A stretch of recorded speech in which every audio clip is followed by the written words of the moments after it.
civil authority of the Federal Republic of Nigeria. So they actually swore an oath in Nigeria.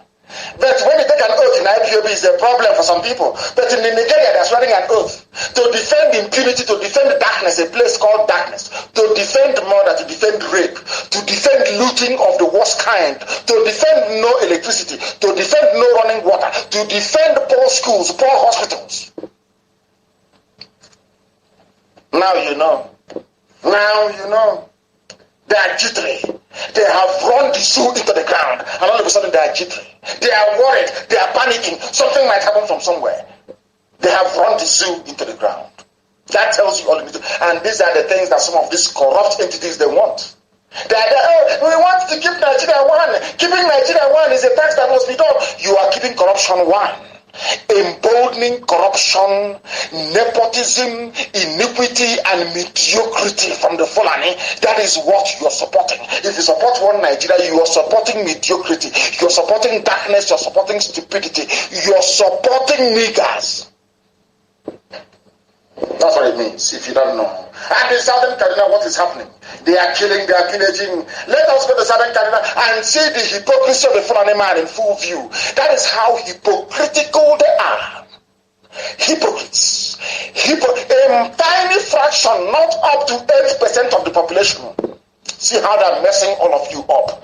Because of your greed, because of your selfishness, because of your natural tendency to betray, betrayers, saboteurs, traitors. Because of you, the Fulani are in charge of this. Traitors are from everywhere, from Ududuwa, from Biafra. You people are the ones keeping them in power. But of course you're black. What would you know? Nigger. Bandits killed Kaduna-based lawyer, abduct his wife and his son, and I'm asking the British High Commissioner in Abuja, have you not heard this news? I am asking the German ambassador, have you not heard this news? I am asking the UN in Abuja, have you not heard this news? Where on earth, which other country on this earth would have this level of lawlessness and you allow them to stand without making a comment, without making a statement? This man is from Southern Kaduna. He has been killed. His name is Haro Gandu. He's a lawyer with the Kaduna State Ministry of Justice. He has been killed while his wife and his son were abducted. Who killed them? Miyeti Yala. Who abducted the wife? Miyeti Yala. Who took the son? Miyeti Yala. Fulani terrorists. And they are stakeholders in the government. And all of you see all these things every blessed day. You see what is happening every day of your life, of your stupid, wretched nigger lives. And you keep quiet because you are in darkness. You are in a room of darkness you cannot see. Black people.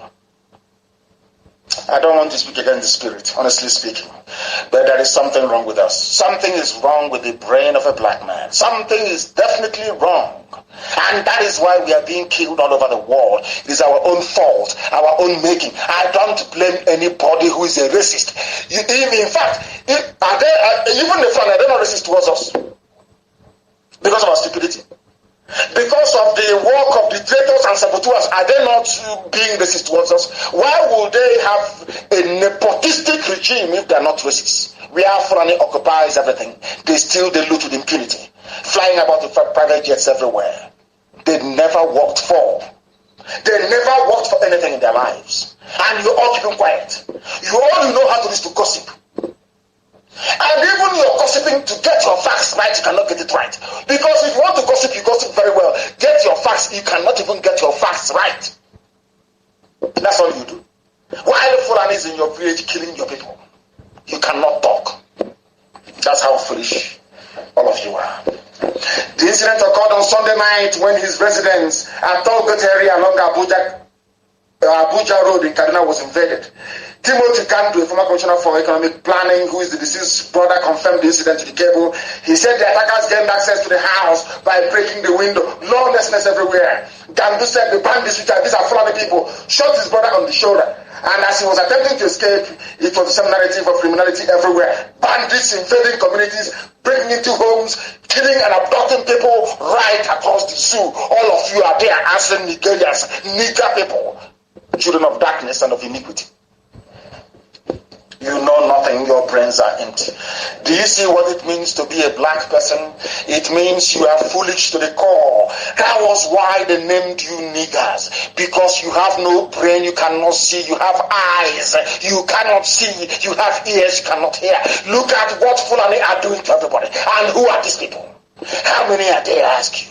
How many are they? Because of selfishness, because of you want money, you go and serve Fulani interest that is against your own people's interest. That is why they are there. Very few of them. That is why Buhari died since 2017, and they have been ruling with proxy till this very day. All of you are dumb, you are foolish, you are useless, you cannot reason very well. That is why you're a nigger in a Nigerian.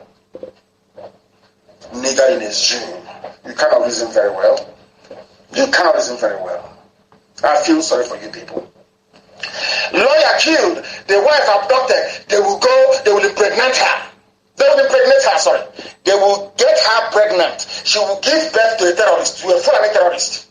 And her life is gone. And they took the son, maybe to come forcibly, because the brother is Timothy, which means they're Christians. The child will be forcibly converted to Islam, given AK-47 to do the bidding of the Fulani. This was what the Hausas did. Hausa, you allowed them to come.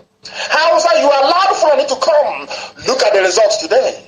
For some of the people saying allow the Fulanis to come, you have seen it in the north. See what they're doing in the north. Have you not seen it? Or you are blind. Now listen. Exactly what they did to us is what they're now doing to Kaduna youth. Fulani will attack your village. Britain will not talk. This day will not talk. Guardian newspaper will not speak. Punch will not write. None of them will write. No, NTA channels, so they won't talk. They are there. Fulanis are coming. Bandits invaded the village. Or criminals invaded the village. They won't talk. But as soon as your young people rise up to confront them, everywhere you see them, they write. So the problem in the zoo are also newspaper proprietors. You, as I said, it's an alliance of the devil. The devil gathered bad people together and gave them power over the majority. Now in Southern Kaduna, what is happening in Southern Kaduna? People, why are Southern Kaduna youths getting arrested, but no one is arresting Fulani headsmen? Why was IPOB proscribed? Nobody proscribed Fulani terrorist headsmen. Nobody proscribed Mieti Allah. Instead, they gave Mieti Allah 100 billion naira. This is for the traitors in our midst. Traitors, traitors, baby saboteurs. This is for baby saboteurs, traitors. Have you ever asked yourself, why is it that despite all these killings happening, Fulani has never proscribed not one single Fulani terrorist group? Because all of you are foolish. You are very, very foolish. Because your own treachery is demonic. You are a traitor possessed by a demon. That is why you cannot reason anymore. That was why our governor sold us out. Our so-called elders sold out IPOB. Sold us to our enemies. Sold out. And I'm asking them, they claim they are elders. I'm asking you, how many Fulani elders have come out to condemn Fulani terrorists, killing, raping, and maiming people? What did IPOB do? They can't answer. That is the life of a saboteur. A sabo is like that. A sabo has no answer. Because a sabo is possessed by the devil. They must do the work of the devil. That's the way they are. Why are people are asking a question? Why are you arresting Southern Kaduna youths, protecting their homes, their mothers, their sisters, their wives, whereas the Fulani killers that are coming to kill them, you don't arrest them? They can't answer that question. They can't answer it because it's the zoo. Everybody's blind. Everybody's blind. Sheepishly and mopishly walk around. I can't understand these people. Why are Southern Kaduna youths getting arrested, but no one is arresting headsmen? This is from somebody called Colonel Lago. In a trending video shared on social media platform, tweeted by Umar Sayed Hassan with the Twitter handle at Alaye _100. He tweeted, "This is the reality on the ground in Southern Kaduna and most territories plagued by insecurity. In the famous words of Tiwa Najima, they collude the army Nigerian army are part of the terrorist group. They collude. How many of these headsmen are in court today? How many Boko Haram terrorists are being prosecuted? None. But when they come to your village, you see willing traitors who will come out and say, oh, I will identify IPOB, I will help you. But no terrorist is in prison. No Boko Haram has been convicted. Instead, they graduate them, they put them in the army. All of you are just there watching sheepishly like the animals that you are. Lamb to the slaughter. Doing nothing. Only gossiping. Gossip and gossip and gossip. People, young men and women are being arrested in southern Kaduna for no reason, for defending their homes. Whereas the Fulani headsmen are coming with the help of the army, with the help of the police to kill. And I keep asking Britain, are you telling me you're not seeing what is happening in Nigeria? Facebook, are you not seeing what is happening in Nigeria? Are all of you blind? You are white people, are you blind as well? You are white. German ambassador, are you blind to what is happening in the zoo? EU, are you not there? Are you blind? You're in Abuja. EU, are you blind to what is happening? UN, are you blind to what is happening? Are all of you blind? Or is it the petrol money they give you that have turned your brain upside down? That you want the corruption again to continue? Such hypocrisy is unacceptable. That's what I said this year, 2020. The world must declare their stance. We have all the details. We have all the records, videos, pictures, articles, and we have them in abundance. Let me see how you're going to convince the court of world opinion that soon Nigeria should continue. Let's see how you're going to do it. I want to ask Britain, we want to know how you're going to do it. All you can do is to enforce air, land, and sea blockade as usual. But do you think I'm stupid? I will manufacture my own weapons. You think I'm foolish? You think I'm going to go to the same rubbish that happened in the past? Is that what you think? Is that what you're thinking? This time to be all out destruction, everything will die. I'm telling you the truth. You people are there, Europeans are there, Americans are there, Canadians are there, and all the people are being killed, their mothers being raped, their wives being abducted in broad daylight. People are there keeping quiet. You're not talking. People who are defending their homes are being arrested. All of you, international diplomats in Abuja, you kept quiet, all of you. Because of what you're getting from the corrupt system in the zoo, Nigeria. But I want to tell them, the diplomatic community in Abuja, that evil has never prevailed over good in life. It can never happen. All of you can gang up and sustain this evil regime as much as you like. You can never win. All of you can never win. You people are supporting Fulani with their DSS and their army killing innocent people, whereas the Fulani terrorists are being enhanced, empowered to go and be killing people, and you're all quiet. We shall see. In the video, the retired Colonel Labo Hassan was heard addressing the Southern Kaduna crisis. The highlight of the video is basically how come the government only arrests the Jews that are trying to defend them. Every time they come for IPOB, we are not armed, we are defending our land.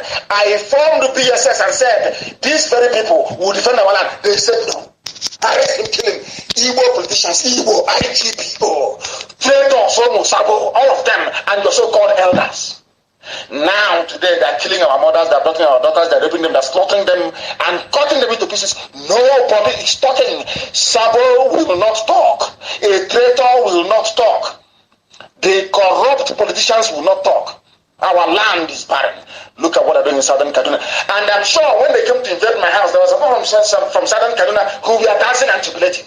Oh, now the kind wants to divide Nigeria. Have you seen why? Go now to Southern Kaduna and tell them about one Nigeria. You hear what they will tell you. And I'm saying to them, this was what I was warning you against. I told you the Fulanis will come, they will kill you, they will rape your mothers. In broad daylight, Britain will not say, Britain cannot talk. Because of oil money. Because they see Nigeria as a bunch of, is a country full of idiots and fools. To be taken advantage of. And that's what is happening today, isn't it? Is that not the case? I'm asking you. So how come in a place with the level of corruption and lawlessness you have in Nigeria, nobody is talking in the whole world? Have you asked yourself, why is Al Jazeera not talking? Why is CNN not talking? Have you asked? It is all a global conspiracy to keep the black man down. I'm telling you the truth. That's what it is. Forget all the nonsense, anti-racism, crap, rubbish, crap, garbage. The zoo, Nigeria, is where the fight is. That is the heartbeat of the whole of Black Africa. They know the solution is there. So that all they are good. I've asked you this question. Why do you think that in the UN, when you discuss Biafra, people walk away, they run away from the meeting? Because the devil is at work. Don't allow Biafra to rise. That is the job that Britain, that is their commission. It is the duty of Britain to ensure that a black man can never be free. Forget all that garbage. Black man will never be free. It is the job of Britain to maintain that the black, because they see blacks as foolish people, and we have been behaving foolishly. Tell me why Fulani, that is only about 4% of the population, will be doing what they are doing and getting away with it. How? Please explain to me. If every ethnic group can take care of their saboteurs within, things will change overnight. I'm telling you, there are some saboteurs that will come and tell you about freedom. Saboteur, karaka. The freedom, we want to be free. But behind, they have collected their own share. I'm talking rubbish. You hold meetings with them, and DSS will hear the next second.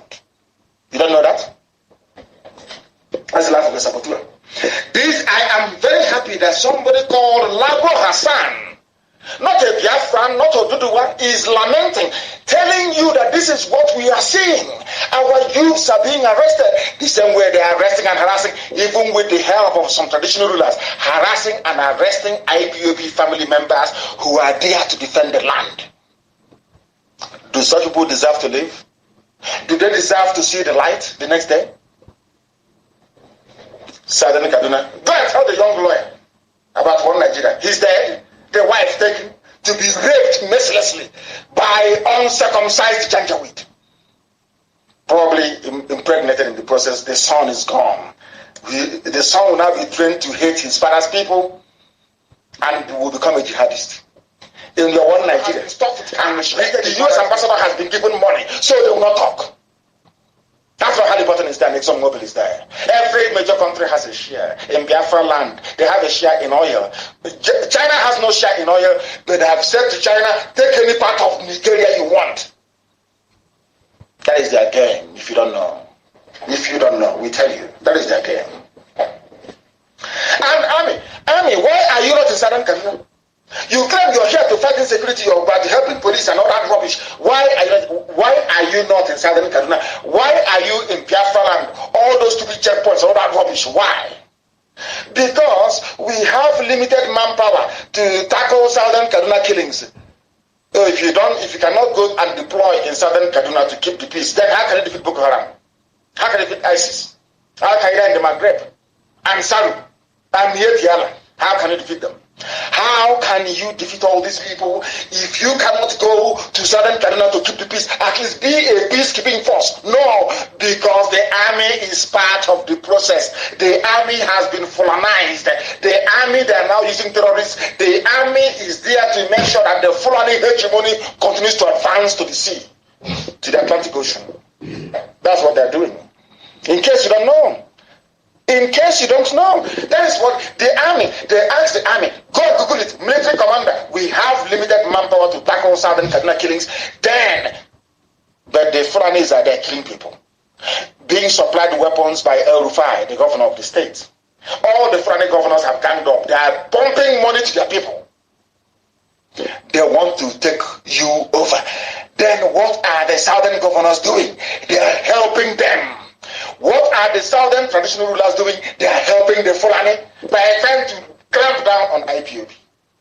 And the day will rise up. I know them very well. Any day, they're terrorists. We tell you they're terrorists. As if we don't have that dose. We have everything. Well documented, well prepared. Stage after stage, line by line. They can control. That is why I've been warning IPOB. You people must go on Twitter. I said everybody is an order. Everybody. Before the end of August, I want every IPOB family member to be on Twitter. I don't care if you know how to tweet or not. Our lives are in danger. You people want us to repeat the same mistakes of 70, when they shut the door on us everywhere. But on Twitter, everybody is a journalist. On Twitter, everybody is a correspondent. I am warning you now, you must go on Twitter. Because the real battle is coming. They are going to lie against us. They will lie against us. They will use saboteurs. They will use traitors. They will lie. They will keep lying and lying and lying. We must counter them. We must have all this evidence we have. We are going to use it to educate the whole world as to the evil going on. And I want the various countries of the world to ask their ambassadors in Abuja what is happening in Abuja. What is going on in the zoo, Nigeria? We are going to make it possible. The time now is 10:10. Am I correct? It's 9:09. Not 10, 9:09 p.m. in the land of Biafra. The same number of minutes past the top of the hour wherever you are. Wherever you are, the same number of minutes past the top of the hour. We are bringing you a live presentation that the world may know the truth about the zoo, Nigeria. A place of iniquity, a place of darkness, a place of hell, where people are being killed. We have another news from Southern Kaduna. The day that the Southern Kaduna youth rise up, they will name them, they will label them terrorists. All of you are there now quiet. Their mothers are being taken, their wives are being taken, their children are being slaughtered. All of you are quiet. You have kept quiet because a black man is evil. You are quiet because in your heart, in your soul, in your blackened soul, a black man is evil. You see evil happening and you keep quiet. When the people who are the victims react, you then open your gob and be talking rubbish. Nigerian newspapers, you'll be talking nonsense at the end of it. You talk rubbish. You will talk nonsense. Now that innocent people are being killed, did anybody report here that Southern Kaduna youths killed anybody? The answer is no. Who are the ones who are being killed? Southern Kaduna people. And they're going in Southern Kaduna, so you will not know this is most of them are HAUSA people. Fulani are killing HAUSA in Southern Kaduna. All of you are now quiet. The day they rise up now to fight back, all of you will see British High Commissioner writing to London. I think they're armed. We think they are causing trouble. We think it's not good for the security. But now that the army, the police, DSS, and the foreign terrorists have combined to kill people, all of you are quiet. You have all gone quiet, mute. You can't talk anymore. But very soon you'll be forced to talk. And that day, IPOB will produce everything. All of you ambassadors and high commissioners will list all your names and list what happened under your watch. And your countries will ask you, why did you not send this dispatch to us? Why didn't you inform us? Now you're enjoying your $1 million shares, the money you're given, not to talk.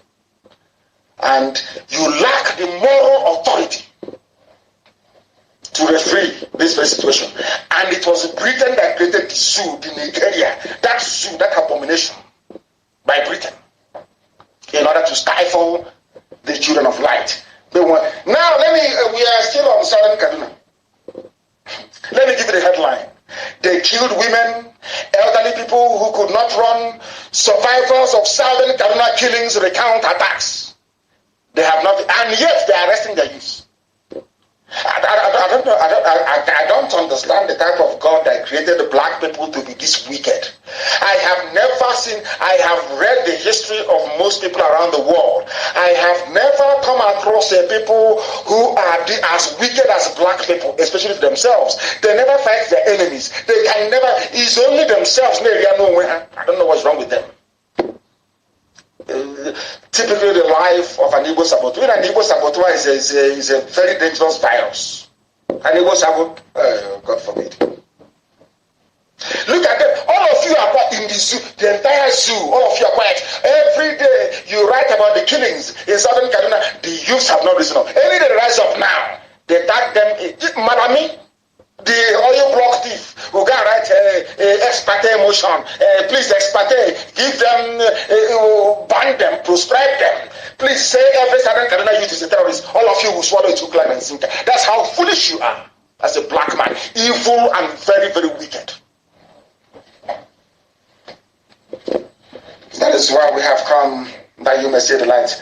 Many villagers have gone missing after the attack, which lasted several hours last week. No police, no army, no DSS. No. But if it's IPOB holding a meeting in Nemwa, you will see DSS there. But where they are needed in Kaduna, you can never see them. A curfew has been imposed by Kaduna state government. Has he said a word? The answer is no. Because the midget, that little El Rufai, that dwarf, that criminal, that thief. He claims he is the how can I pray, the intellectual force of the Fulani race. That midget, badly schooled and ill-educated. He's the one funding Fulani terrorism. El Rufai, that midget, that housefly. Has he said a word? No. And this thing, we are many years in the making. As soon as the dead Buhari took office, the Fulanis, they ganged up to hell with everybody. They have intimidated the Yoruba into submission. They can appoint anybody they like to whatever. Nobody can talk. They control the army, the navy, the police, the air force, the DSS, customs, civil defense. Everywhere is Fulani. And instead of rising up to say that what Fulani is doing is bad, our people are more interested in, oh, but how much can you give to me? I also want part of the money as well.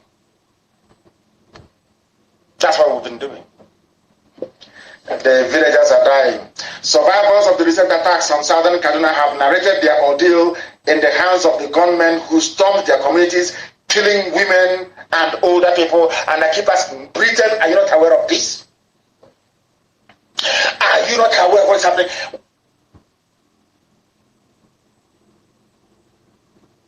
Why, after many years, will every blessed day killing in Nigeria, stealing, looting, no light, no every blessed day they complain, black people, they love complaining. After complaining, please, can we put all these our complaints into action?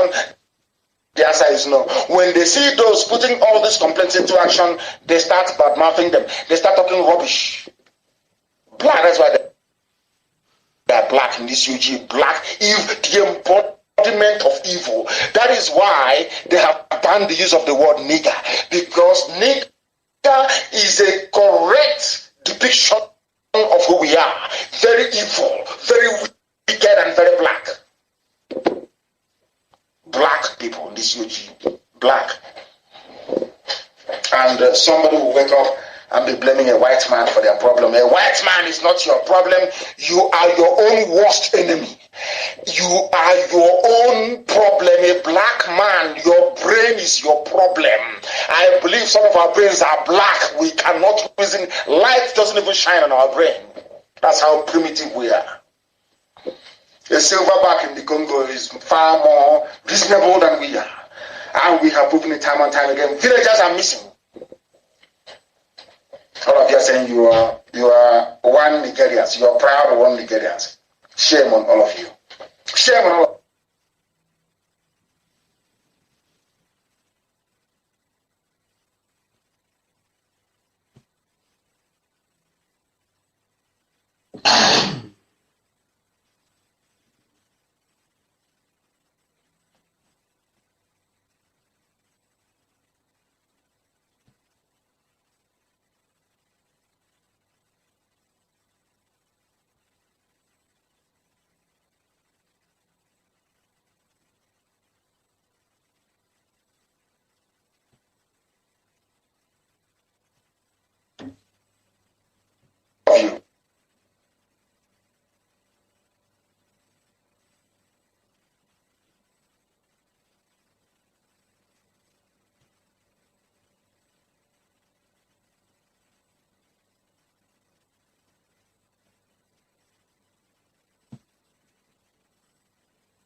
Back, should we defend ourselves? Hey, Christianity in the zoo. Very sad indeed. Very sad indeed. The president of Kanu, Samson Ayokunle, said this in a statement by his special assistant media and communications, Adebayo Oladeji, titled Christian Association of Nigeria calls for genuine intervention in the continuous murder in southern Kaduna. Look at the wishy-washy, weak statement by a coward, a lily-verb coward. Does this man know there was a time the Pope led men to war during the Holy Roman Empire? Do Christians in the zoo actually know that the mother church, Roman Catholicism, the Pope will mount his horse with his sword and lead men into battle to fight for Christ? Are you aware of that? Go and Google it. Now, I know that some of you with your school in the zoo, you know nothing. Just go and Google it and see. You claim you're a Christian and you're being killed. You've been killed since Buhari assumed power in 2015 and died in 2017. Replaced by Abba Kyari and the mask-wearing Jubril al-Sudani. Till today, they've been killing you. You're busy talking rubbish. We'll react. Let's do something. I'm calling for intervention. I call for investigation. Nobody ever investigates the rubbish you've asked for in the past. What makes you think they'll investigate now? And we may resort to self-help. As you are being Islamized. As you are being Islamized, you're being killed. You are asking for, if you don't do something, I'll react to, but you're already dead. Christian Association of the Zoo, indeed. Very, very sad. Extremely sad. The savages are at the door. And some of you can recall how all this killing started. And I am reading out this news this evening to remind the southeastern governors, and I will say southeast especially, all of you conniving because you've been promised a vice presidential slot. All of you idiots. I want to tell you how the Fulanis operate, how the Fulanis actually work. Who started all these killings? El Rufai, the governor of Kaduna State. It is here in black and white. Please look for it and post it for me. We have paid some Fulani to stop killing in southern Kaduna. The southern Kaduna. When was this news originally published? 3rd of December 2016. 2016, 2017, 2018, 2019, 2020. They have been killing the same southern Kaduna to depopulate and bring in Fulani from all over the world to occupy southern Kaduna. Are you following? All of you idiots with your one Nigeria cabbage. Nigeria. Are you following it? Now, this is the news from published by Vanguard. We've paid some Fulani to stop killings in southern Kaduna, El Rufai. Kaduna State Governor Malam Nasser El Rufai has said his government has traced some violent aggrieved. So El Rufai is saying that the Fulani terrorists, they are angry with somebody. That is why they have come to kill. Aggrieved Fulani to their countries and begged them to stop the killing of southern Kaduna. That he traveled to Mali. He went to Niger to go and pay Fulani to stop killing his own fellow citizens in Kaduna State. Have you heard of such rubbish before? But this happened in broad daylight, 3rd of December 2016. He came out, he said it. He said that that the people are destroying communities in southern Kaduna. According to El Rufai, a sitting governor in the zoo, they asked El Rufai, what are you talking? He said, I have now paid these Fulani terrorists to stop killing fellow citizens in southern Kaduna. And all of you kept quiet. This is a Fulani governor. Has anyone removed him from office? Has he been impeached? Now compare that with southeast governors, Igbo governors. That got together, ganged up and said, first of all, they were begging Abba Kyari. They were begging him, please bring us the army. We want Nnamdi Kanu killed. We want to ban IPOB. That was why it was the Igbo governors and Ohanese that forced to proscribe IPOB before the army. That was a terrorist group. But their counterparts in the north, they are paying, giving their own people weapons to advance the Flanization agenda. But come to the east, come to Biafra land, their own governors are conniving to kill those who are going to fight these terrorists. Do you see how an Igbo saboteur reasons? I told you that an Igbo saboteur is like a bee on steroids. It's a possessed animal. An Igbo sabo is a possessed. They have no shame. They have no cohesion. When you catch them when they are lying, they try to look for another means to lie. They are possessed. They are demonic. The worst sabo you can meet in life is an Igbo saboteur is, oh my goodness, you've not seen that type before. A Yoruba sabo can be a bit mild. or any other sabo from anywhere. An Igbo saboteur is a special breed. Special breed of saboteur. Traitor. Igbo governor sat down and said, let us kill IPOB. Igbo man sat and said, let us kill IPOB. Let's go and kill. They don't know that I know. They were the ones begging Abakari to send the army. I have the name of the governor. They were begging Abakari, send the army to go and kill them. Now they came to kill me. They killed 20 of my men. They killed many men. My parents died. Tomorrow now, when I get angry and I start killing people, they will start talking rubbish. Rubbish will be coming out of their mouths. Nonsense, animals from the zoo. Wild beasts.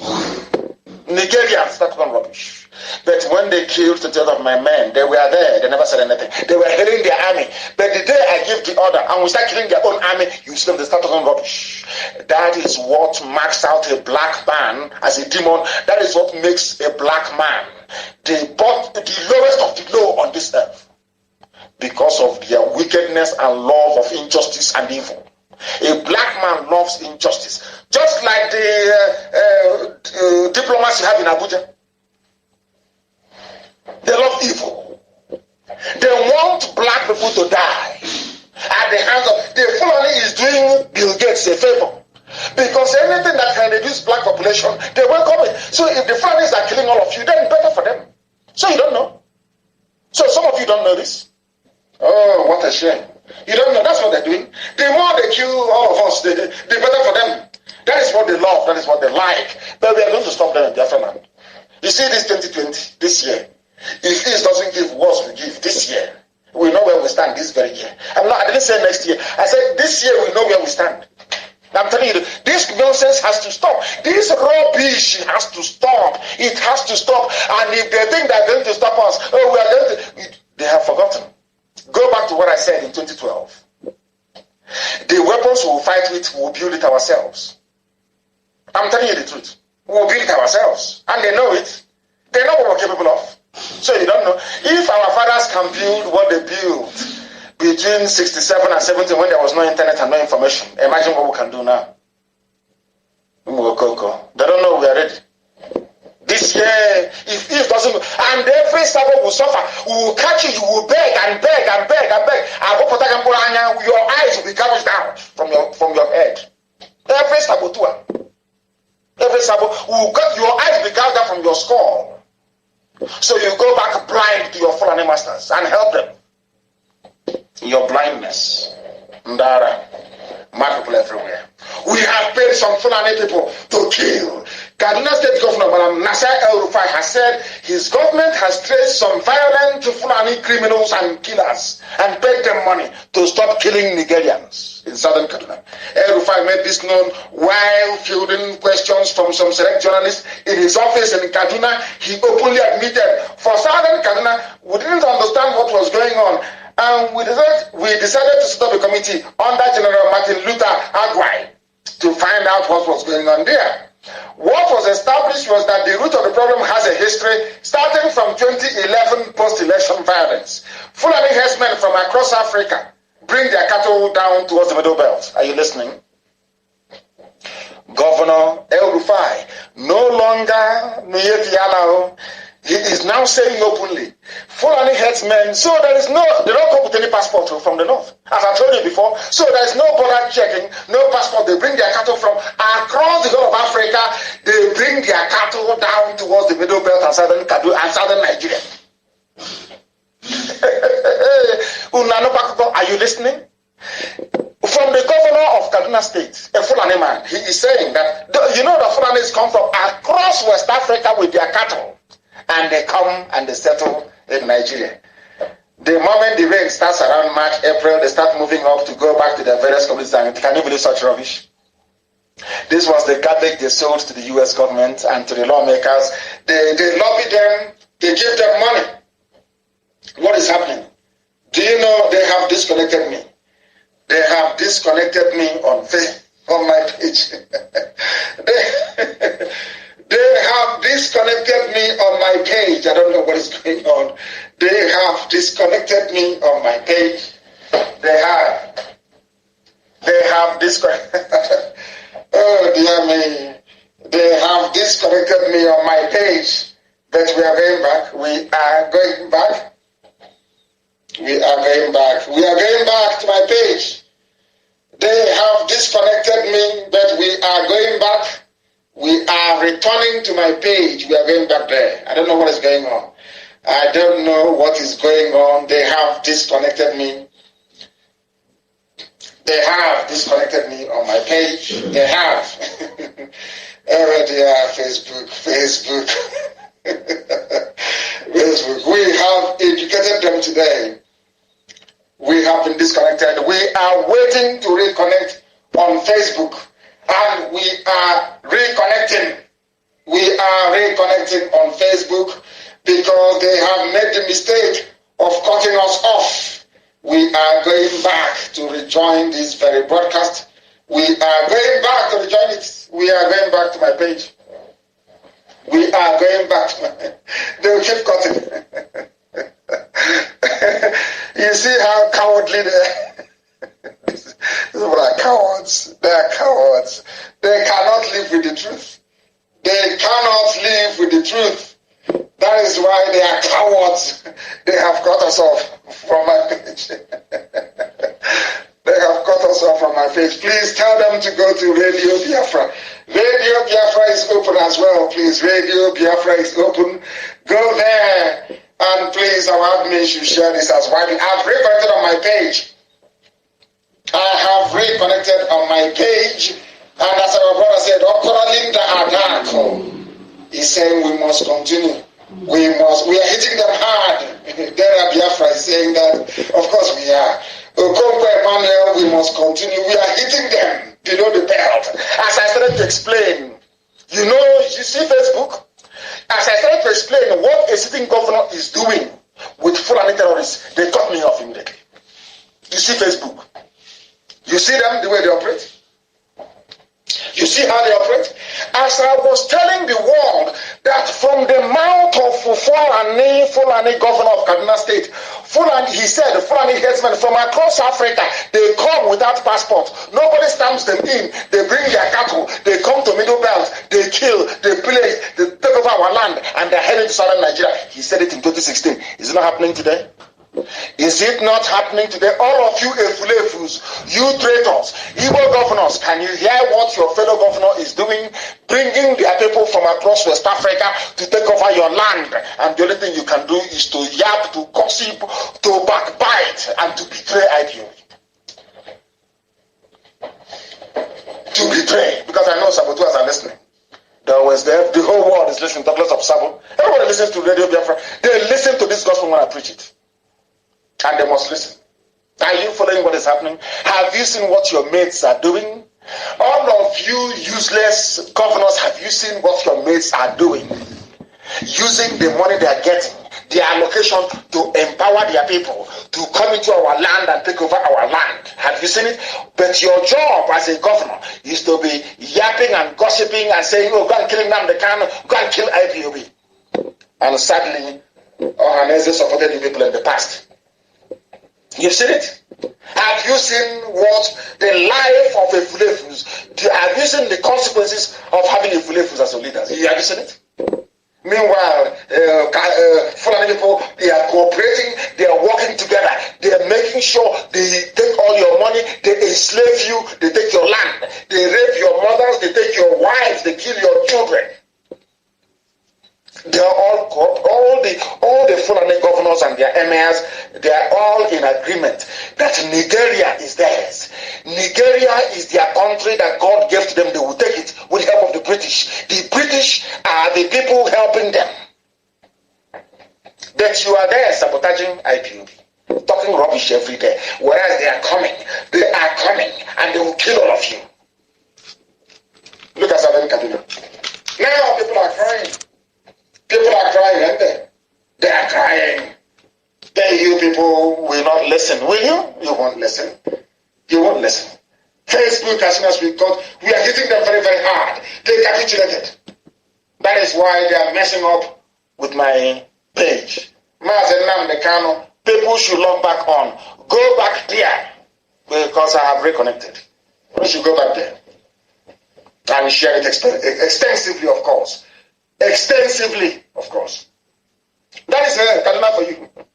There was another headline as well, please. I will read it out. How we paid violent headsmen to stop Southern Kaduna killings. Has he stopped them? He gave them money, they bought weapons, they came back, and they are now more formidable than ever. And your village is next. Sabo, your village is next. Saboteur, your village is next. How we paid, it is reported in Mazi. This was also published on December the 3rd, 2016. Daily Post. How we paid the violent headsmen to stop Southern Kaduna killings. Had this thing happened, but look at the way they were scrutinizing and terrorizing southeastern governors and south-south, so-called Biafran land governors. Every one of them. Are you supporting IPOB? Are you sure? Or they went to Abaribe? Are you sure? You're not supporting? But these are the people paying terrorists. Can you imagine the cheek, the effrontery? They are the ones paying terrorists, but they will come, they'll be harassing Abaribe, harassing the senators, harassing the governors. Are you sure you're not supporting Nnamdi Kanu and IPOB? But has Nnamdi Kanu killed anyone? No. Has IPOB lifted any weapon? No. But you people are the ones paying your fellow criminals and terrorists to kill people. They see how they roll. And the idiots capitulated as always. Arresting. The day I remember, I have been saying it. This year, all of you policemen, those who said are in SARS, the traditional rulers, arresting IPOB family members, the day the result will be announced, you will beg and beg and beg and beg and beg, and there will be no mercy. I'm being honest with you. I have your names. Every SARS commander, every DPO, every commissioner of police that's ever arrested or presided over the killing of IPOB family members, God in heaven is my witness. We will find you and you will pay very dearly. Go and see what Mossad did to Nazi sympathizers after the Second World War. That's what we will do to you. There will be no mercy, there will be no pity. And then I will wait for British government to write rubbish. And then we'll ask them, where were you when they were killing us? Where were you? They are now killing people in Southern Kaduna. Nobody is talking. Nobody. Everybody has gone quiet. It's like how we pay the violent headsmen, terrorists to stop Southern Kaduna. El Rufai. Fulani. Governor. Compare that with governors in the East. Those who are now, they are swimming. They go, governor. You are acting as an informant to your fellow governor in the North because it's Fulani. You are an informant against your own people. A traitor against your own people. We must continue. We are back on my page, of course. They are disrupting it, which I expect them to do. But we are live and we are direct and the whole world is listening. They are wasting their time. Not our own time, they are wasting their own time. Every time I preach, they cut. Every time I preach, they cut. There is another headline also, I will tell you. El Rufai, compensation of foreign killers and the dangers, the looming danger by John Danforani. John Danforani wrote this very piece. When did he write it? Let me see if I can find it. January the 4th of 2017. He wrote it. John Danforani, I know him very well. He came to see me when I came out of prison. He's very outspoken. Very, very outspoken. Forget his name. He's not a Fulani man. He's HAUSA. But they named the father Dan Fulani. So he's a Christian. John Dan Fulani. They are the ones being destroyed and decimated. People will tell you that northern part of the zoo, Nigeria, is full of Muslims. No. There are Christians there. A significant number of them are Christians. But they have been subdued the same way that Miyev Yala and the Sultan of Sokoto have subdued Christian Association of Nigeria. The same thing. All they know what it is to talk rubbish. Come out and talk nonsense about IPOB, how they are this and they are that. Look at your mates, how they are conquering you, how they are destroying you. Since 2016, they have been killing and slaughtering till date with the help of Fulani governors and emirs. And all of you, you cannot talk. When it comes to IPOB, you grow wings and you start talking. Very, very sad indeed. We are live and we are direct. The time now is actually 9:30. 9:30 in the land of Biafra in the evening. 9:30 precisely. We are live and direct. We are live and we are bringing you this very information because Facebook thought they can demoralize or stop us from preaching this very gospel, but they are mistaken because the whole world is learning. Now they know. What is Khan saying? I asked them once again, where is Gowon? We must keep Nigeria one at all costs. Nigeria. Where is Danjuma? Where is the UK High Commissioner to the zoo? Where is the US Ambassador? Why are all of you silent as this slaughter is going on? Why are you silent? The day we rise up now, you start writing your dispatches. We think what Nnamdi Kanu is doing is uncalled for. We think this is going to destabilize the polity and other rubbish. Now they are killing and slaughtering. They are taking over my land and my village. You have not said anything. You have not said a word because there is a conspiracy. The Fulani have given money to most governments of the world to support them in their quest to conquer everybody in the zoo. We are not going to allow it. It is our portion unto man to die only but once. This very year, we will know where we're heading to. If East doesn't give, wars will give. This 2020 market, I told you I don't fight like a coward like the zoo. I tell you what I'm going to do before I do it. You do all you can to stop me, but I'm telling you, you cannot. 2020, result of all mad people everywhere. That is how the Fulanis will deceive all of you into conceding to them. It's always war against indiscipline, war against corruption. Whereas they are the most ill-disciplined people, they are the most corrupt people on the face of this very earth. Why can't some of you learn or reason? What is wrong with all of you? War against corruption, war against immorality, as they said to the Hausa people, war against religious immorality, cattle grazing routes, illegal frauds, all this nonsense, they are the ones promoting it, and all of you are there, moping sheepishly. Sheepishly, as Fulani are ravaging all of you. Ravaging you, telling you Nigeria cannot be divided. They are ravaging, stealing everything. Niger Delta people, Niger Delta, stealing the oil blocks. You can't talk. He's an Igbo man. You be running your mouth like popcorn. Running your mouth. Your stupid, stinking mouth like popcorn. Malami, a little boy. I'm older than him. My younger brother is older than Malami. Is a little boy in his late 40s. A little boy. He's a multi-billionaire based on the proceeds from Biafra land. He is the one who is supposed to be prosecuting corruption. He is more corrupt than corruption itself.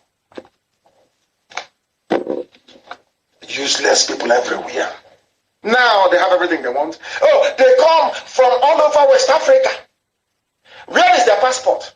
Don't you have a border post in the north? No. But you fools, you close your own borders in the south. That's how foolish you are in the south. That is how hopeless you are. You close your own borders, but their own borders are open. Their brothers can come in, their sisters can come in, their terrorists can come in to occupy our land. And Britain expects us to fold our arms and be watching them as they're killing and raping their way through to the Atlantic. Of course, that is rubbish now. They know it's not going to work. That's pure bunkum. It's not going to work. It's not going to work. I published a story about the Janjaweed, what they do, how they came in, how they finished the Hausa people. Finished them.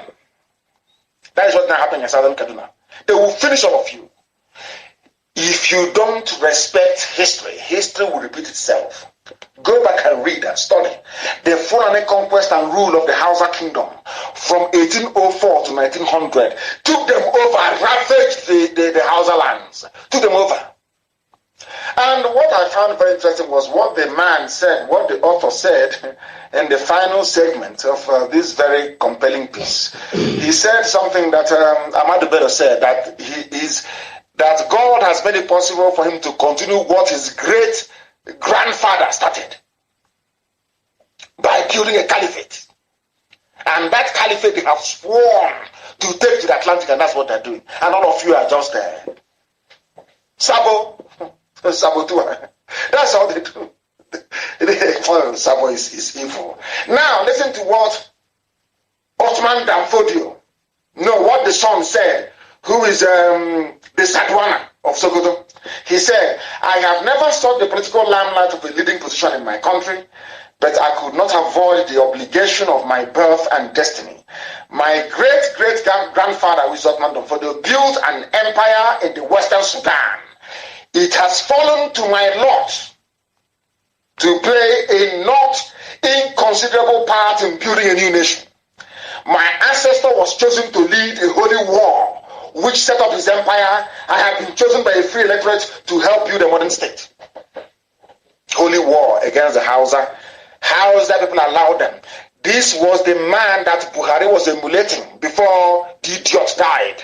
And as I told him, I will kill him. I didn't touch him, and he died. I did what Elohim asked me to do. Mazi asked me what to do, and I did it, and the idiot died. The same thing will happen to all of them. You know Mama Daura? He has brought out his head now as the spokesperson of the cabal. Abakir is not there, Funtua is not there. He is now the appointed spokesperson. So watch out for him, for Mama Daura. You will hear his story very soon. Watch out and see. I said to you, you will hear his story very soon. Mama Daura, very, very soon. You hear his story very soon. These are the idiots. They have brought this war. They don't want to call it holy war. They are now using corruption. We are fighting corruption. That is the war they want to use to conquer all of you. Because of your stupidity, your docility, your cowardice, and your envious nature. You are there and they're swallowing you alive. You are there. They are swallowing you alive. You will see what is going to happen. And meanwhile, they're in Lagos, killing people. And once they kill, it's gas explosion. People are dying, they're detonating bombs everywhere. And I said, where is Amoteku? What is happening? Please publish that video. You will see them. None of you know about this because some of you are engaged in Sabo. Sabo, you people are exchanging words. You don't know there's a bomb explosion in Ajawa State. They know that is where Igbos are living. There's a bomb explosion in Ajawa State. They are killing people there. The Janjaweed, Fulani terrorists, they are everywhere. Britain cannot see it all. EU cannot see this one. Everybody is quiet and silent. Once it is Fulani doing the killing, oh no, that's no problem. Once another people rise up to say enough is enough, you see them. Every front page of every newspaper will be awash with their garbage. Please publish it. People are dying over there. Housing, many dead people, cars destroyed as gas explosion rocks. Every time it's gas. The zoo doesn't have any underground piping system for gas. So how come every time it's gas? How come since I was born in 1967 till the year 2015, before Boko Haram came, I never heard of any gas explosion killing more than the person selling the gas cylinder, or maybe the customer. Now, what type of gas explosion? Is it the same type you had in Ojo Cantonment, in Trade Fair that killed a lot with gravity bomb? The same one you had in Osun State? Was it in Oyo State? Gas explosion. What type of gas explosion can cause such damage? Is it not gas cylinder that people use? Butane gas? Tell me where the gas cylinder is that causes such damage. Do you see how black people are? Black journalists, do you see how evil they are?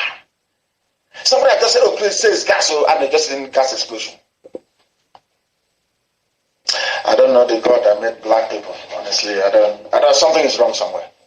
DCOG, something is wrong with you people. You black people, something is wrong with you.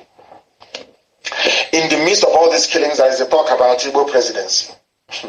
And this is the man who is next in line. After Abakari, you have Funtua. After Funtua, it is him. That's what they do. They don't come out in the limelight together. This one now is the custodian of the dead Buhari agenda. He says it's Buhari's nephew from Daura. Now, at the end of Jonathan's tenure, they were crying for zoning to the north. Now they have got, I have said to people before, I said this in 2015, that they have the mentality of Islamic Brotherhood.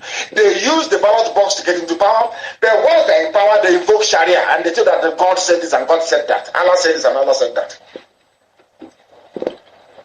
Are you seeing them now? Now, having gotten the presidency, they're now saying that they want an end to zoning.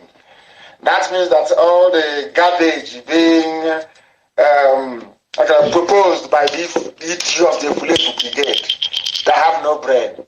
PhD without common sense. Igbo presidency nonsense. They have just tossed into the dustbin. This is the main man of the cabal. He's the surviving member of the cabal. There are two of them left, him and the other guy. Two of them, and they will go down. They appear then and they will go down. You watch and see what will happen to them. Everybody associated with Operation Python Dance will go down. Mark my words. The highly influential nephew, why should he's the nephew to the president, so why should he be influential? Highly influential. You see, it's highly influential.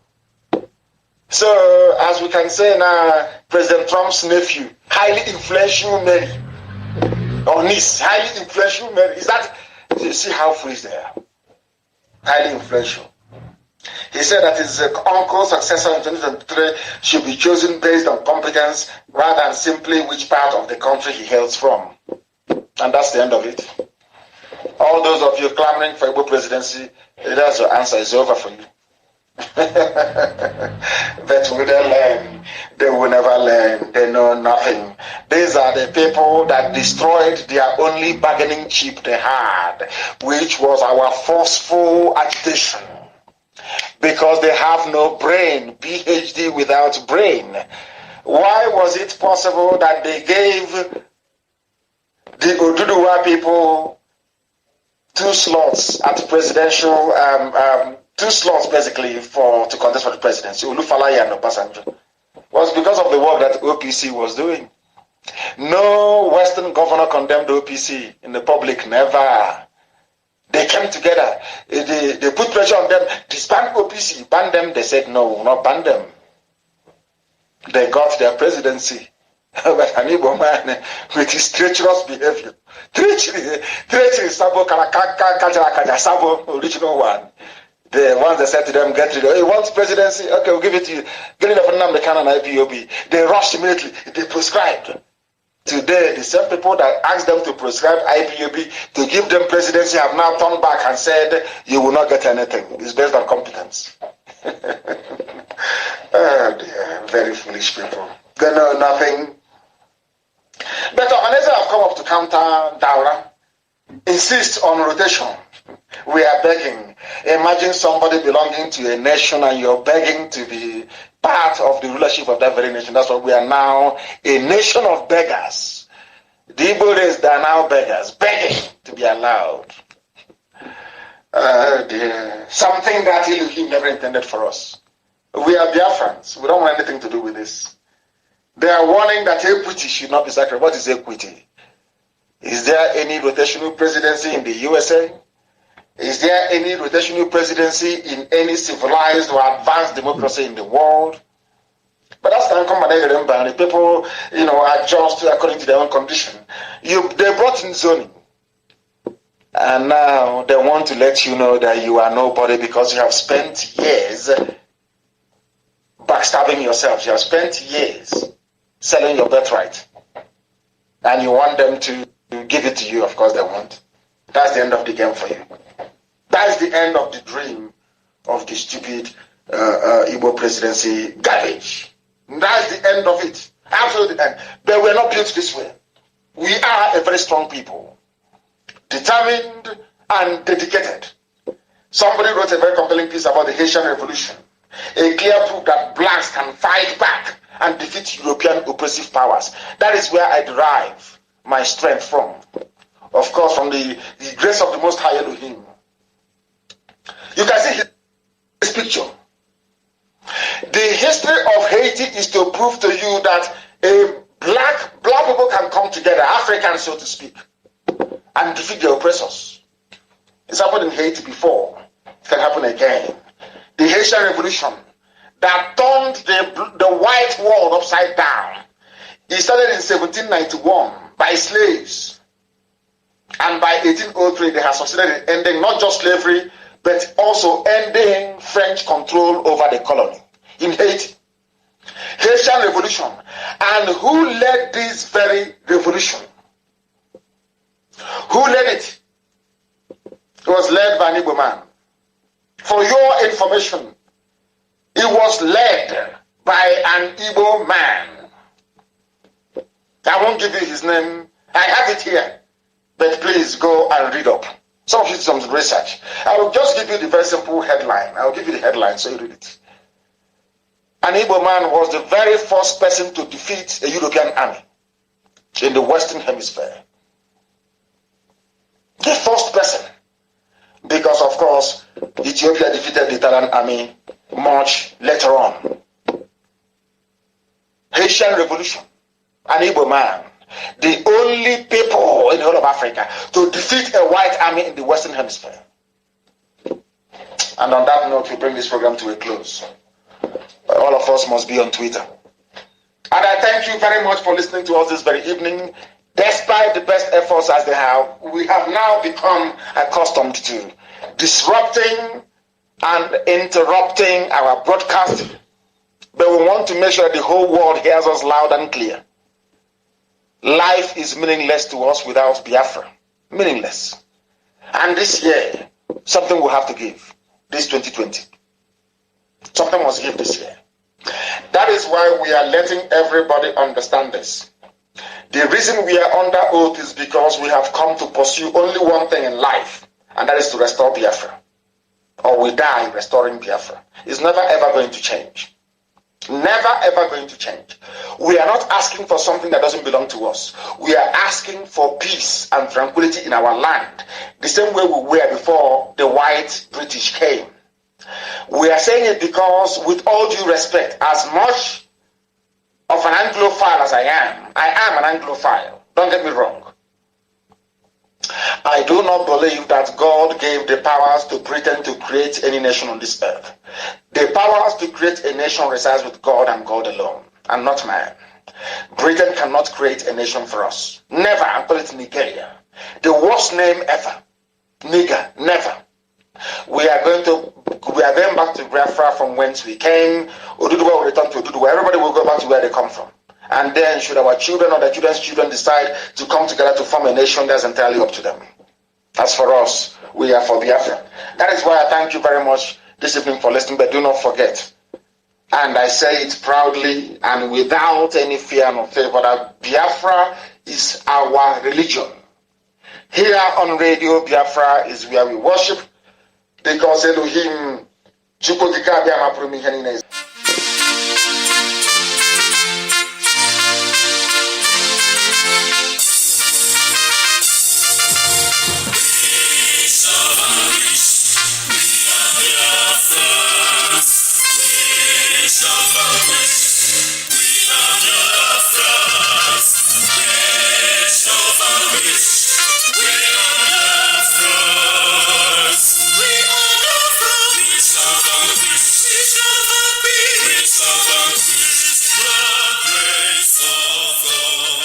Buried for 50 years, Britain and BBC shameful role in the Biafran war.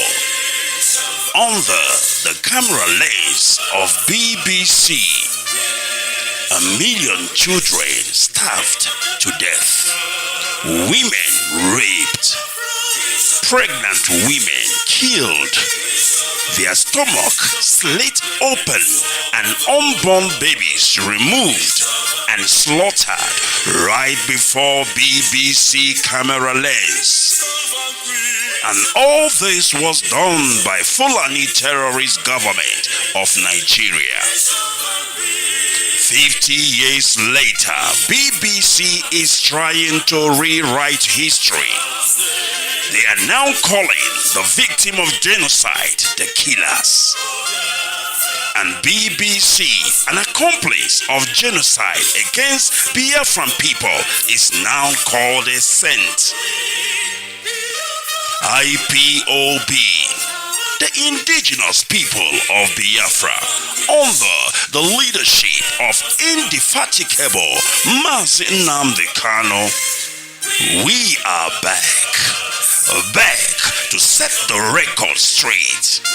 And now we are taking the battle to the doorstep of BBC, British Broadcasting Corporation. Biafra worldwide phone call campaign alerts. Now listen, be polite that when you call BBC and use the following prompt when you call. Say, hello, my name is, then you tell them your names. Then you say, I am calling to ask about BBC policy of propaganda against the victim of genocide. Number one question, why is BBC always twisting facts and covering up genocide against Biafrans by Fulani in Nigeria?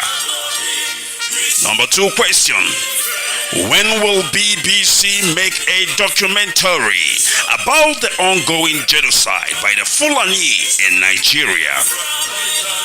Number three, why is BBC shamelessly investigating the victims and not the perpetrators of genocide? Number four, why is BBC broadcasting fake documentary to intimidate the victims of genocide? Number five, take down your concocted fake documentary against the victims of genocide, the Biafran people, and stop lying about us. BBC and UK government, we know that you are the real enemy hiding behind the Fulani terrorists and orchestrating genocide in Nigeria for the sake of oil. Now we tell you, stop your shameless policy of plundering and slaughtering Biafran people. Now listen and pay close attention. This campaign against BBC Broadcasting Corporation will start on the 6th of June till the 1st of July 2022. And these are the time to call BBC 9 a.m. in the morning to 5 p.m. Biafran time. And here are the numbers to call. And please pay close attention. Get your pen and paper ready that you may take down these numbers. BBC switchboard.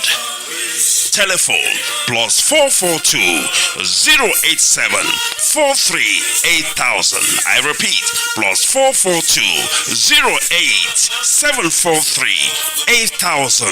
Or you can tweet at BBC News. Another one, BBC Customer Service +443 700 100 322. I repeat, BBC Customer Service +443 700 100 322. Or you can tweet at BBC Press. And the last one, BBC Studios Limited +442 084 33 2000. I repeat, BBC Studios Limited +442 084 33 2000. Or you can send an email to BBC News Channels at bbc.co.uk. We are Biafrans. We shall vanquish by the grace and mercies of Elohim. Chukwuoke Kabiama, onye pụrụ ihe niile. We shall vanquish. We are Biafrans.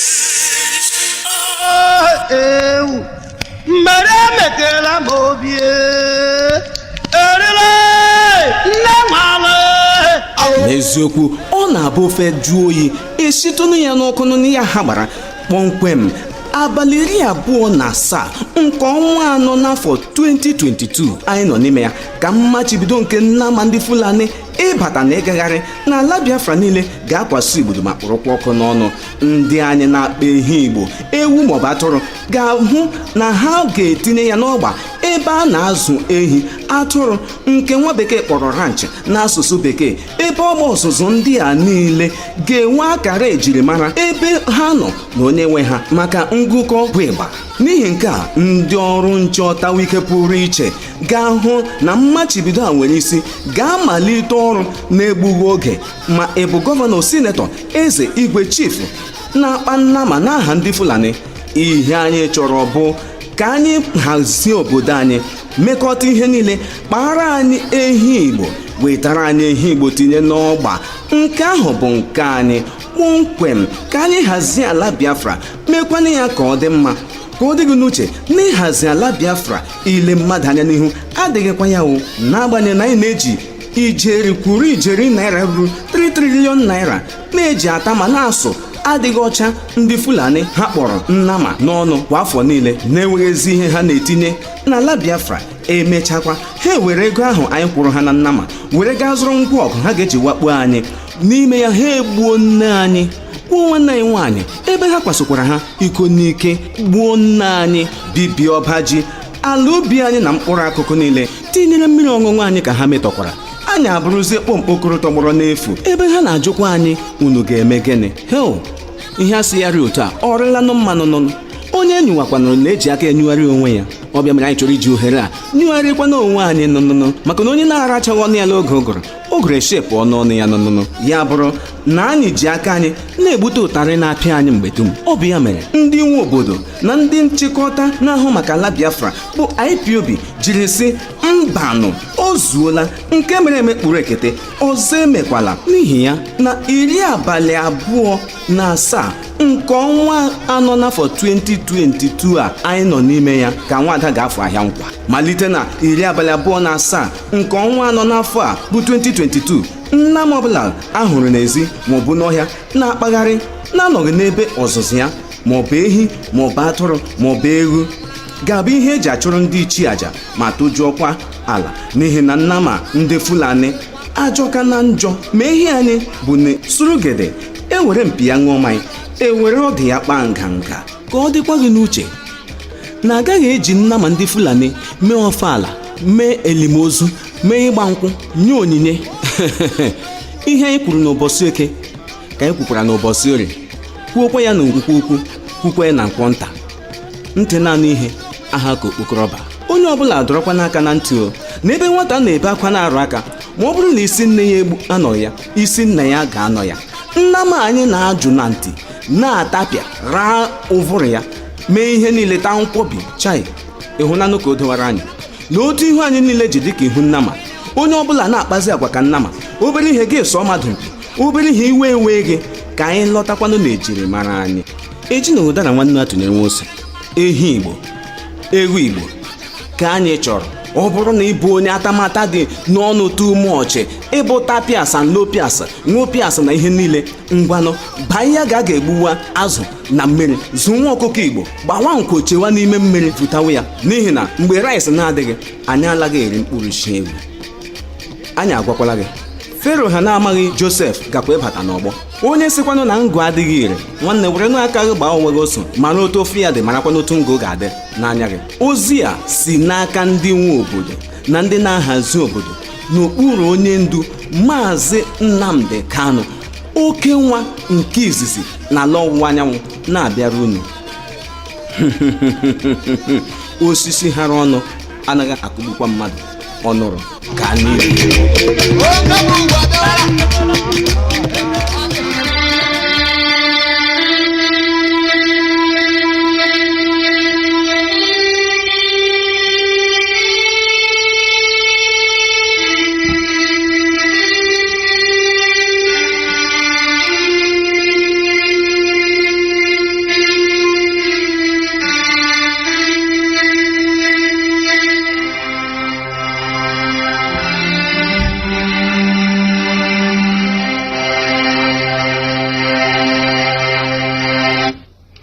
Good evening, wonderful people, great Biafrans, wherever you are on the face of this very planet. Once again, we welcome you to another exciting, explosive, expository edition of our now thrice weekly presentation live here on Radio Biafra, on each and every of our platforms, radiating this very gospel of truth to the ends of this very earth. I say good morning, good afternoon, good evening, and good night to some of you, especially those of you who are listening from Seychelles, because today I can announce to the whole world that we have another family in the Seychelles. If you have joined us this very evening, you should be able to listen to us via my Facebook page, a persecuted and a suppressed page. The same thing they have now taken to my Twitter account and every other social media platform that we're on. We are transmitting live and direct on our newest app, IPOB Community Radio. I want everybody to download IPOB Community Radio on their listening device, because this very broadcast is live on that very platform. We are on Radio Biafra, which happens to be on satellite. We are on FM in Biafra land, and a whole host of other mediums as well, through which you can listen to us as we embark upon this very ceaseless propagation of the gospel of truth and that of redemption. My name is Nnamdi Kanu. I am the leader of the indigenous people of Biafra all over this very planet Earth. I am the director of Radio Biafra and Biafra Television. And by that singular virtue and the special grace of the Most High Elohim, of course, a servant of the wonderful people of Biafra, I welcome each and every one of you. Your pen and paper is very, very important. If you want to learn, if you wish to study, if you wish to be tutored, if you have the desire to be enlightened, here is where you must belong. I want to make it abundantly clear to all of our enemies that we are unstoppable. It doesn't matter what you do.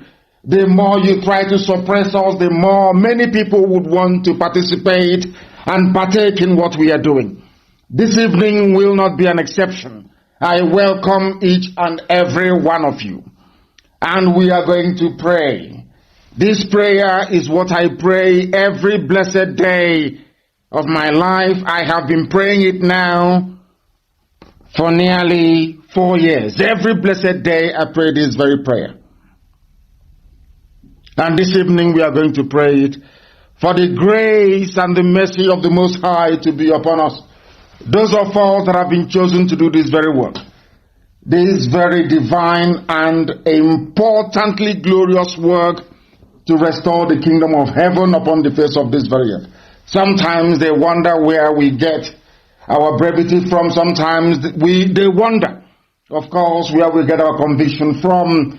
Sometimes they wonder where we get our inspiration from. Today, as always, even our detractors are going to testify that Elohim, the Most High, Chukwukika is with us. Please, you will bow down your heads wherever you are, that we may pray. Before I came on air, somebody said that some people ignorantly and foolishly say to themselves, they are not of the Hebraic family, they are not Jewish, but they kneel down, they bow down to call upon the same God of Israel. Ignorance is indeed a disease, and this evening we pray for Chukwukika to give us common sense, to give us discerning spirit, to give us the ability to discern and to reason, to give us that very rare gift to understand, absorb, and cherish the truth. Our Father who art in heaven, the Most High,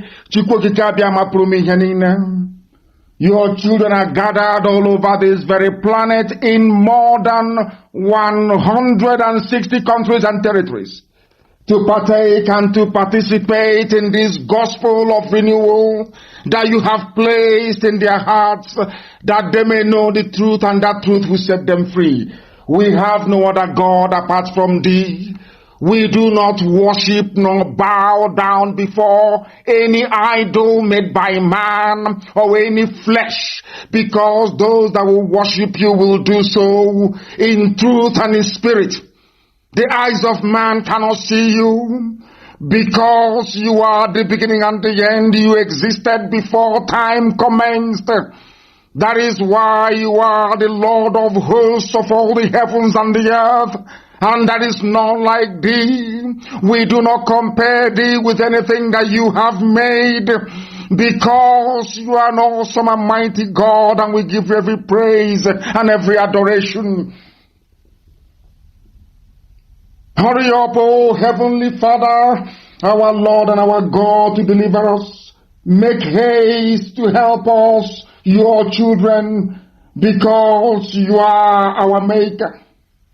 Let all of them be put to shame and confounded that come after your children. Those that sought to spill blood in Enugu and elsewhere in Biafra land, the Janjaweed, the Fulani horde, let them be chased backwards and be put to confusion, all of them that wish to destroy IPOB. Let them be turned back to the Sahel from whence they came. Let their reward be their shame, all of them who laugh at your children. Let all those of us who seek thee, who are glad and who rejoice in your mercy in our lives, all of us in IPOB, this noble family, every Biafran family on this very earth, those of us that love thy salvation, for always we are going to say, hallowed be thy name, hallowed be thy name, hallowed be thy name, for you are magnified, O Heavenly Father. We are poor and very needy. You will make haste to come and deliver your children, because you are omnipresent. You are our help and our deliverer. You are our Lord, our God, Elohim Adonai, El Shaddai. Please do not delay. Come and deliver your children and set us in the land that you promised our ancestors, because we have returned to thee. And to thee alone, Biafra shall know only thee, you the God of Abraham and of Isaac and of Jacob, that the world may know that we are blessed, that in Africa did you ordain that light shall come upon the whole of this very earth, through your children, Biafra. This we pray in your holy name and no other, now and forevermore. He say, we have called upon heaven. As the sons of men that we are, we must proceed to preach this very gospel that heaven itself ordained must be preached on this very day, the second day of September in the year of Most High Elohim 2020. The time now is approximately 14 minutes past the top of the hour. 14 past 7 p.m. in the blessed land of Biafra, a land that is blessed, the only land on this very earth where in less than 40 miles there is abundance of coal, abundance of natural gas, abundance of crude oil. The only place on this very earth, because we are blessed, extremely blessed. And Iguacha is working this evening. Our relay station in Iguacha is working. They should tune in and also be able to participate as well. We are going to preach this very gospel as Chukwukika Abiyama intended. This evening we are going to start with a very distressing, a very debilitating, and a very worrying news. Because the Fulani Janjaweed, with their jihadist tendencies, are hell-bent on executing, eliminating, and exterminating Biafrans wherever they can find them. Therefore, this evening, if you have a relative in the Zoo army, in the Nigerian army, if you have any Biafran of any ethnic coloration or clan in the Zoo army. More so if they are Igbo and they are combatant soldiers and they are related to you. From this very minute, you better start looking for them, be they male or female, because the report we are getting about their condition is not very good. Our intelligence on the ground in the various barracks in the northern part of the Zoological Republic that Britain created has confirmed that they are redeploying all Biafrans in the Zoo army and taking them to Borno to face certain death. They are now assembling Biafran soldiers from all the formations that they have in the zoo, including 82 Division in Enugu and also the military barracks in Ebonyi State. They are rounding up our people and transferring them to the north, where we got intel this very evening before I came on air.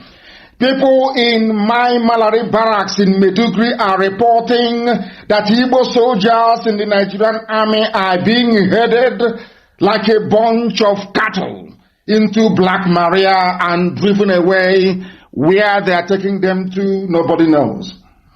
What I'm telling you tonight is happening at Brigadier Mai Malari barracks in Maiduguri. It is the huge army cantonment there.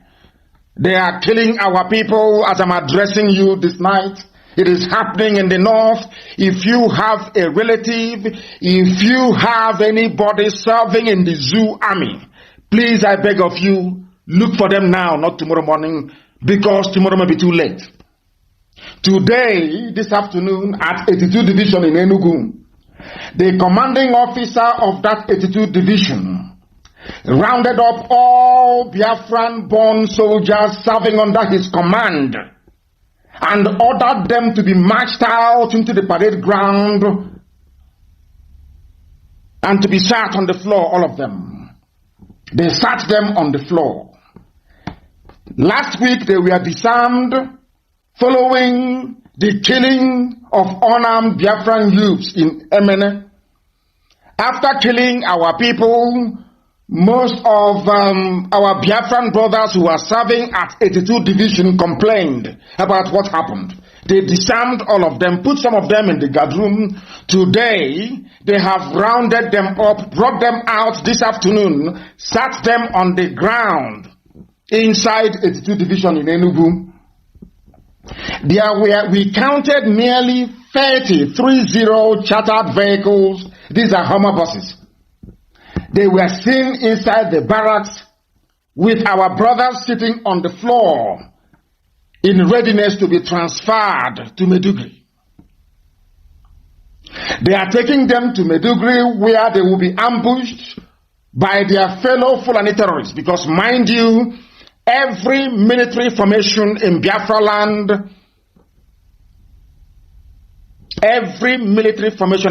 land, is headed by people who are not Biafrans. So their intention is to kill, including the Solomon Babatunde, Hafia, that rounded up our people on Sunday and wanted to execute them until we came on air and told the world what was happening.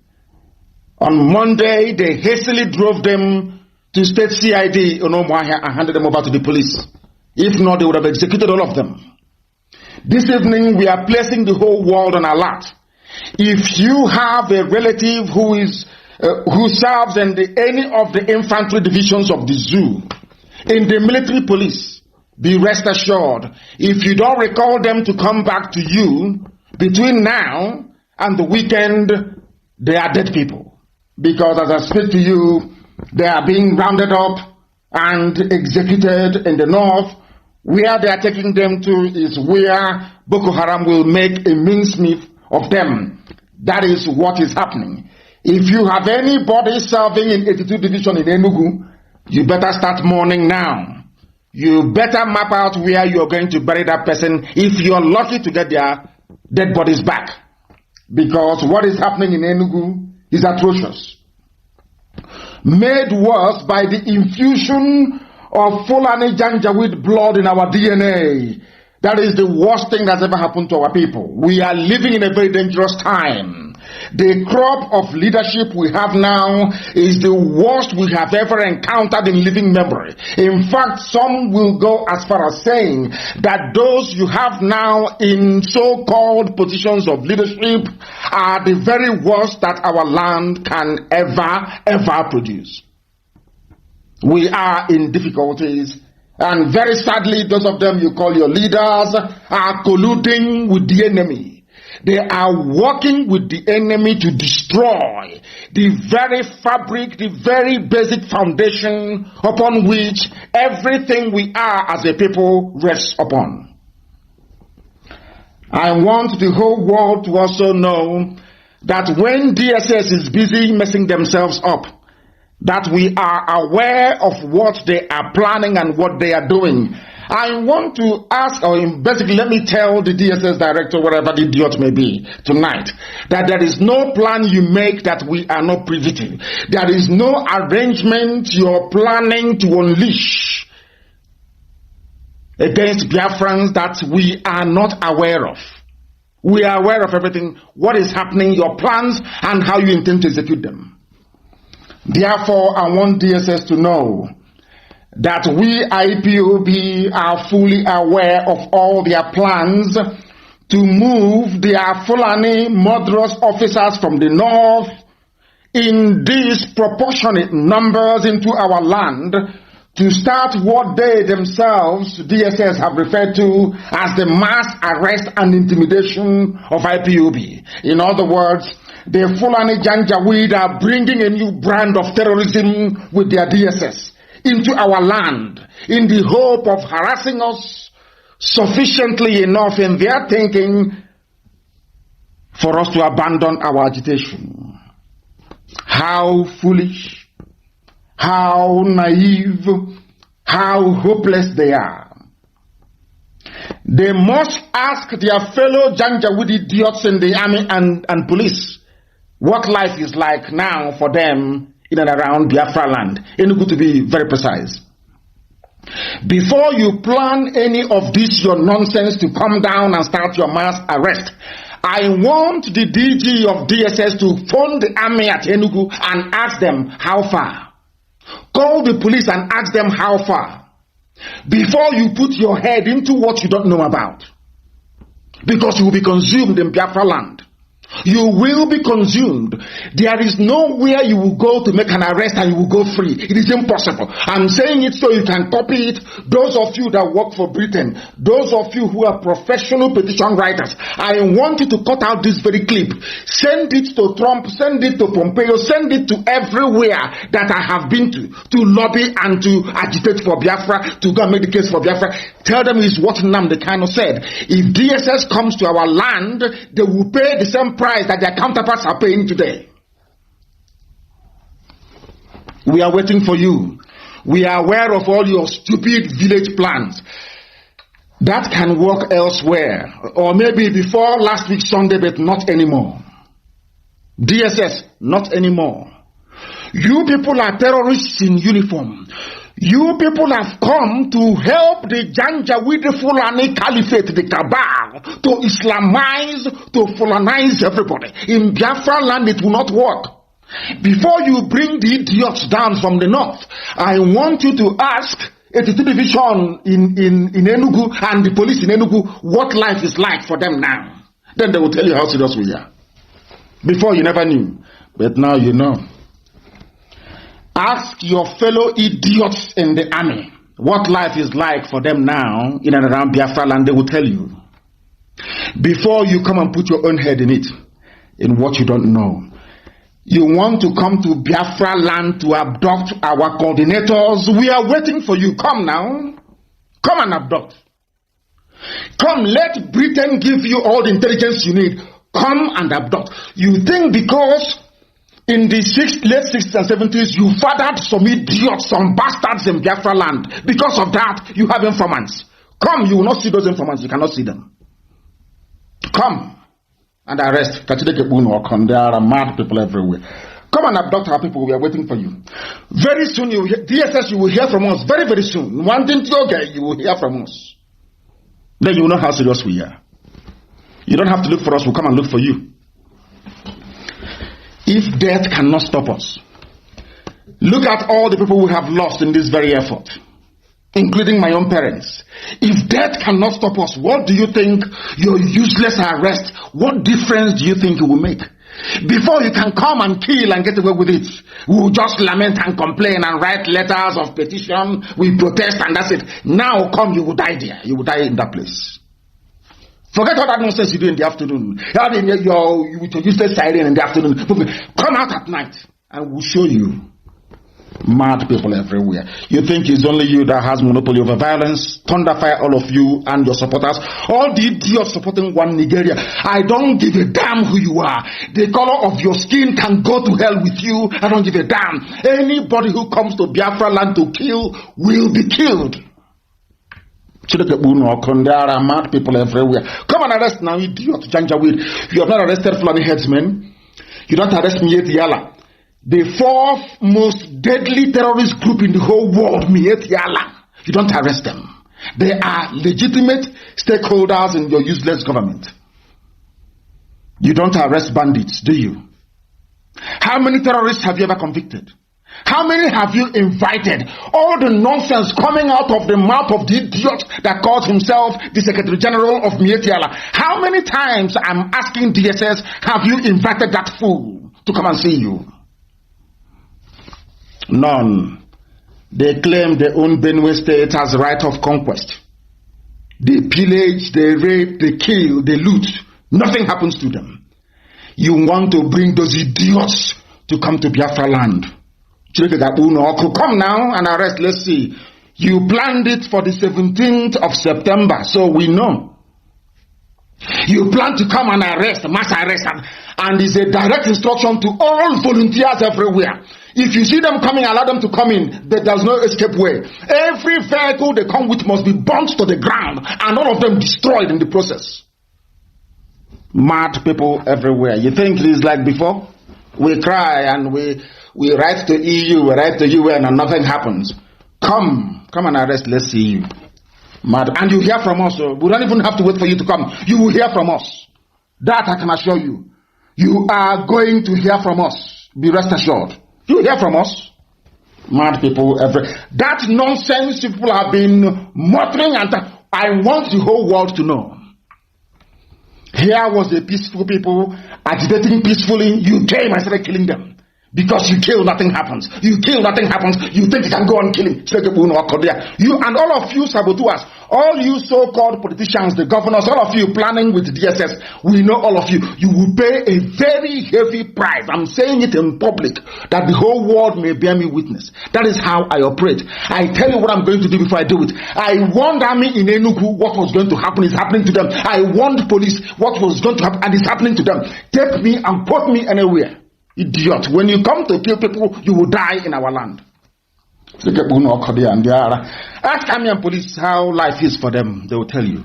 And the day we get started, any day we grab you, we catch you. We will set an example with you that any ear that hears about it will vibrate. All of you idiots collecting 50,000 naira from your parents' relative, answering Biafran names, answering Igbo names, some of you. The day we catch you, we will set an example with you that the world may know how serious we are. Fools everywhere. We are waiting for you. Come. Come with your petty village plan. We are ready. We know who your informants are. We know who they are, all of them, one after the other. We know them. All the governors that are planning this, we know all of you. If we don't spare the zoo, army and police, I'm going to spare you. You're mad. All of you are mad. Now, for all these years, we've been very quiet and very peaceful. Very quiet and peaceful. You never wanted to respect yourselves. That thing you're looking for, you have now gotten it. And we are not going to stop. Never until Biafra becomes free. Never. Any idiot that comes out to campaign for election, for presidency, you see what will happen to you and your entourage. That day you will know how crazy and how mad we are. Because when people try to be gentle with you, you don't understand. Fulani don't understand gentility. They don't understand normalcy. What they want is that useless way they drive their cattle, to drive everybody that way. You can drive other zoo animals that Britain created. You cannot drive, not when I lead IPOB, it cannot happen. Can never happen. All of you mad idiots, including those stupid governors, behaving like a drunken beasts in the brain. Your time is fast approaching. Connive all you like with the enemy. Plan anything you can plan. What we have in store for you, history will remember you by it. Mad people everywhere. You don't want us to have freedom? But Scotland can have freedom, yes? Scotland can have a debate to decide when they want to have their own referendum. Scotland is not depending on Boris Johnson as to the timetable of their referendum. They want to do it themselves. And somebody have cleverly asked, why is it that referendum is good for Scotland and not good for Biafra? Oh, because Scottish people are white. Biafrans are black people. Because Biafrans are in Africa and Scottish people are in Europe. They have the right to control their own destiny. But people in Africa, we don't have that right. God never gave us that right. We are inferior to white people. That is the thinking. That is why Scotland can come out openly to, not just to agitate, to say to Boris Johnson of England, we want to go our separate ways and we are setting the timetable for it. No one has gone to Scotland to shoot at them. No one has gone to Scotland to kill them.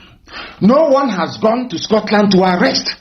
MI5 hasn't got to Scotland to arrest anybody. MI6 hasn't gone there. Military intelligence, they've not gone there. None. SAS, they're not there. But storming every home of an SNP member. None whatsoever.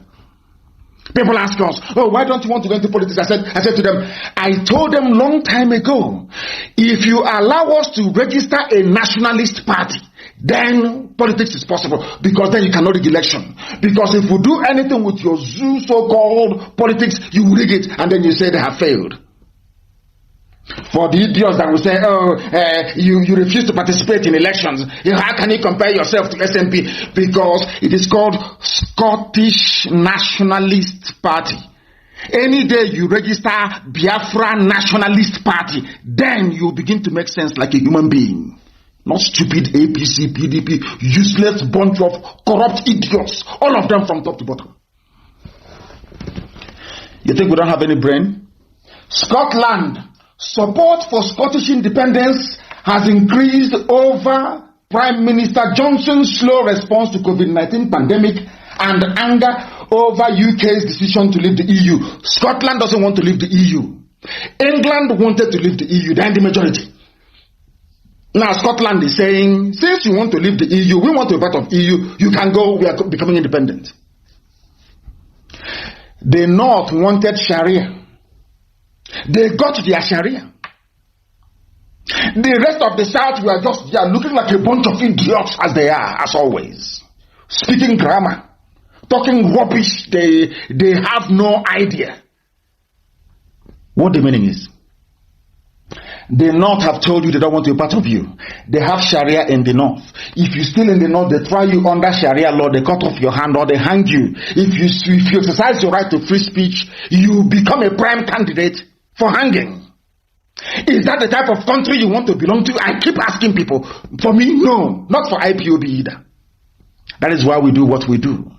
For some of you who are so foolish, you claim, you pretend you don't know what we are talking about. You pretend you are deaf and dumb. You are blind to the reign of injustice, the institutionalization of greed and criminality. All of you are bearing witness to it. The worst government ever. The worst nepotistic government ever, without a head of state. No head of state, no vice president, no chief of army staff, nobody is anywhere. All of you idiots, imbecilically as you are, following sheepishly, because if you make too much noise, they give you some money. You shut up and start talking rubbish. You think we are like you? All of you are mad. They are zoo products. Scotland's First Minister, Nicola Sturgeon, has pledged to publish draft legislation for a new Scottish independence referendum, including the question and timing of the vote before the country's parliamentary election next year. This was the same political arrangement that Britain denied all of you, calling yourself Nigerians. In Scotland, there is devolution. There is regional government. Scotland has their own government. Wales have their own government. England has their own government. Northern Ireland has its own government. But the same arrangement the white man British made for themselves was what Ojukwu went to Aburi to negotiate with Gowon. Britain said no to it. Ask yourself why. The same thing. Now Scotland can determine if they want to be part of the UK or not. But in your own case, they say no. And people have the guts and the temerity, those claiming they're educated, to come out to defend what is in essence indefensible in the zoo. I asked for Sibajo, they went and photoshopped somebody dancing like Papa Jasko with their legs all twisted up and down. And you keep asking a human being that went to university, can't you see, are you blind? Can't you see their legs the way it is, as if they are dancing, what is the latest craze now you have? People are blind. That is why I speak about black people the way I do. Because sometimes our stupidity overflows. I'm telling you the truth. It overflows. Listen, Sturgeon, who heads Edinburgh's pro-independence devolved government, put on hold plans for a second referendum in March to concentrate on the coronavirus. However, the most sustained support for Scottish independence in the modern era has prompted nationalists to renew their push for another vote. The will of the people. This is what democracy is all about. Some of you in Africa and almost all of you in the zoo, you don't know what democracy means. Democracy means the projection of the will of the people through a political process. As simple as that. The people determine what happens to them. Is that filtering into your brains? Because some of you have your PhDs, but you're so stupid. Once you're in the zoo, you are gone. You're brain dead. You cannot fathom, you cannot reason, you can't articulate, you cannot put things together. You are dumb if you're in the zoo. Now listen, Scotland is proving to you that power belongs to the people. They have a devolved government. The same thing that happened in Catalonia, that made America to wonder and to say to EU, I thought you claimed you are advanced and you're in the 21st century. How come you are allowing Spain to be heavy-handed against Catalonia? Are you following? Scotland is about to vote for another. They've tried before. They lost by, I think, a percentage vote or so, or thereabout. They are trying again. This thing that Scotland is debating in the open is the reason why DSS wants to send people to come and kill and to kidnap. And the UK ambassador is there. The woman that's in her own country that created that zoo called Nigeria, in her own country, Scotland are allowed to ask for independence. She's in Abuja collecting her own share of the petrodollar to support Fulani evil. When Fulani descend with their army, their police and their DSS, they say nothing. And I want to ask the British High Commissioner to the zoo, I want to ask her a question. Why is it that in Scotland you have not sent the SAS, which is the elite paratroop division of the army? Why have you not sent MI6 or MI5 to kidnap Nicola Sturgeon or to storm her home and kill everybody who is there. I want to ask the British High Commissioner in Abuja. I want to let the world understand the depth of the stupidity of black people. I keep saying it all the time. Black people are useless, completely useless and hopeless. I want to ask this question. Why is it that there is a woman sitting in Abuja as the High Commissioner for Britain? In her own country, people are agitating to be free, and they are going to get it, of course.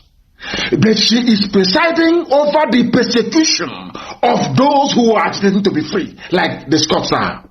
Because in her mind, these are black people. They are monkeys, they are zebras, they are alligators, they are nothing. They have no brain. Only a white person can reasonably ask for independence. It's not meant for black people. You stay how we created you. You stay in the countries we made. We made you. We created you. Therefore, you are our subject. You are like a commodity to us. We trade you as we will. The woman is in Abuja right now listening to this broadcast. She is the High Commissioner. She is there as Fulani will send their soldiers to go and kill innocent people. She is there. They will send their police to shoot at innocent people who are agitating for their freedom. But in Scotland, nobody does anything of that sort. Hypocrisy of the highest order. And that is what we are here to challenge. And we must challenge it. We must speak the truth. And that truth shall prevail. That truth is going to set everybody free. Including the woman. She's in bondage. In moral bondage. Her conscience is disturbing her. Why do I mention her all the time? Because it was Britain that created the zoo. Nigeria never existed. There was no country called Nigeria. Forget all this nonsense from these Neanderthals, these intellectual dwarfs talking rubbish every blessed day. Nigeria never existed until 1914. Never ever existed. Before the white man came, there was no country in Africa called Nigeria. None whatsoever. So all this nonsense about being a Nigerian is absolute fallacy, pure garbage. Nobody is and nobody can ever wish to become a Nigerian. Only if you are an animal. Only if you're a complete fool, which of course some of them are. Some of them are. Scotland can have independence, but not Biafra. Scots are whites and Biafrans are from black Africa. They are not entitled to. That is the brain of a black man. All the idiots saying, oh, unity, one Nigeria. They never ask themselves, why don't you hear about one Britain? Why don't you hear about every day? Let Britain unite. Let Britain. Why don't you hear about such frivolous, idiotic debates? Because England is different from Scotland. The same way that Fulani is different from Hausa, and Hausa is different from Nupe. Nupe is different from Oduduwa. Oduduwa is different from Biafra. All different people. If we have to be together, let us decide on what terms we are coming together. Not a white man from somewhere to come to Africa to say, you, from today, your name is now Nigeria. And in the process, half of Yoruba land is in Benin Republic. Shame doesn't. You people, you have no shame. You know, a black man has no shame. You have no shame. There is no, how can I put it? There is no dignity. There is no honor. There is no pride. Nothing. That is why an animal can wake up in the morning and say, I'm a proud Nigerian. I believe in Nigeria. Because you're a fool. You have no brain. Something created by people that want to hold you down in perpetual bondage and pain forever and ever. You're subservient to them. You are an animal because they created you. They gave you your name. Your forefathers never came up with the name Nigeria. It was given to you by a white harlot. And a drunken one for that matter. That is how foolish you are. With your PhD, with your with the whole of the degrees you've acquired, that is how you have been reduced. That despite all your degrees and the claim to elitism and intellectualism, you are nothing. You are named by a white woman that has no connection to you, not social, not cultural, not anthropological, absolutely nothing. because you are a product of the imagination of a white woman. That is how low you are. That is how low some of you will remain for the rest of your useless, idiotic lives in the zoo. Anybody who opens his stupid mouth or her mouth to say, I'm a proud Nigerian, to me you are nothing. You are lower than a vermin. You are nothing. You are complete idiot you are, because you cannot reason very well. Can you go to Europe and create a country for them in Europe? Can you, if you claim that God created every man equal, can you go to Europe and create countries in Europe the same way they went to Africa and created countries in Africa? Can you do that? If you cannot do that, then you are not equal to them. When you foolishly come out to say you're a Nigerian and you want to defend Nigeria and you're a Nigerian and you're a proud, you are a fool, a complete idiot you are. Complete idiot. Look at Scotland. People that understand the meaning of education, enlightenment, elitism. Look at what their elites are doing in Scotland for Scottish people.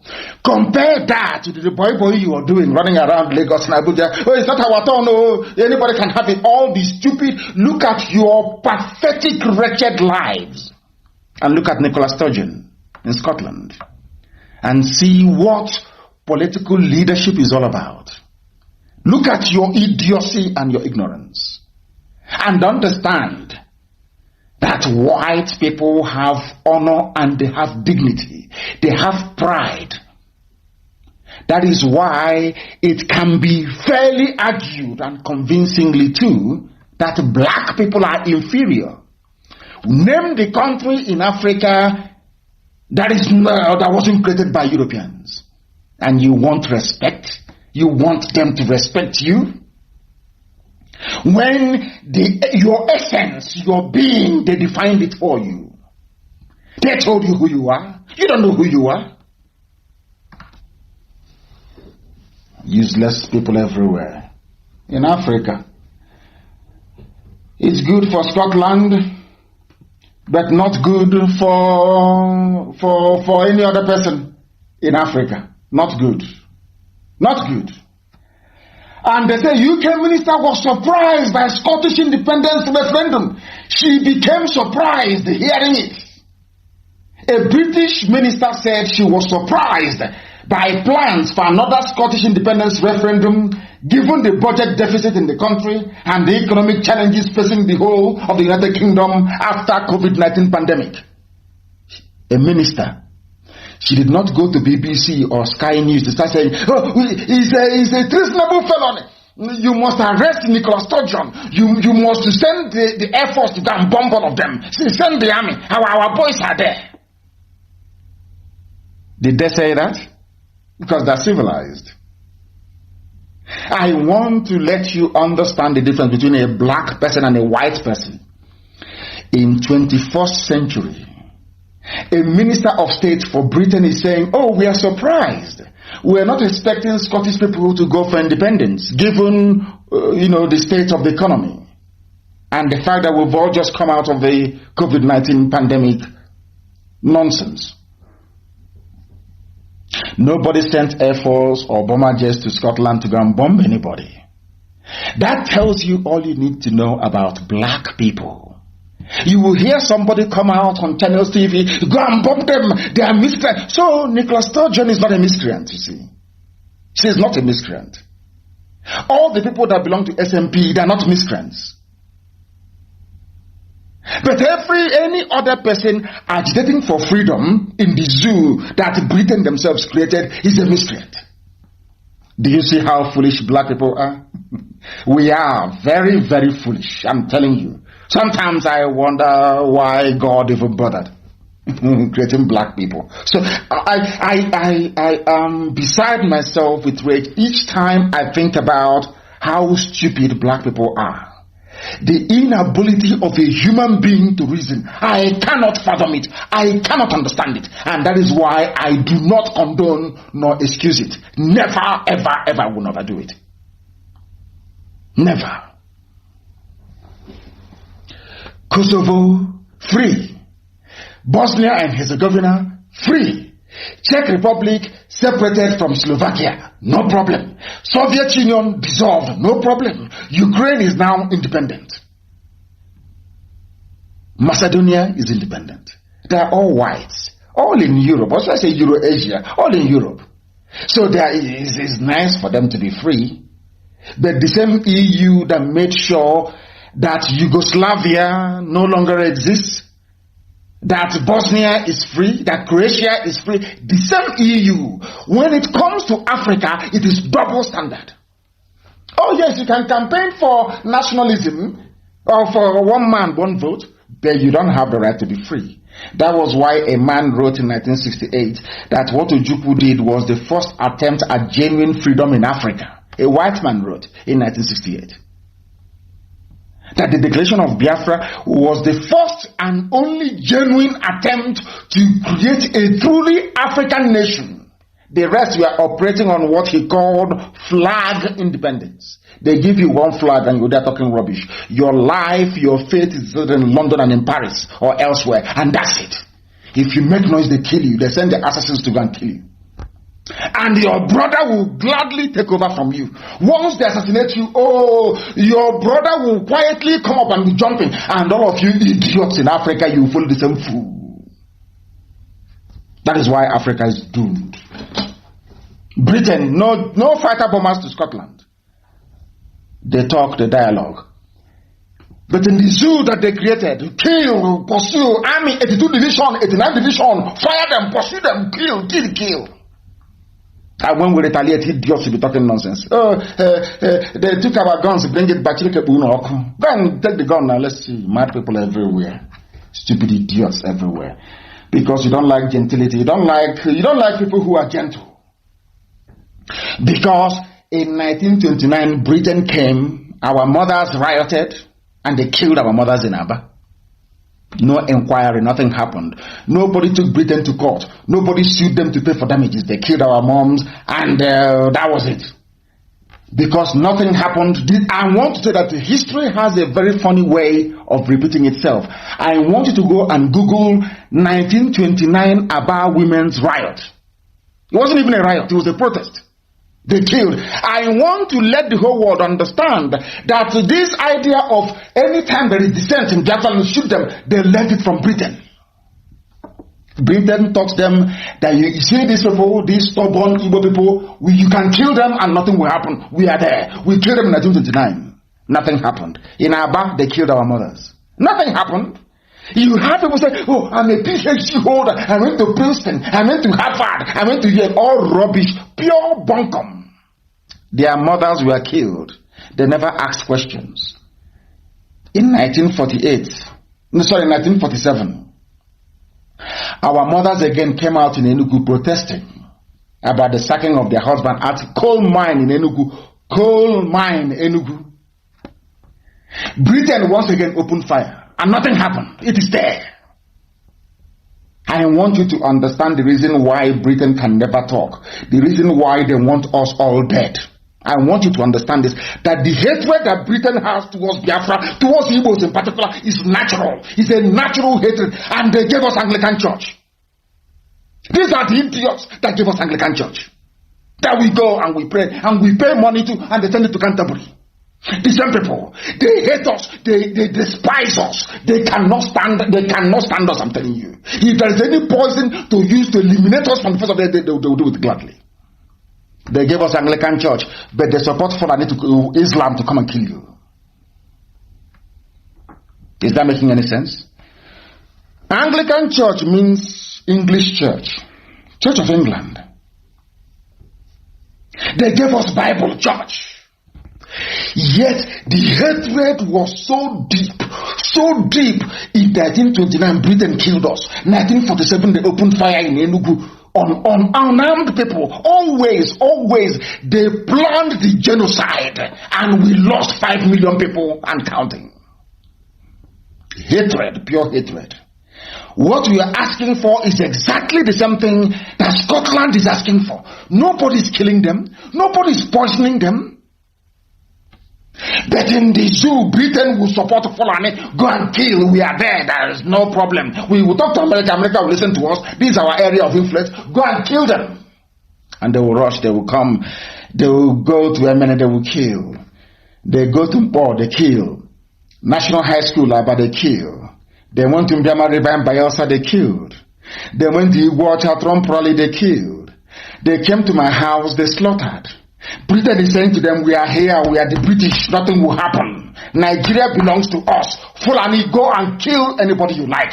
Form as many terrorist groups as you like. Nothing will happen. That is why today, Fulani is boasting of 7 terrorist groups. 7 formed by Fulani. 7.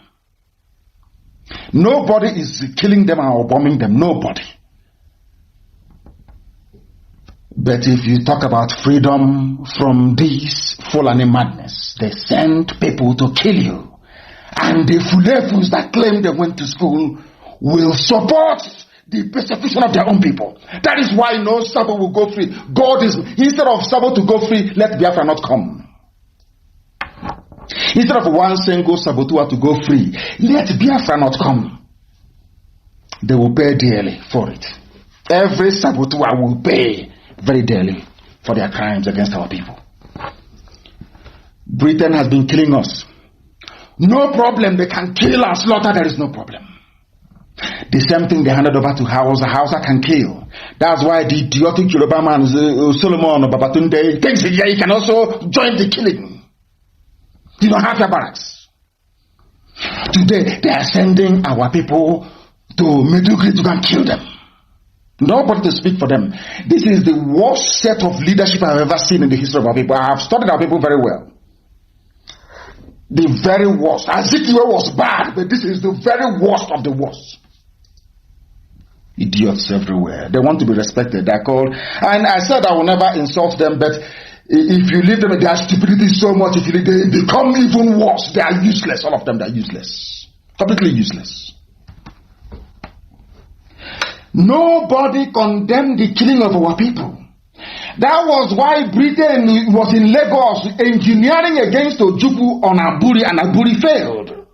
The same Aburi that Britain is running on confederation. Wales has a parliament. Scotland have their own parliament. Nobody said, oh, you must go by constituency. No. As they are doing now with IG of police and Amoteku. It must be local. No region. Why do you want to deny people their own identity? An identity that predates even England. Oduduwa existed before England. Biafra existed before England was formed by William the Conqueror from Normandy. For those of you who don't know history, was it not 1066? When was England formed? I keep asking. We have been existing for Ndibo from time. Nobody even knows the time. That is why they are called Ndibo, the ancient of the ancients. Very old people. Nobody knows. And you want to subject, or should I say subjugate, that very rich culture and heritage. Very rich culture and heritage. You want to subjugate it to the garbage, the nonsense that they have given to you. What does that tell you about who you are? What does that tell you about who you are? I'm asking you. You know nothing. Here you learn. Here we scramble your brain and reset it how God intended it to be in the first place, so you can reason like a human being. Some of you don't reason very well. That is why your lives can never be the same.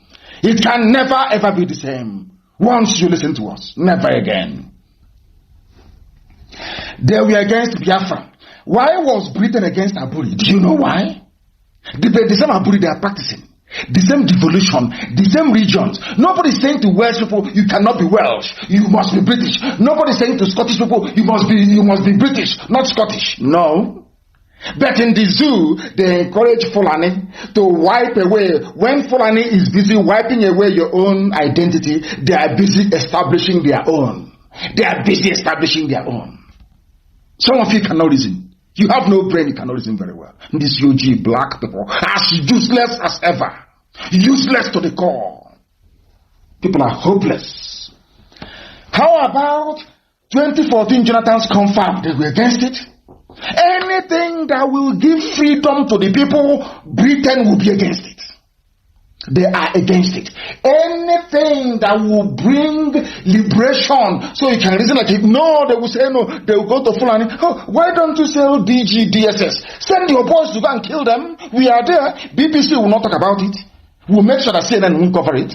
After all, go and give them some money. They will go. They will bribe BBC. They will give money to CNN. They will give money to Zuckerberg or Facebook. They say suppress them. All the way to even Twitter. Do you know if you search for the name Mazi Nnamdi Kanu on Twitter, you don't see it? Are you aware of that? Do you know if you go to Facebook and search for my name, Mazi Nnamdi Kanu, they give you all the fake pages that DSS created? Are you aware of that? Ask yourself, why, if we are inconsequential, we are nobody, why would even Twitter accept money to, if you search for Mazi Nnamdi Kanu, you cannot see it, and it's an assignment, go and try, you will see. You can't see my name on Twitter, but I'm on Twitter. I've been stuck on 498,000 for nearly 3 months on Facebook. But they send me things and say, oh, look at how many people that liked your page. It doesn't reflect. Are you aware of that? Ask yourselves why all these things are happening. Then you understand the level of conspiracy we are battling against. That is why we have gone for full frontal. We are exposing everything and every truth. Let heaven be the judge of us all. It's always about oil. Always about oil. Iraqi invasion was about oil. Tony Blair is there. He's writing to NBA. Idiots are NBA. This was a man that I voted for in 1997. I voted for him. I voted for Tony Blair, thinking he was a human being. Look, he went to the same thing that the same Labour Party. It was the Labour Party in 1967 that said we would kill every Biafran rather than not have oil, access to Biafran oil, because we created you.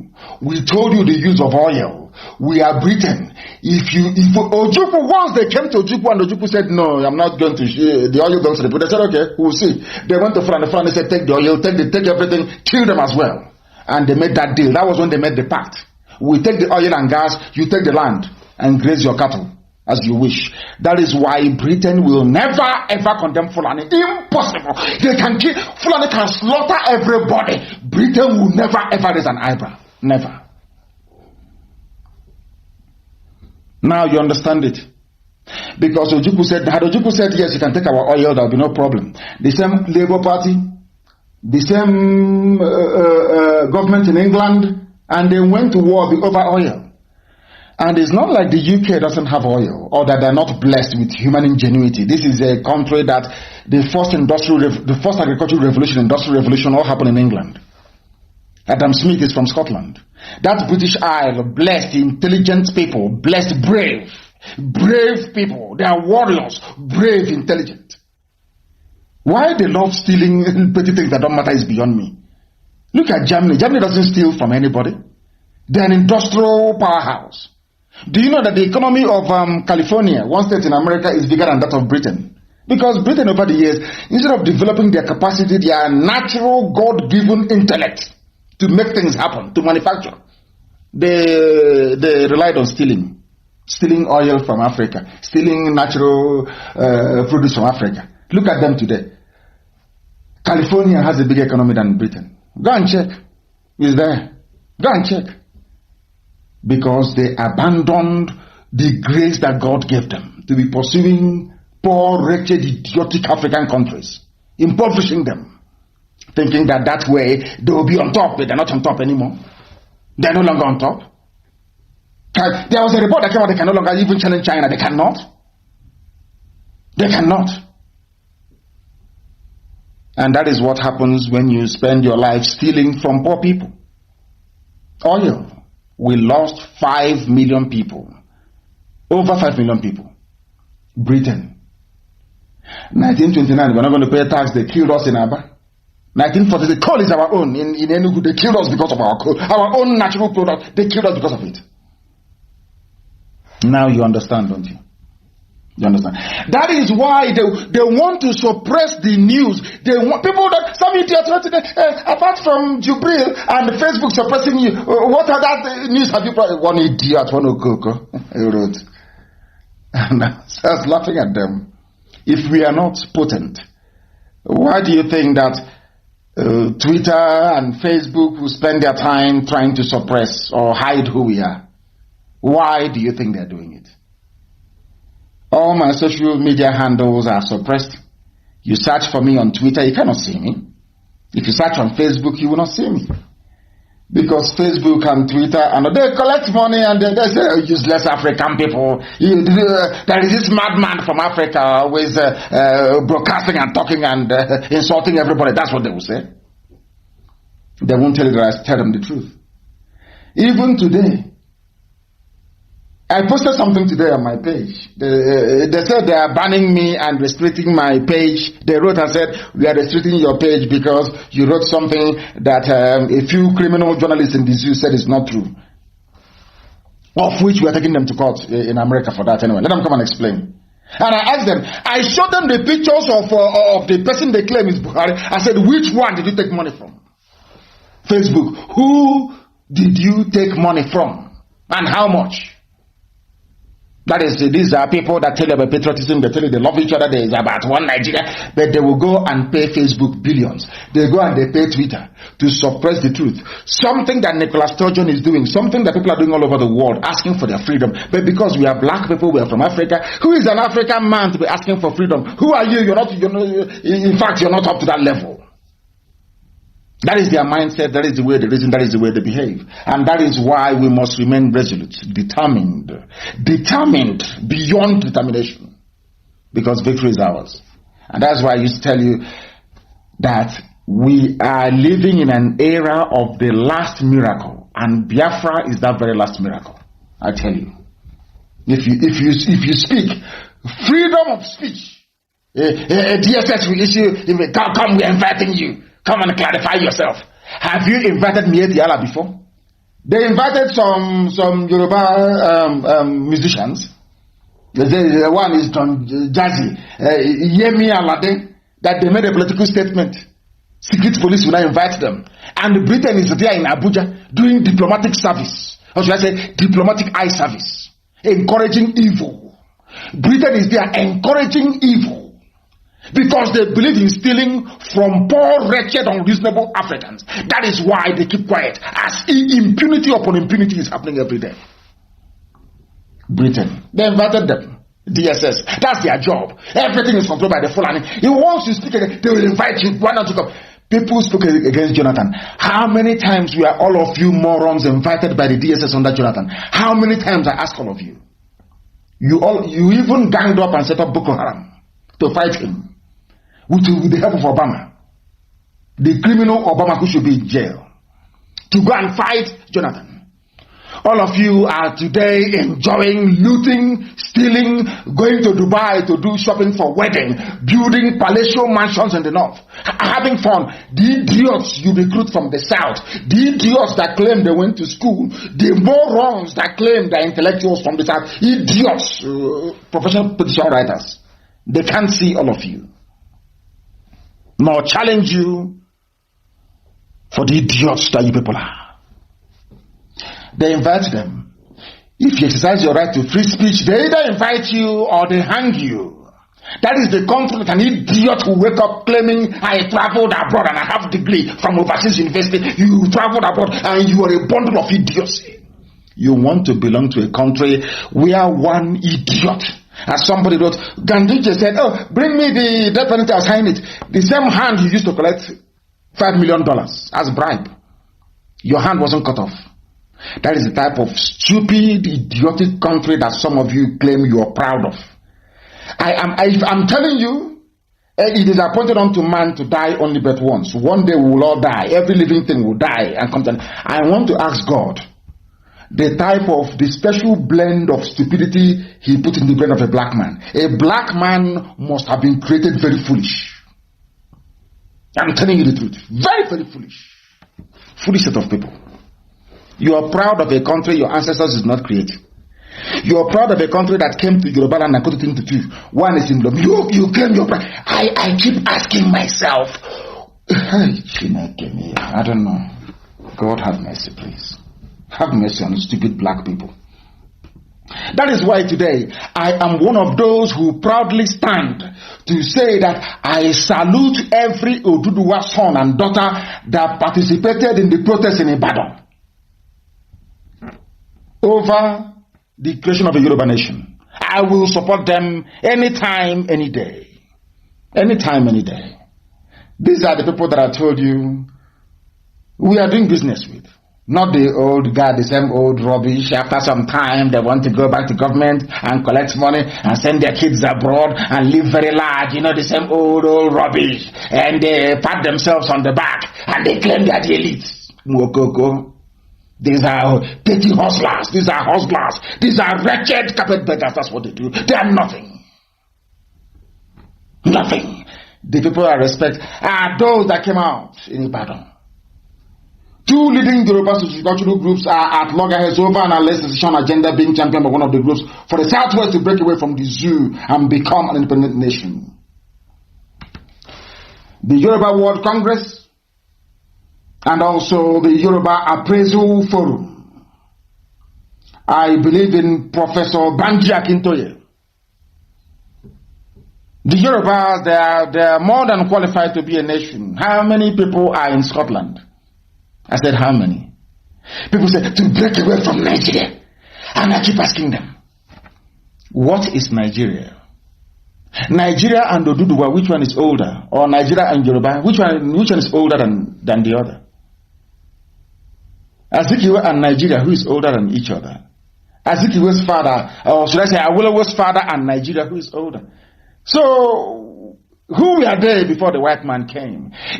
People, when I used to throw the line open to debate any animal from the zoo, I used to say to them to go and bring their finest professors.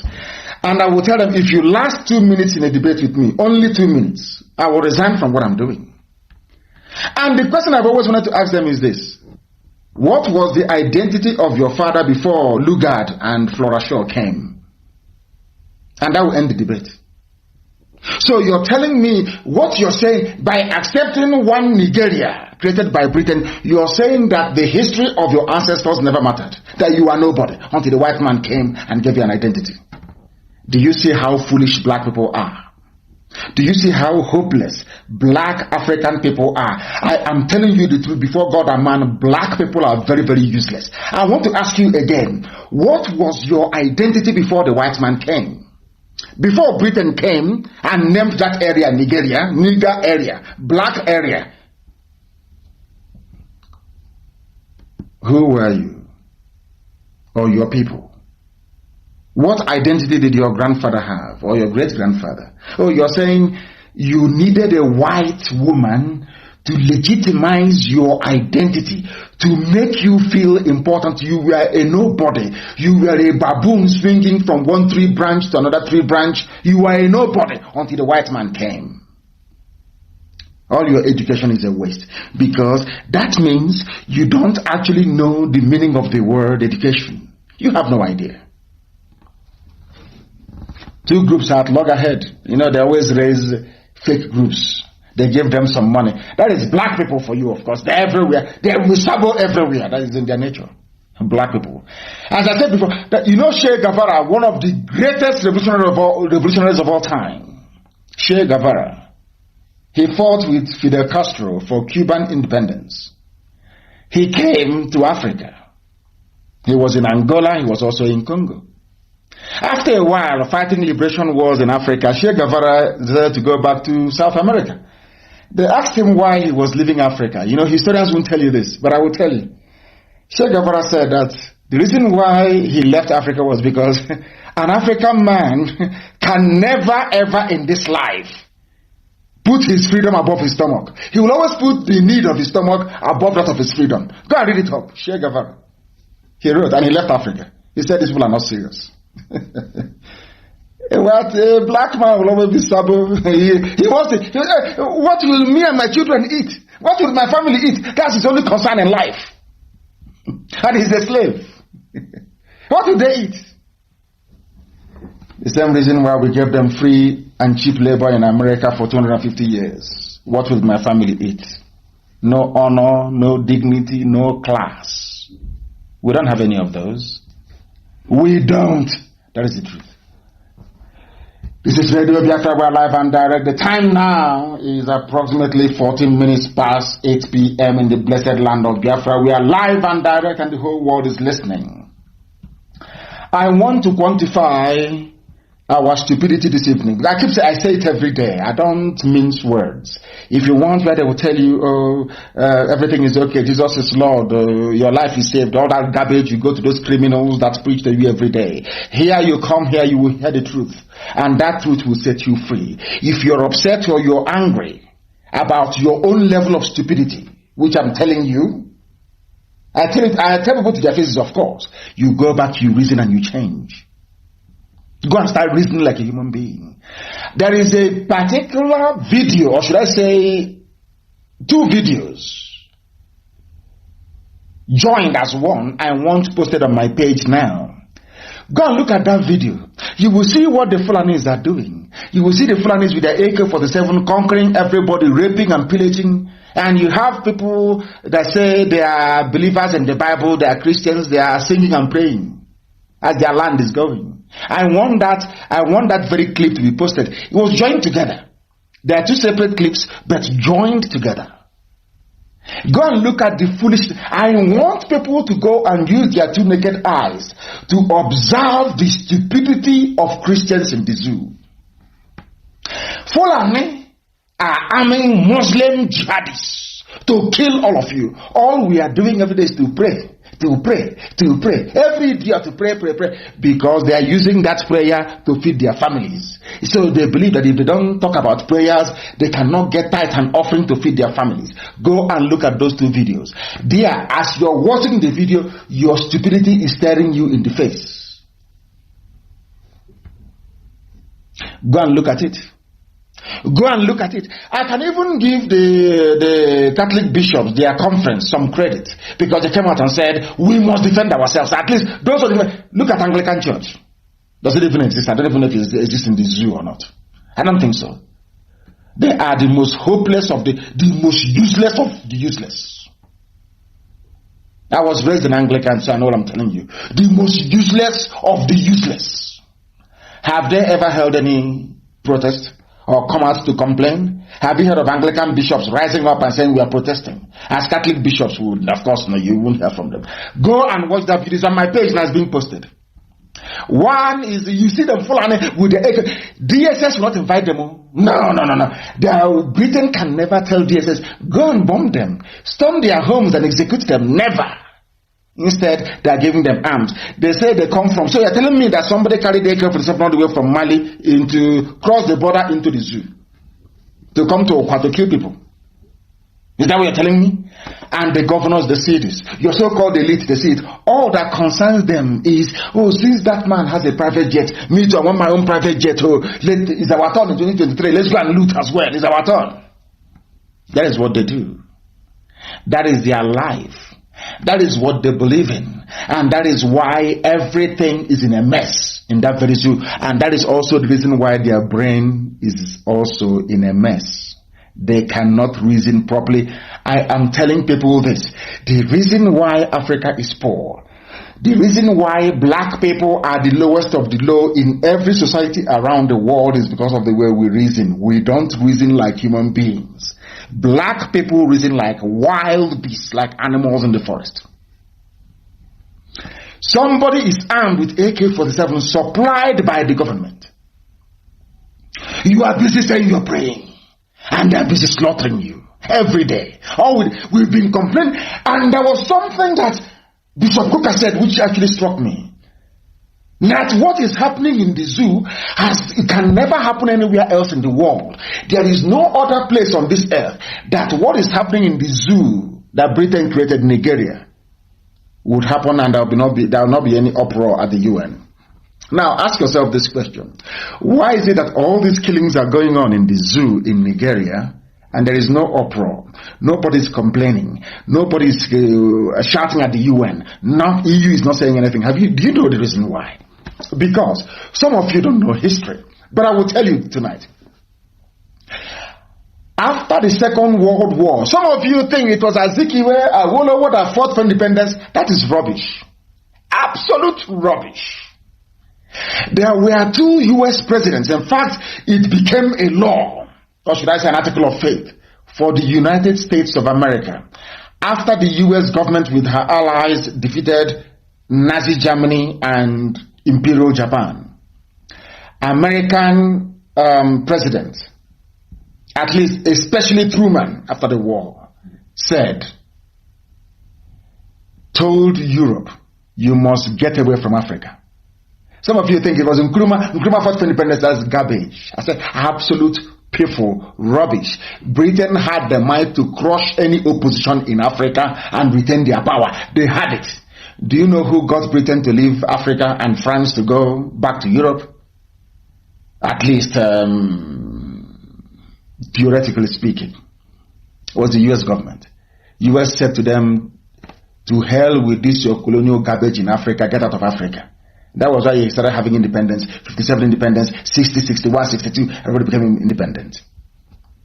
Because US said, United States of America said so. US. Do you know that Britain wanted to go back to go and colonize Egypt again or take over Suez Canal? Are you aware of that? And how many of you know about the Suez Canal crisis? Prime Minister Eden was flying his men SAS to go and take over the Suez Canal because of the money they collect from the toll. It's like a toll gate now for ships. Instead of ships to go all the way through the Cape of Good Hope in South Africa and come back up again to Asia, from Egypt, you just Suez Canal, Mediterranean, you just cut across, and from there you enter the Persian Gulf. Or the Arabian Gulf, so to speak. I want to be geographically correct. From Egypt, it's called the Suez Canal. They make so much money from it. Like the Panama Canal you have. If you want to cross from Atlantic to Pacific, you go to the Panama Canal, you just cross. And you pay your toll as a ship and then you cross. Do you know that Britain went and stormed the Suez? He didn't want to go and take over Suez Canal because Britain was losing money and they wanted the money. Again, stealing. Just to... Suez Canal belongs to Egypt. It doesn't belong to Britain. But Britain felt it's a mighty power. We can go and take it. They went. One phone call from US president told him, come on, will you get away from that place? It's not your own. Go and look at the archives. And he didn't pull back the troops, British troops. Humiliation. And said, America is our ally. America said, we are your allies, yes. But we're not going to support evil. Suez Canal belongs to Egypt. And Egypt is a full sovereign nation. So get away from there. And Britain went back in humiliation. That was how they lost the Suez Canal.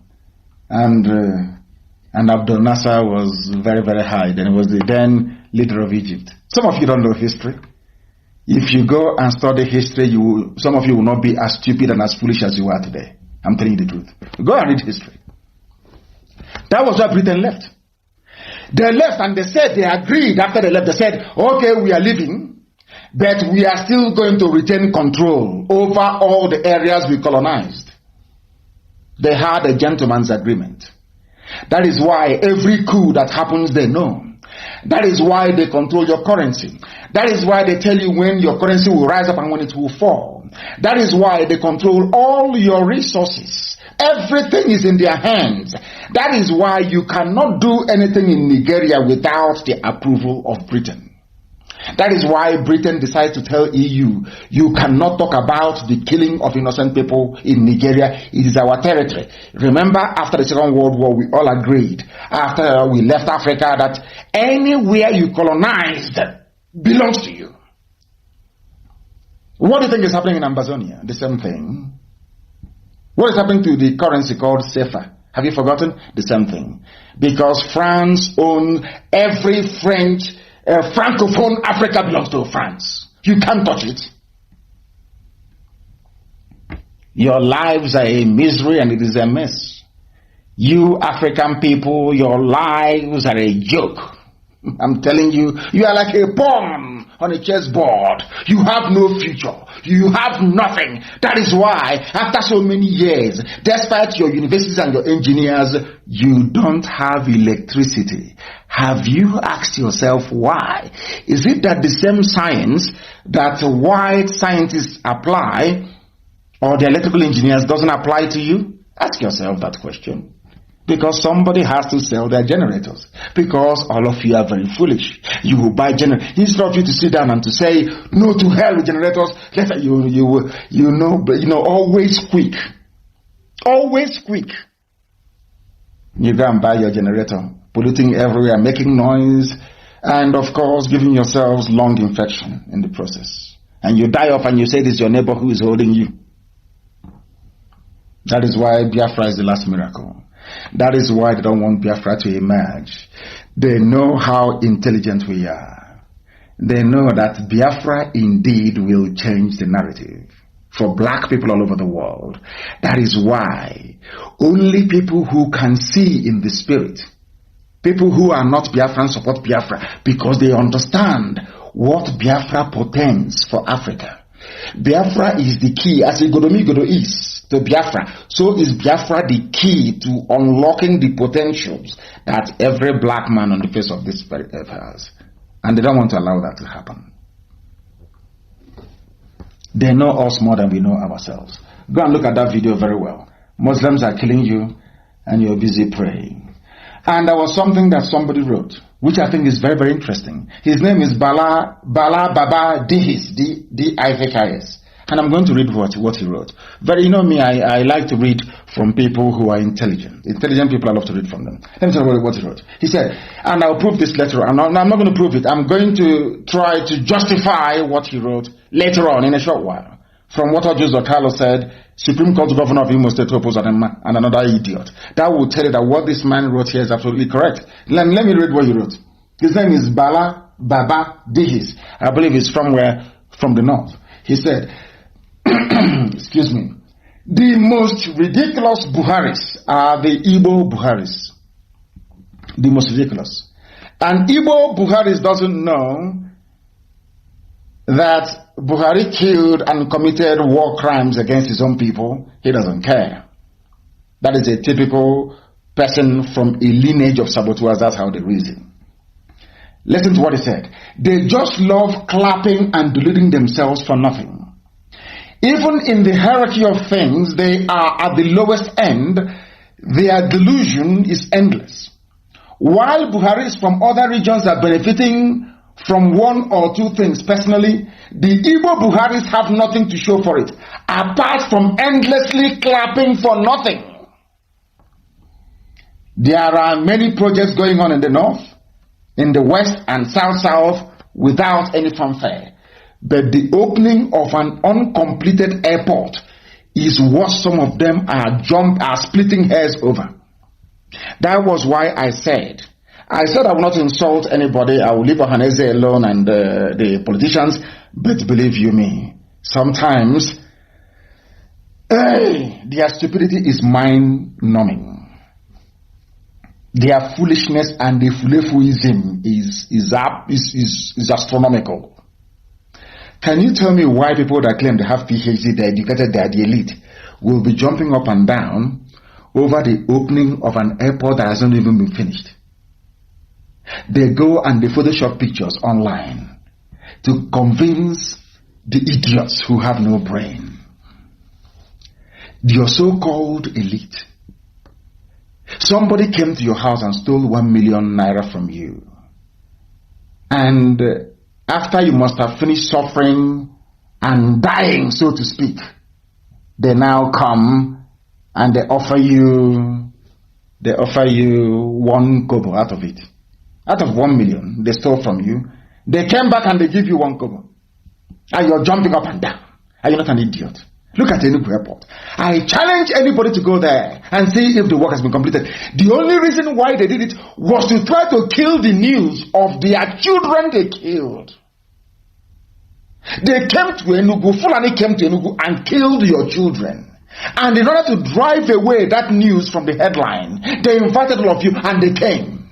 Do you see why these people are the main problem that we have? They call themselves leaders. They were jumping over themselves. The airport hasn't been completed. There is no shame. Yeah, I don't know where these people came from. I don't know what planet they inhabit. I don't know if it was actually our ancestors that these people came from. I very much doubt it, honestly. Have you seen their behavior? Have you seen the way they behave? They went to Enugu. Enugu hasn't been finished. Because of the stupidity of these so-called elders and leaders, you can see Scotland, they are all older than Nicola Sturgeon. Scotland is agitating for independence. They cannot talk about it. Because that Enugu they came to, the Fulani man has promised them 1 million naira each.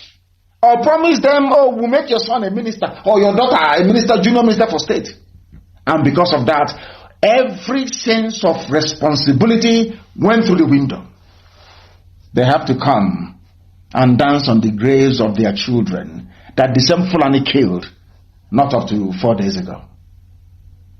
Do you see why we are very harsh when it comes to these people? Do you see why we are the way we are with them? Do you understand the mess these people have put us into? Men without honor, without shame. Apex group, Apex, you see their stupidity? Your children were killed, so you claim. Instead of it to say to Fulani man, no, I'm not going to do anything, I'm still mourning these children that you killed. You jumped out. These are the idiots that want to go and be president. So they can finish all of us. So that Fulani will say, for you to go for second term, make sure there is Ruga in every village, and they will do it. Will some of you ever see what we are saying at home? Will some of you ever understand what we are trying to get across to some of you? Of course, you're black, you're dumb, despite how many degrees you may have accumulated both legally and illegally, but it doesn't really matter. You can take a monkey to a school, take a monkey to a private school, to a boarding school. The monkey comes out, it's still a monkey, still a baboon. The worst set of leadership we have ever had as a people is now, both socio-cultural and political. The worst set, with the exception of very few of them. This very set. I don't know what motivates them. I don't know this level of greed. If they are the ones in my position, oh, by now they'll be billionaires with properties all over the world and private jet. Or build a mansion with Olympic-sized swimming pool somewhere in Iguacha, maybe in Enugu. But we are different. This is the job we are born to do, to restore the kingdom of heaven upon the face of this very earth, that the world may know that indeed, that's why we do what we do.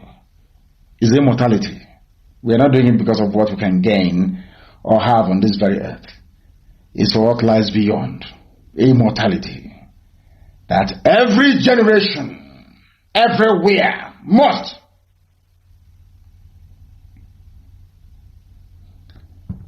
talk about it. They have arrested a set of Biafran youths again in Enugu, and they're heading to the same Hafia barracks from Babatunde. The same Babatunde, he is the recipient. They are playing a game. Fulani will arrest and hand over to Yoruba. Babatunde, Hafia.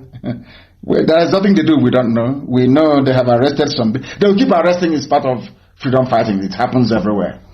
Even during the independence struggle, Britain was arresting a lot of people. His arrest is normal. Of course, it's very much normal. We expect it. This year, the world will be in a state of shock. They have arrested them from Enugu. They are moving them to Hafia. As I said, anybody you arrest, you pay for it.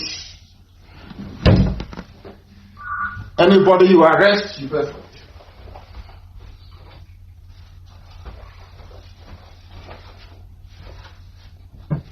Anybody you arrest, you pay for it. Big time. Anybody you arrest, you pay for it. Those who are moving to Hafia, we are aware. We are tracking you all the way through. We are tracking you all the way through. You cannot escape it. Not now, not tomorrow, not ever. We are aware. So just to warn you that we are aware of what you're doing. Whereas Miyetti Allah, they have said that they are in 36 states. They're in the entire zoo. Miyetti Allah are in the entire zoo. In the entire zoo. Go and Google it. Our vigilantes already embedded in 36 states. Miyetti Allah, a terrorist group. Nobody's inviting them. Nobody said, no, IG didn't ask them, where did you get your license from? Who asked you to be there? Because I warned you before that they are working with the army and the police and DSS. Their job is to conquer you. They are in a hurry. They want to start this war in the year 2022. That's when they will commence their assault and their attack. For all of you campaigning for presidency in 2023, you are all wasting your time.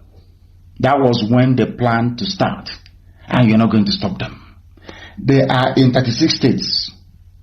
The same vigilante we formed, and they said they must kill us.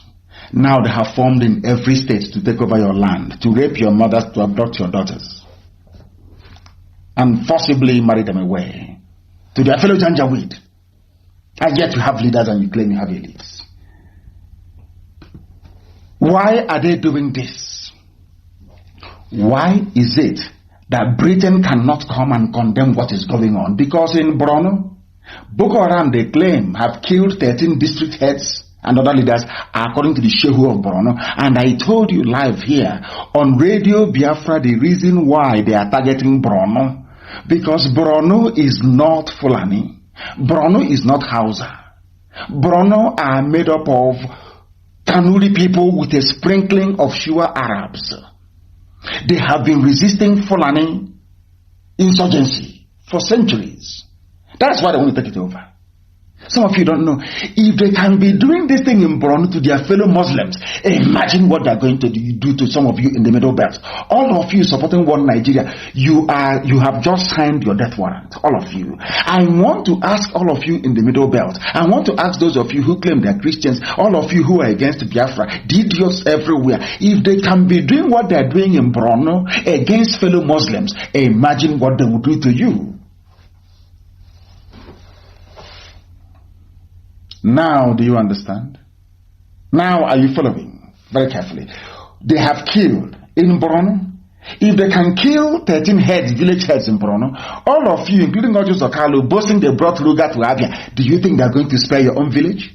Are you people reasonable at all? Are you sure you have brain and common sense at all? Are you sure? What is happening in Asaba? Yeah, we have our people in Delta State, of course. So prison and imprisonment comes. They want to see, let me tell you something. They will keep arresting and arresting to see if our morale will dampen. That is another terrorist method. That is what they do. Oppressors, that's what they always do all over the world. They arrest, they intimidate, they shoot, they kill, to see if we can abandon what we are doing. It's a very clever game, but they know how serious we are. And everybody who has been jailed, imprisoned illegally, we are fighting for to come out. Because they have nothing against us. Can never have anything against us. And Britain cannot cover the atrocities of the Fulanis forever. Very soon now, one rebel journalist will carry it in international news media. And that will be the end of the game for them. They know what they're doing, and we also know what we are doing. The Sheikh of Borno Alhaji Gabai El Kanemi has lamented that 13 district heads and several ward heads have been killed in the emirate at the peak of the ongoing crisis with Boko Haram. Slaughtered. And this is the same Boko Haram that are recruiting into the army, into the DSS and police, and bringing down to Biafra land. The same people. They kill 13 district heads, they come out, they make them army officers, they commission them, they put them in the zoo army. But IPOB has done nothing wrong. Just praying and exercising, they come and they kill you. And you're telling me that such a country deserves to stand. Is that what you're saying? Those who have killed 13 district heads in Borno, they go into the army. Recruited and treated like first-class citizens, they go into the army. But people who are on their own, having not committed any crime against anybody, are shot dead. And you're telling me that such a country deserves to stand. Anybody who even remotely suggests that should have their brain examined. Should have their brains examined, please. Very, very important they do so. These are the same people that came to, excuse me, to Enugu Airport. Nietiala. I want some of you who have access to internet tonight to Google Enugu Airport. Please, just go to Google and Google it, Enugu Airport, and go to the images. There you will see all manner of photoshopped pictures telling you Enugu is beautiful, what APC have done for you, what the late Buhari just done for you. Go and see it online. Google it. Go through the pictures. Now, go through the pictures which I am asking to be posted on my page. Go through the proper pictures of human beings, the ones not computer generated, but the humans, real human beings took in Enugu, and you will be shocked. You will be shocked that their useless opening a few days ago of the airport was based on photoshopped computer generated pictures. They used it to convince those you call elites, elders and political elites. Bunch of idiots. Enugu still has potholes. The scaffolding is still up there. It's not completed. It's not been done. We are grateful that somebody came to our land, stole our oil, stole our gas, and enriched themselves with it, and budgeted something less than $500,000. And we are all jumping up and down. The people you claim are your elders are jumping up and down like a bunch of headless chickens. It's unbelievable. Unbelievable. And people will be wondering if these are their elites. That's what Fulanis are saying. If these are their elites behaving like this, that means the ordinary rank and file that are useless now. We can go and take over their land. If we can deceive them with Photoshop pictures of Enugu, when they landed, they saw that the whole place, but in order to collect favor from Fulani and dishonor the memory of their children that were slain in Enugu, they had to come. Are these the type of people you want me to respect? People who don't even know the meaning of respect. People who are so foolish that the person that killed their children asked them to come. Oh, come, let's go to the grave of your children and dance. And they joined him. Are these the elders you want me to respect? Are these elders, I'm asking you? Inquiry hasn't been set up. No inquiry into the death of innocent people. None. As I'm speaking to you, they are busy arresting, killing extrajudicially everywhere. They cannot say a word. And you want me to respect them? I think we all need our heads examined here, I believe. These are the so-called elders and political leaders helping Fulani terrorists to deceive their own people. You are helping a terrorist to deceive your people. Who can recall, apart from myself, who else can recall a worse set of leaders than the people that we have now in our land? Who can recall? None. We are facing a lot of enemies everywhere. The Fulanis, they have the money. We don't. They are bribing, and they have the clout of Britain behind them. Britain will always support Fulani. They have the clout of Britain behind them. Britain wants the zoo to stand because they can steal oil and gas for free. They know that. Everybody knows that. Who doesn't know? Unless you're a fool. Who doesn't know? Unless you're a pretender. Our brother Anyanwo Justice, he went and he wrote, and I want it posted. I went to see for myself. They commissioned the Enugu Airport as our Eastern brothers are propagating its completion. Behold, the entrance and the ceiling has fallen this morning, and the surrounding structures are far from being completed. I was taciturn and termed it self-victimization. Our people, those you call your leaders and your elders, they are the ones victimizing you, not even Fulani. The worst set of people on the face of the earth. Enugu hasn't been completed. And they know it. Yet they came to deceive themselves and their children. Imagine an elder deceiving his children. This is the worst. I have never seen anything like this in my life. An elder helping an oppressor to deceive his own children. I have never come across such a thing in my life. Only this set. Please publish the pictures that the world may know that what I'm saying is the truth. Enugu airport hasn't been completed. Only one refurbishment. And they wanted to make our lives hell. That was why they shut it down. And those you call your elders are clapping because of promises made to them, because they have been held down in compromising positions, because some of them abandoned their possessions in the north. These are the idiots they imposed on us as our leaders. Look at the mess we are in today. Helping a terrorist and a terrorist who is an oppressor to deceive your own people. I challenge all of them from Nnamdi, all of them that went to that rubbish. Is that airport completed? Is it complete? If it's not complete, then what were you doing there? What? Just to deceive people. These are the elite. Oh God in heaven.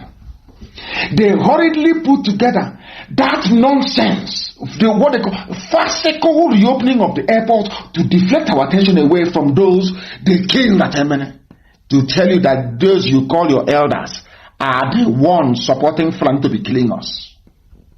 They are the ones supporting them. That is why till now there is no inquiry. Till today, no inquiry whatsoever. Those who couldn't condemn the killings we are seeing at Enugu airport making a fool of themselves. They claim they couldn't condemn the killings. Of course they couldn't. They don't have the moral fiber nor the liver to do so.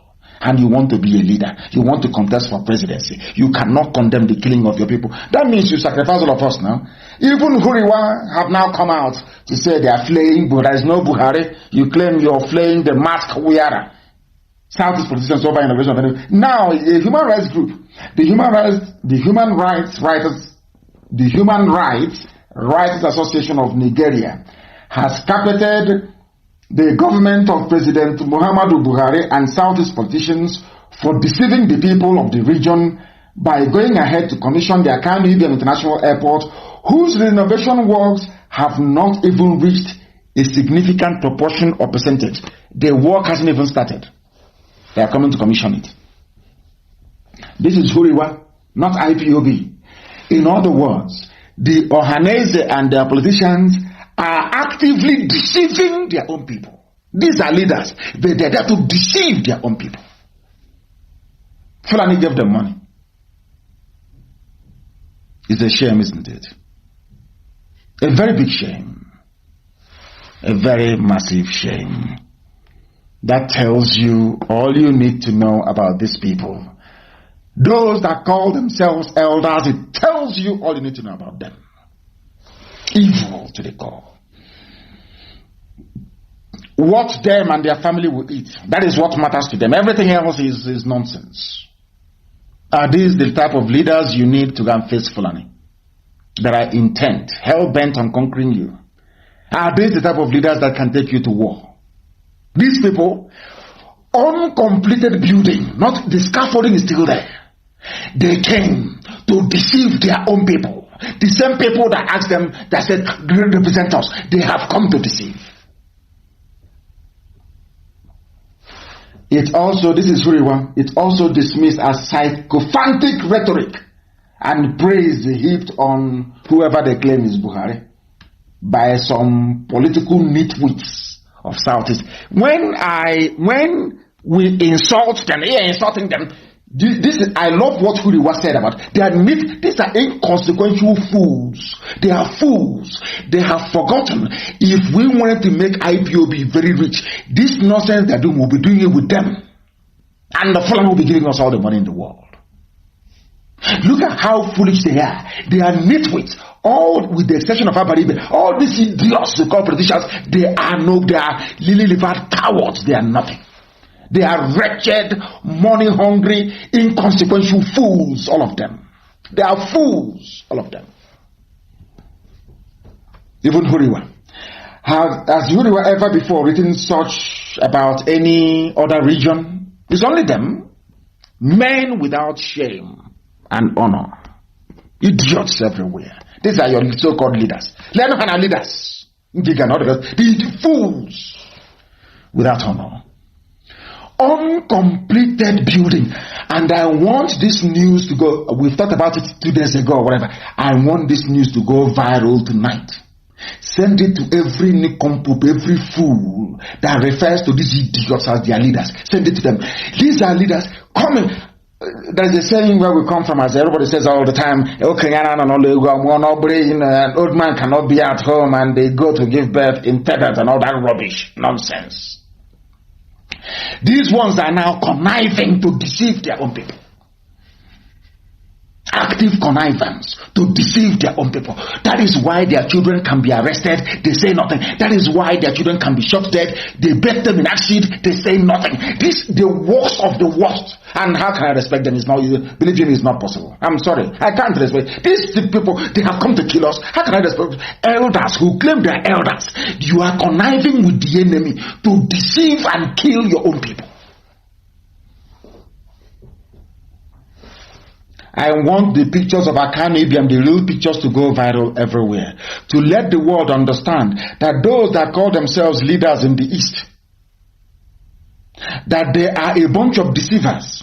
They have joined the Fulani Janjaweed to deceive their own people. I want the pictures to go viral all over the world. I want them to say that Enugu Airport has not been completed, courtesy of the people that call themselves leaders in Igbo land.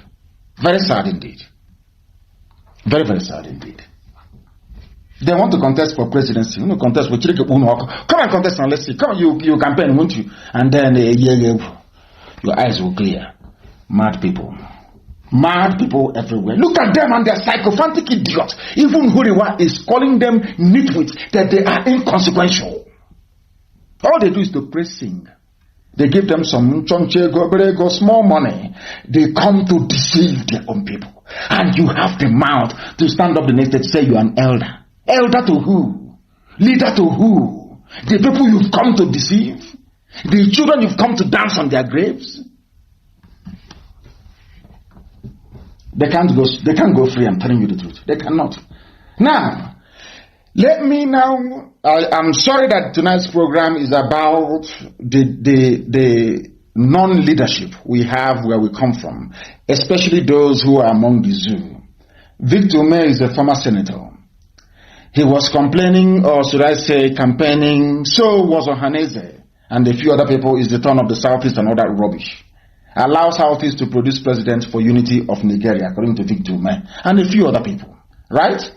It's a petition from the East saying allow the East to produce the next president of the zoo.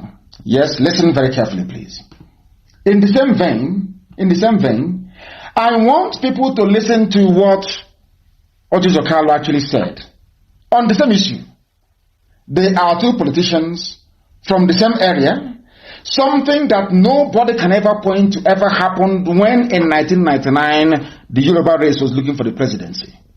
No dissenting voice. In fact, they went militant. Because of their militancy, presidency was given to them.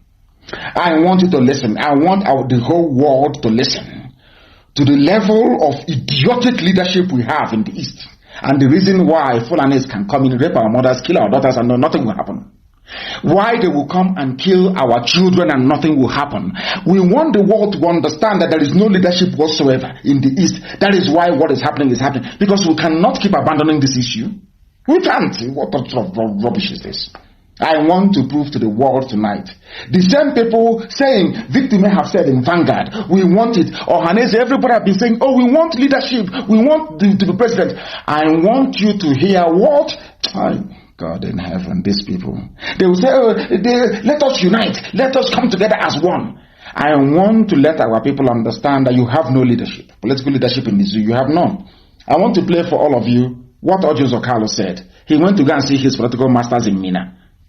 Those supporting him there, because there is no godfather in the East. He had to go to Mina, to Abdul Salami and to Babangida, and let us hear what he has to say. Listen. Back in focus in 2023, which has been generating controversy as we look ahead to the upcoming elections in that year. Mm-hmm. Among those who insisted.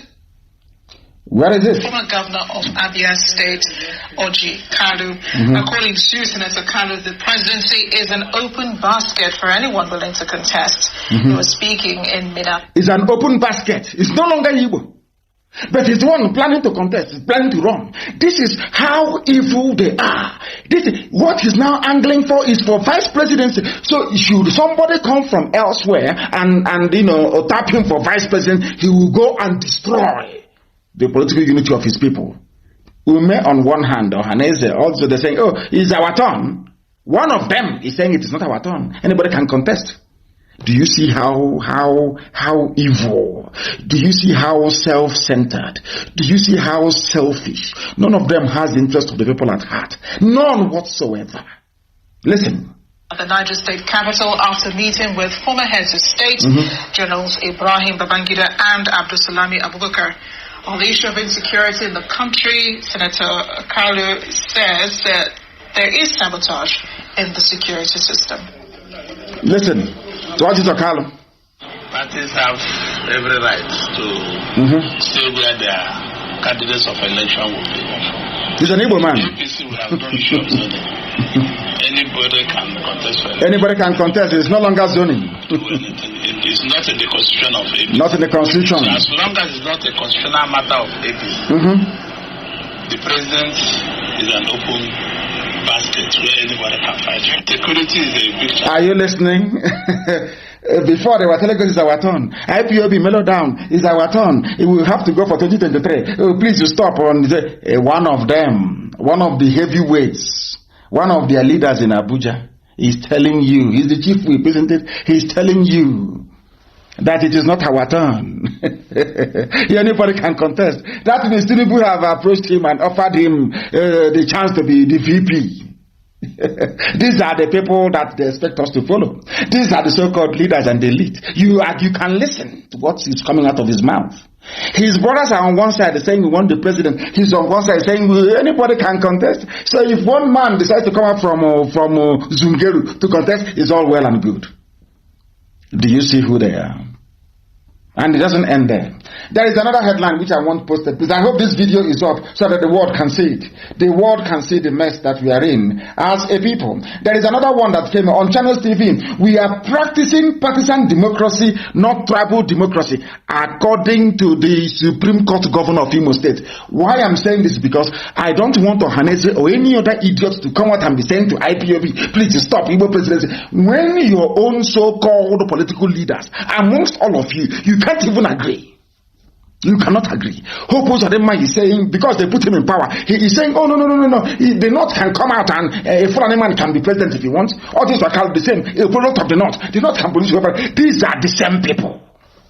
These are the same people. You call your leaders. Shame on all of you. Can you imagine how the Fulanese will be laughing behind that? Do you see how disorganized, how foolish? That is why when they look at IPOB and how formidable we are, they get very jealous. They start looking for who in IPOB to give money to. Oh, why don't you scatter them, please? Try and scatter them. They have seen how formidable we are. And that is the source of their envy. One single thing, they can't even agree. They cannot agree on anything because they are serving different masters from the North. That one, they have called him now. Say, hey, what are you doing? Don't talk about that nonsense, Igbo presidency rubbish. Don't say that nonsense. He went out to his masters. And he have just said as they have instructed him. And these are elite leaders. Can you now understand? The one that Tanko made governor of Imo State. Oh no, don't worry, because they made him governor. Oh, don't worry. Hey, Janjaweed, my master, Janjaweed, Miyetiala, my master. You can be president for life. We are practicing partisan. Look at this baboon. Do you see it? So do you see the reason why anybody who talks about Igbo presidency should be stoned? I'm telling you the truth. They are foolish. They have no brain. Our mission is freedom. Our destination is Biafra independence. We are not stopping. And there will be no campaign, this presidential rubbish. It doesn't, it's like letting the genie out of the bag, as they say. It's like what has happened in Enugu is tantamount to somebody. How can I put it? I don't want to sound. It's a family radio station, so I won't. What I want to say, I won't say because I have no better way of putting it than the way I had wanted to put it. So I won't say it. But the genie is out of the bag. It's no longer going back. What is happening in Enugu and will keep happening, and another place in Biafra will continue till Biafra comes. It will never ever stop. Let me see where you're going to do your campaign. Criminals, a whole Senate chief whip, and the governor of a state is coming out and going contrary to what they claimed, all of them claimed was their common interest before. This is the type of leadership you have in our land. Very, very sad indeed. Very, very sad indeed.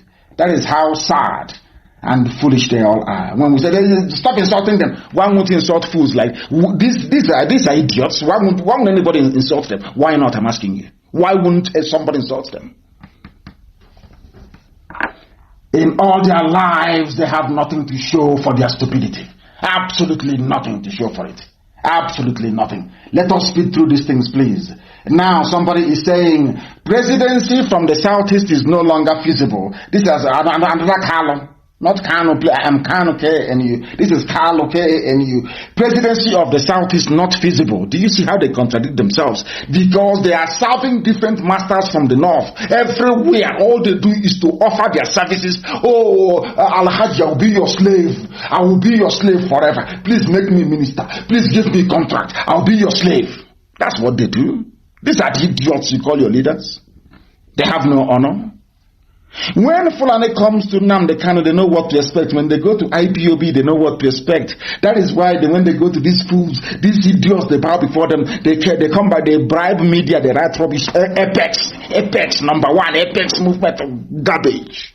They go and they prostrate before Fulani, begging for contract. And that's why they insult them.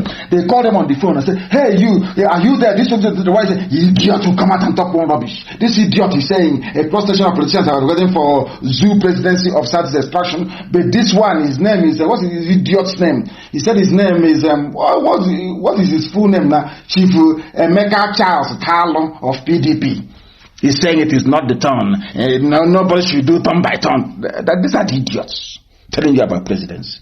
Tomorrow night you hear one. Somebody from somewhere tomorrow will say, hey, it's the presidency. It's time for our presidency. Rubbish. They are doing it to get money. After that, they put money in the but they change their tone. That's what they do. They know we don't change. They know we are IPOB. We are unstoppable. As somebody wrote, I think it was Dr. Ogweleka that wrote this, the man who said, I love what he wrote, actually, and I read it today. I don't know if it's from him or if you copy it from somebody else. He said, anybody who said Nnamdi Kanu has scammed him, bring proof and I'll give you ₦1 million. And I will actually add to that as well. He's bringing out 1 million or bring out 2 million, making it 3 million to support Dr. Ogweleka. Anybody who can come out and justify any allegation whatsoever against IPOB, we will give you 3 million in the open. Because we speak the truth. We are whiter than white and whiter than snow. Unblemished. Unblemished. Unblemished. That is why our enemies are afraid of us. If you kill one Fulani, they will revenge. Even if it takes them 100 years, and when they revenge, many of their enemies will go down. If the Fulani today kills 100 Igbo people, there are 10,000 Igbo Efulefus who will go to Facebook and will either be silent or support the killing of their own people. The same way that their leaders are coming to help to deceive them. Your leader is deceiving you. Coming to open Enugu airport, they know hasn't been completed. What other greater deception than that? All they know, Sabo Efulefu, stock rubbish, nonsense to try and distract us. I am believing that God placed a curse on Ndibo, and any day you protest for anything in the zoo, may you be killed by the zoo police. And I say, he said to that. People, I don't blame them. These are people fathered by the Janjaweed during the war. A lot of our women were hungry and they went out, opened up their legs and they became pregnant. After the war, they said is the Biafran man that owns it. They give them Biafran names, but in real, in real fact, actually, they are from the north, Janjaweed products in our land. They are the fools. Fulani will revenge. Fulani formed Miet Yala. Nobody has condemned Miet Yala. Not the IG of police. Nobody has condemned Miet Yala. They are everywhere, killing, raping, maiming, taking over people's land. And all of you are there, sheepishly, talking nonsense about IPOB. I said none of you will see Biafra, and I'm telling you the truth. After we are done with the zoo army and zoo police and DSS, possibly if they come down to do their useless arrest, then it will be your turn. There will be no mercy. There will be no mercy. I'm telling you the truth. Sabo, every Sabo knows they will go down. That one is given. They know that very well. It was these same people that proscribed IPOB. It was them that happily proscribing IPOB, and I want people to pay attention. I have nothing against anybody. In fact, I pray for these people to repent from their sins, or to become intelligent enough to understand that they are being used against their own people. I pray for them, I'm telling you the truth, to repent from their sins. I'm going to give all of you a very simple example. The way that Obiano was speaking, to prove to you that it was Igbo governors that proscribed IPOB, and they are working with Mieti Yala. That is the funniest part of it. The same Obiano that read out the position of IPOB to the hearing of the world is the one working with Mieti Yala, the fourth most deadly terrorist group in the world. I want you to listen to this. Very, very important, please. That our people may understand what we are saying. We don't hate anybody. I don't hate anybody. But the level of their wickedness is unbelievable. Listen, please. Listen. Listen. I want the world to understand what transpired between us. Listen. Yes? The ones in Kulobia. They said we were invaded. I went to Ekulobia. Because they said I cannot come to Ekulobia. That the army and the police were there, is everywhere. And I said no, that I will go to Ekulobia, and I went to Ekulobia. And I want the whole world to listen to what the governor of Anambra State had to say. The reason for proscribing IPOB, that we went for a rally. I want people to understand the wickedness of those politicians. We went for a rally. Nobody was injured. Nobody said any of their properties was missing. But because we were able to pull more crowd than anybody in the history of zoo politics, envy, jealousy, go and kill them. Kill Nnamdi Kanu and all the people in IPOB. Listen. He said thousands of young people invaded. Disrupt activities. And the continued challenges being posed by these people.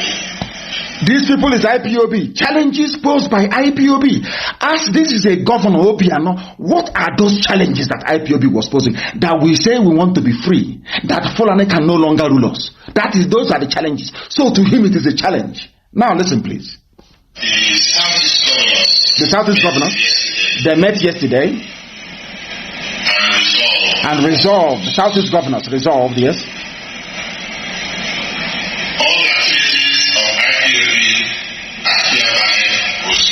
Are you listening? I want this video posted, please. Somebody who has it should post it, please, on my page.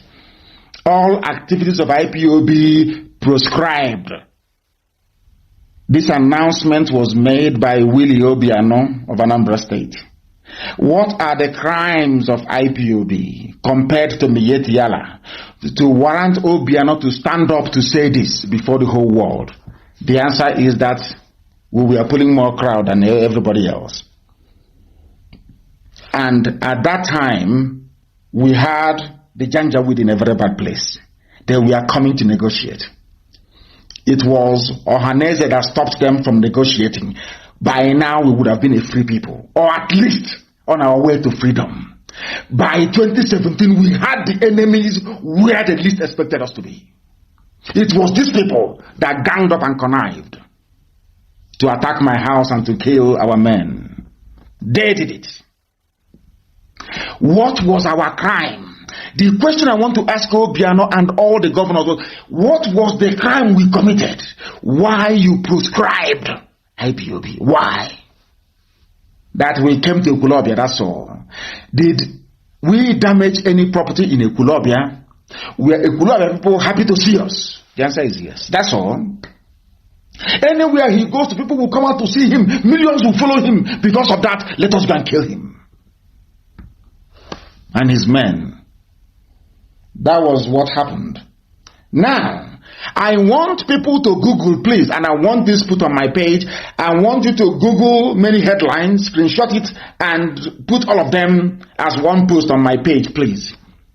I want those with access to the internet, please, I beg of you. I want you to Google Fulani attacks on Anambra State, where Willie Obiano is the governor, where he banned and proscribed IPOB for nothing whatsoever, that we did a rally and the Fulani were panicking. They said, what are we going to do? What are we going to do? They called him and said, please, all of you should gang up, ban them, proscribe them, let's come and kill them. I want everybody here now listening to me, please, I beg of you, go online in the same Anambra State and Google Fulani attacks in Anambra State. You'll be shocked. Some of the things you will hear is Fulani attack leaves 6 dead, dozens injured in Anambra State.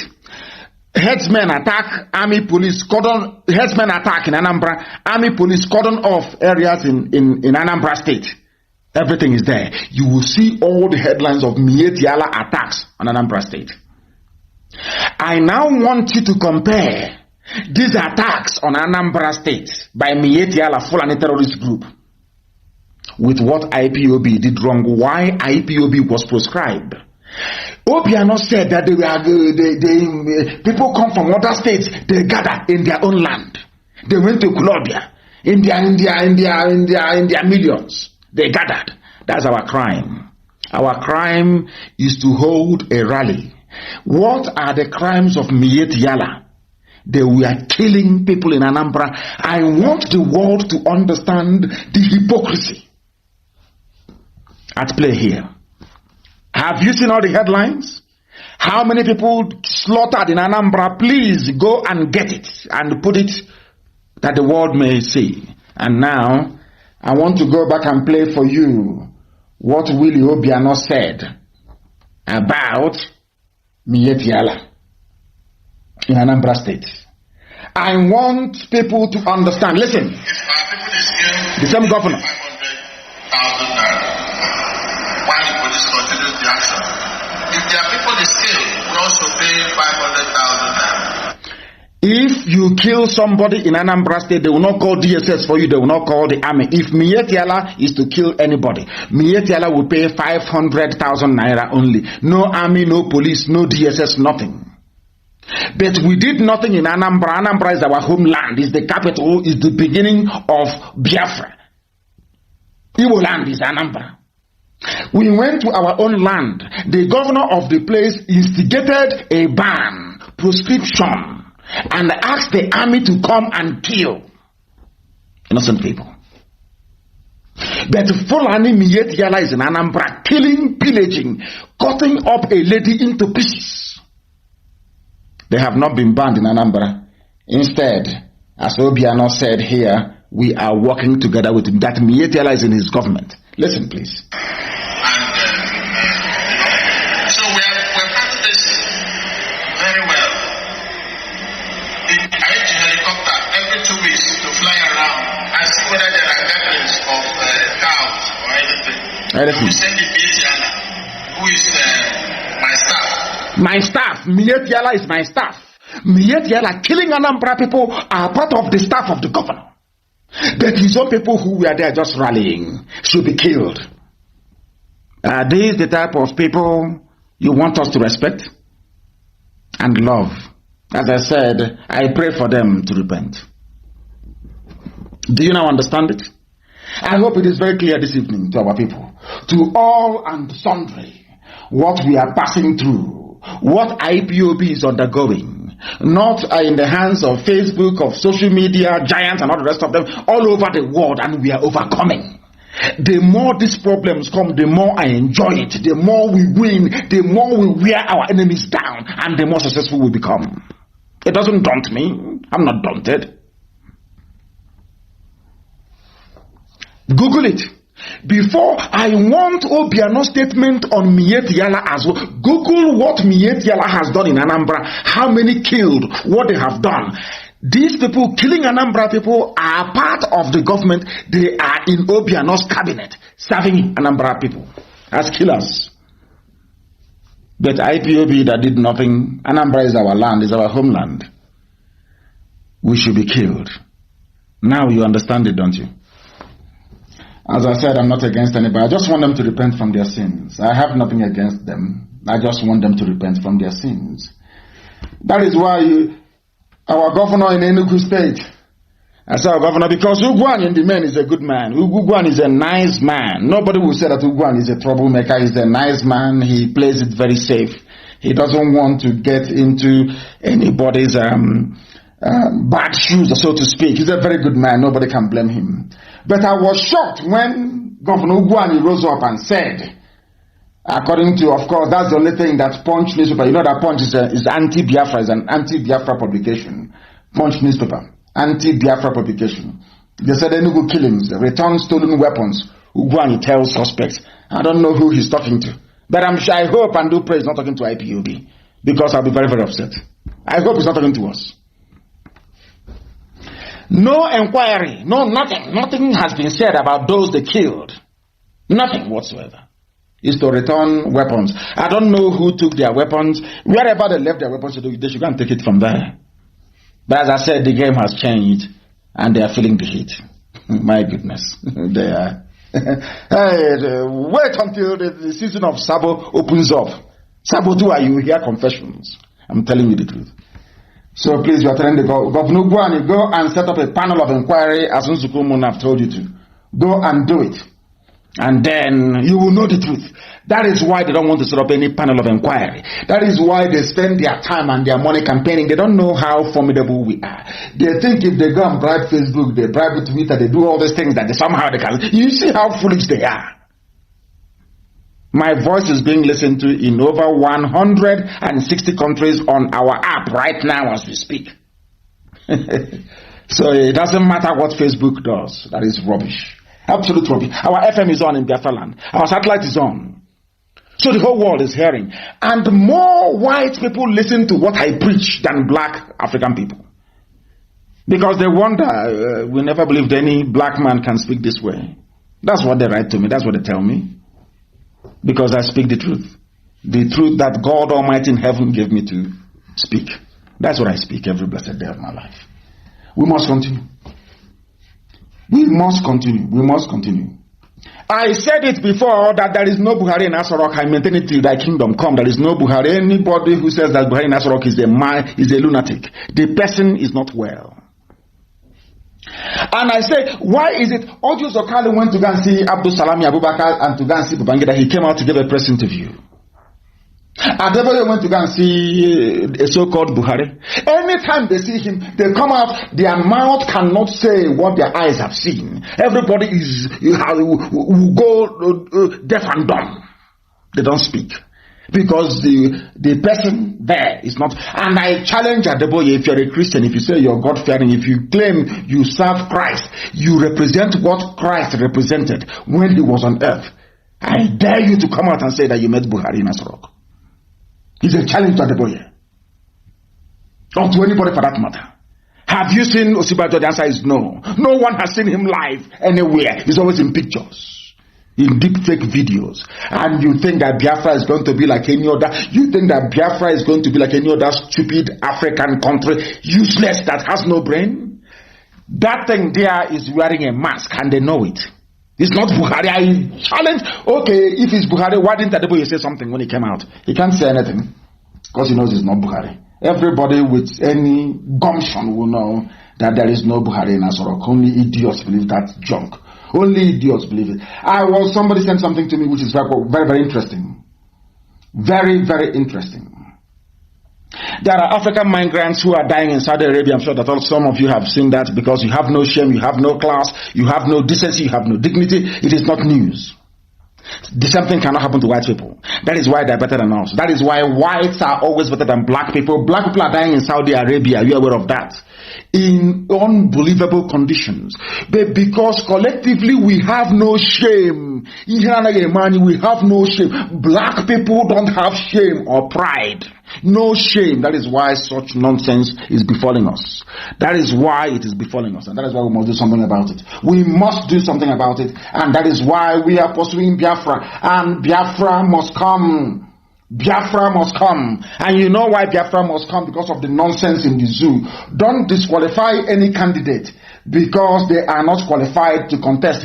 Inspector General of Police is now doing the work of INEC and doing the work of the Senate and doing the work of the House of Reps. That is how useless the zoo is.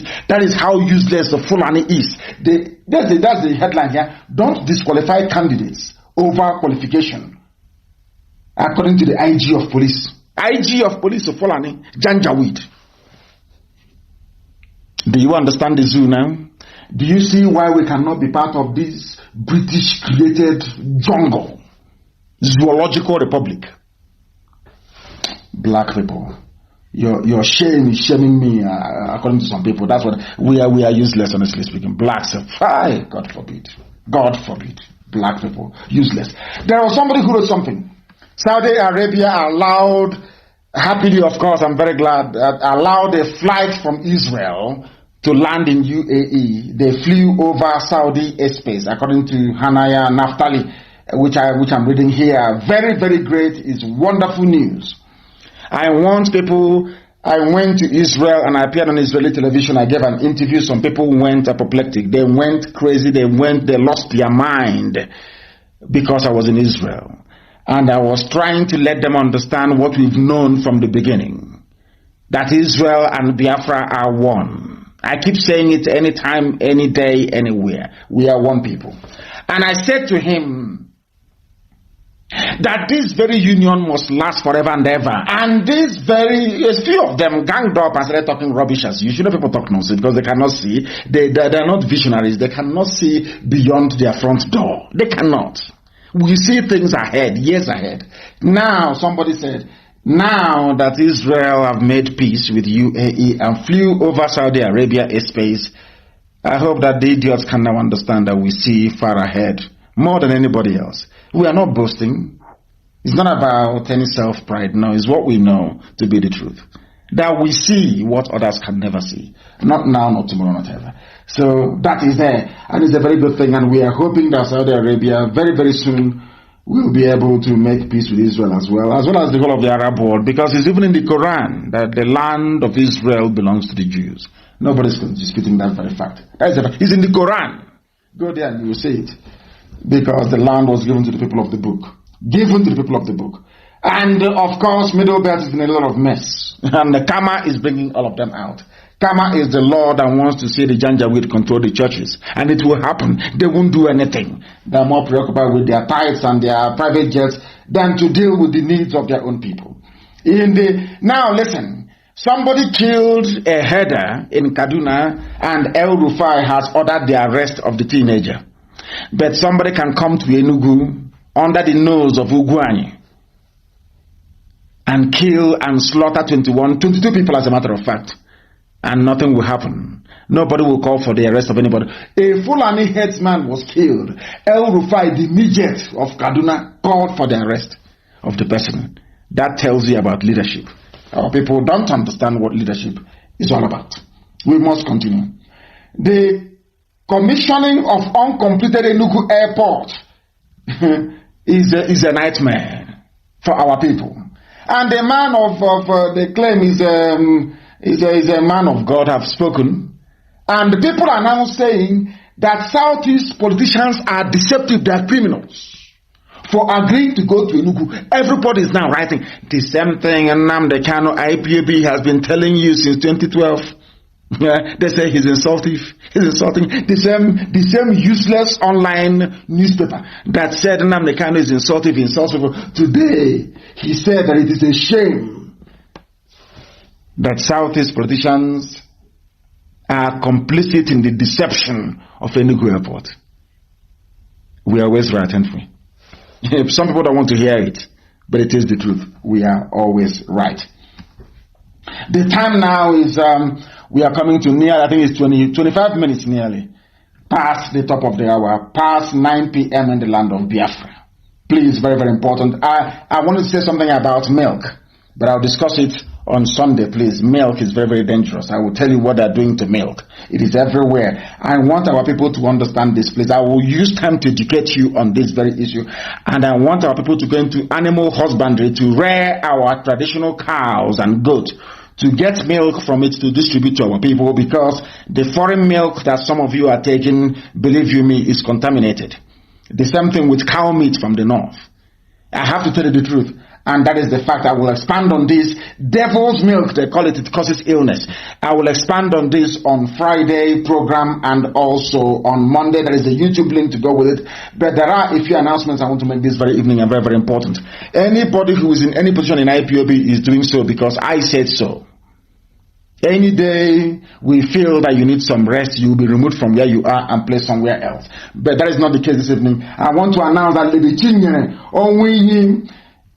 a very formidable lady in California, genuine people who are working as part of our Mother, part of IPOB women in the USA. Very, very credible for me. I'm saying it now because I know they won't misbehave. I can tell you that they will not.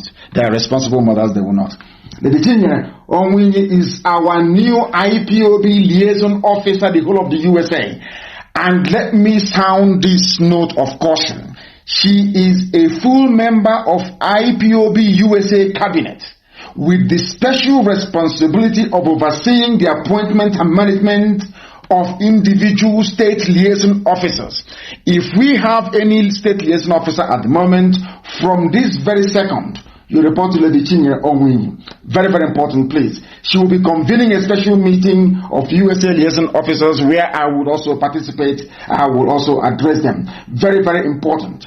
And any position you are given in IPOB, you are serving the people, you may not be required.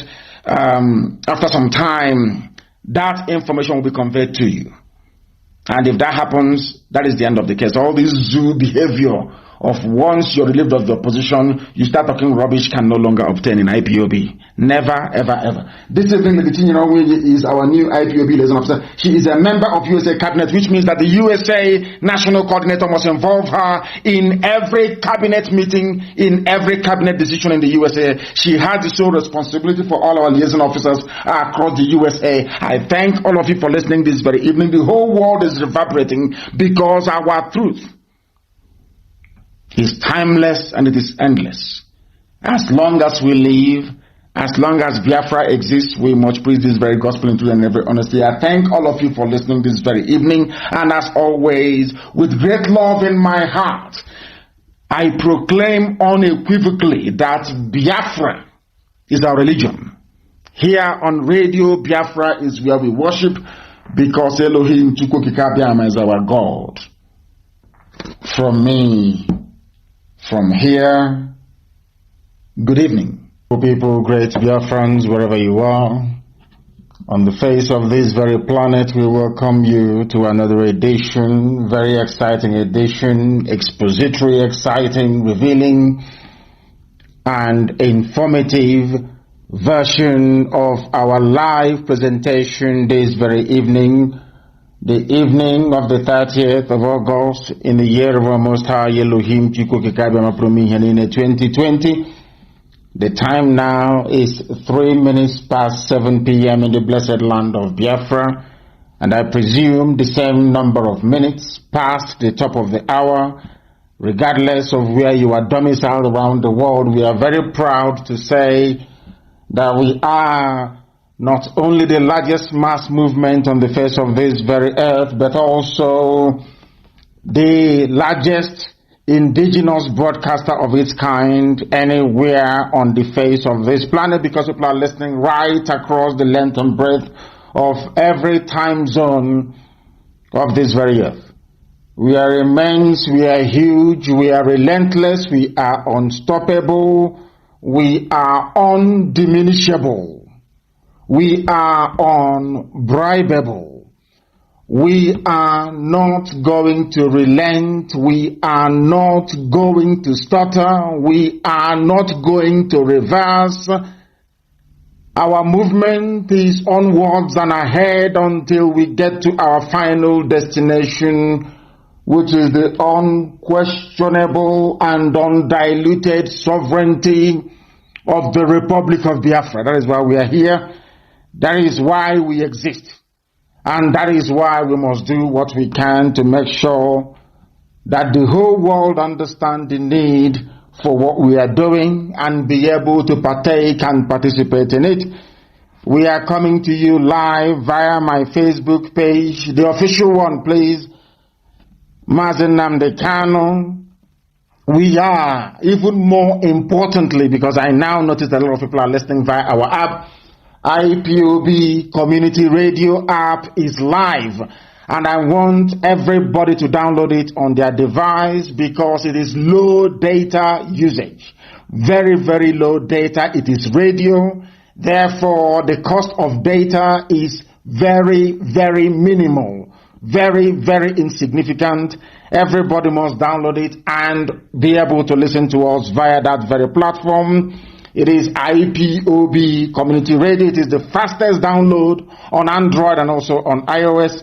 It is everywhere, and people are listening, as I said earlier, in nearly 154 countries around the world. People are listening to us, and they have joined us this very evening. It could be your morning, it could be your afternoon, it could be your midnight. Therefore, I would say good morning, good afternoon, good evening, and good night to some of you. There is no other like us. We are resolute, we are determined, we are relentless. Relentless in our pursuit of that which is right before God in heaven and man on this very earth. If you don't have your pen and paper, believe you me, there is no need for you to listen to this broadcast this very evening. It is going to be very deep and incisive. It is the type of program that we make once in a while, designed for those who are discerning enough to understand the peril that we are in and willing and able to do something in order to extricate us from it. I welcome all of you all over the world who have joined us this very evening. It could be your morning, your afternoon, depending on where you are. My name is Nnamdi Kanu. I am the leader of the indigenous people of Biafra, and by none the largest mass movement of its kind on this very planet. I lead it. I am the director of Radio Biafra, the director of Biafra Television, and by the very special grace of the Most High, the only entity we bow before, a servant of the wonderful people of Biafra. Before we go any further, we must pray. A very quick and short prayer. After that, we then delve into our tutorial, I will call it this evening. You must pay very close attention, because somebody rang me earlier today and said to me that you have managed, not me, of course, it's Chukwu Kikabema that is doing it. All I do is to pass on the message that heaven has given to me to give to those who are living. And I said to this very person that Chukwu Kikabema is the one who is in charge piloting the affairs of men on this very earth. And then he corrected himself and he said that Chukwu Kikabema has been able to use you to make what was considered impossible 10 years ago to become possible. And I asked him what that thing is. He said that our people are now beginning to reason as they should. Our people are now beginning to reason like Biafrans once again. Our people have now regained their analytical mind. Our people are now discerning. Our people now question and look for the right answers. It is not just about asking a question. It is looking for the right answers. Our people are now able to do it. That is why there is this hue and cry all over the world. Our people have risen up to demand for an inquiry into the very dastardly and disastrous slaughter of the innocent in Enugu, and we are not letting go. Very, very critical. But let us pray, first of all. And whilst we do so, I do hope that you have your pen and paper very handy, have it ready, and listen attentively. Listen very, very attentively to tonight's broadcast. It will change your life. That I can assure you. Tonight we are going to pray a prayer of repentance and restoration. A prayer of repentance and restoration.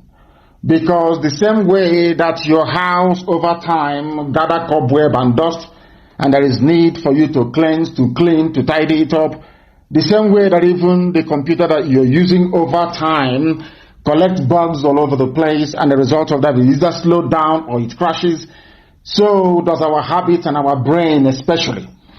And for those of us who may have succumbed to harmful habits, those of us who are no longer faithful or do not understand what it means to remain very faithful and then to testify the goodness of the living God in heaven. Tonight we are going to pray. Because let us be very honest, we have all been there at one time or the other. Sometimes it is guilt, sometimes it is shame, and sometimes it is regret. But we must take heart, because the same Chukwukika that we worship, who is in heaven, the creator of the heavens and the earth, the beginning and the end, the Alpha and the Omega, he offers love, forgiveness, and restoration. If this fits you this very evening, or suits or fits your nation, so to speak, we are now going to pray for repentance and restoration that will help us to find renewed joy, hope, life, and consistency in our pursuit of the freedom of our people that Chukwukika mandated us or created us to pursue on this very earth. Chukwukika in Elohim Adonai El Shaddai, the beginning and the end, the Alpha and the Omega, the Lord of all the hosts of heaven, the ancient of days, as they would say, the ancients of the ancients. Everything you created is yours. Every glory and adoration is yours. Everything that we are today, likely to become tomorrow, is all in your hands. They belong to you. Every glory is yours. It doesn't belong to any man. It is only to thee. We are tired of our sinful struggle in life, both as individuals, as a collective, and as a nation. And we are not ashamed to admit that before the congregation, the assembly of men and women all over the world, that you may know that it cometh from our heart, that we are not deceitful. We don't pray this prayer in the quiet, or should I say in the secrets or secrecy of our homes. We are praying it that the whole world may hear us, because right now our nation, the nation of Biafra, as a collective, we feel very distant from you. Our choices have not led us into the right places. We have listened to the whispers of the enemies instead of your words in your own scriptures. And the result has been disastrous. The result has been Miyeti Allah, a terrorist group forming their own vigilante, something that is unheard of anywhere in this world. We once walked with you, our heart tender, because you led us in the spirit. Yet, little by little, we exchanged your truth for temptations and deceit that led many away from you. Instead of taking thoughts captive and confessing them immediately, we allowed ourselves to grow totally out of control. Repentance was not in our vocabulary. Blame upon blame, cover up upon cover up, or trying to reason and rationalize reason has never worked with you. Nobody can rationalize their cover-ups or their blames. They only give birth to deeper sin entanglements. Yes, you created us in your image, O Almighty God of Israel. You know our thoughts before we even speak them. You x-ray the hearts of men and see through our sham excuses and intentions. Your spirit has warned us repeatedly but we ignored you. Disappointment and discouragement have taken their toll on your children. So today we are confessing before the whole world our desperate need as individuals, as a collective, and a nation for you. You have promised us that if we will confess our sins, you will forgive us and make us clean again. We truly need your forgiveness. Repentance is on our hearts and lips. We want to turn around and head another direction back to you. We will him, but we need your help. Just as you created the world out of nothing, create a clean heart out of nothingness in us. You have forgiven us our sins. You have restored our lives and the fellowship we once had together. You do not condemn because you're God, and you will not disown your own, which is IPOB and Biafra. We are your children forever. But we take all the blame. We own our own sin. We are the ones who broke fellowship with you, and we are crushed over the way that we have come to thee and treated thy word and your holy name. We ask for your forgiveness, your love, your abiding grace, and your mercy, that this same family of IPOB that you ordained in heaven and manifest on this very earth at this time, at this very age, may live to fulfill that which you have promised, that which you foretold, because your words are yea and amen, that this Biafra may come in our time, that mankind may know that indeed there is no greater power than thee, that you are truly the Almighty God, the Lord of hosts of the heavens and this very earth. And this Biafra will come, and your children, Biafrans all over the world, will adore your holy name. We shall sing songs of joy unto your holiness. Every generation of Biafrans that will ever have the honor of walking this very earth shall offer ceaseless praise and adoration unto your holy name, that they may know that indeed we are the children of light, to the glory of your name and your name alone, now and forevermore we pray. He said,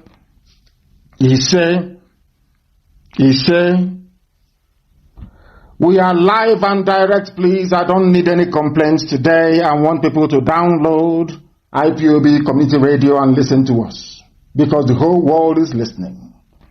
If you can take selfie and post them, so can you also download IPOB Community Radio and listen to this very live broadcast this evening. We are on satellite, we are on FM across Biafra land, but also importantly and critically, we are on my Facebook page as well. The suppression is going on. Facebook is not going to stop. Don't expect them to stop banning us. They will keep suppressing, they will keep banning us, but they will get tired. They will understand how resolute and determined we are.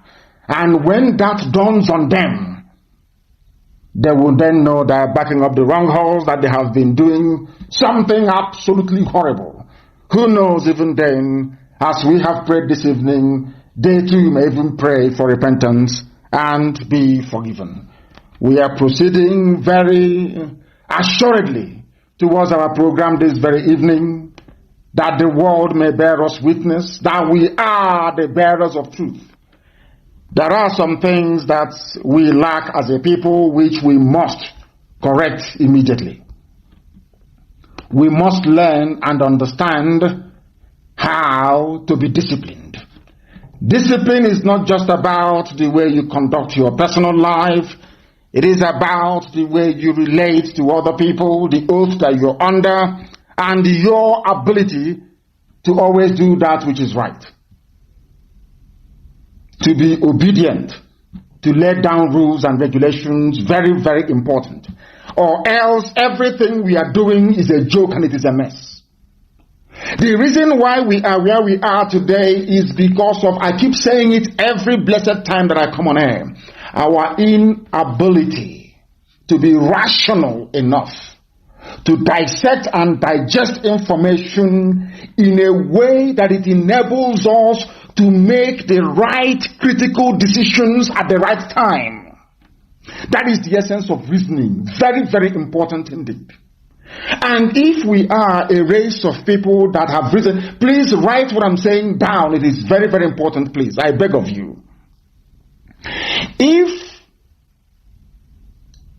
we had reasoned as a people, together, as a collective, over all these years, the mess we are in now, we cannot be in it.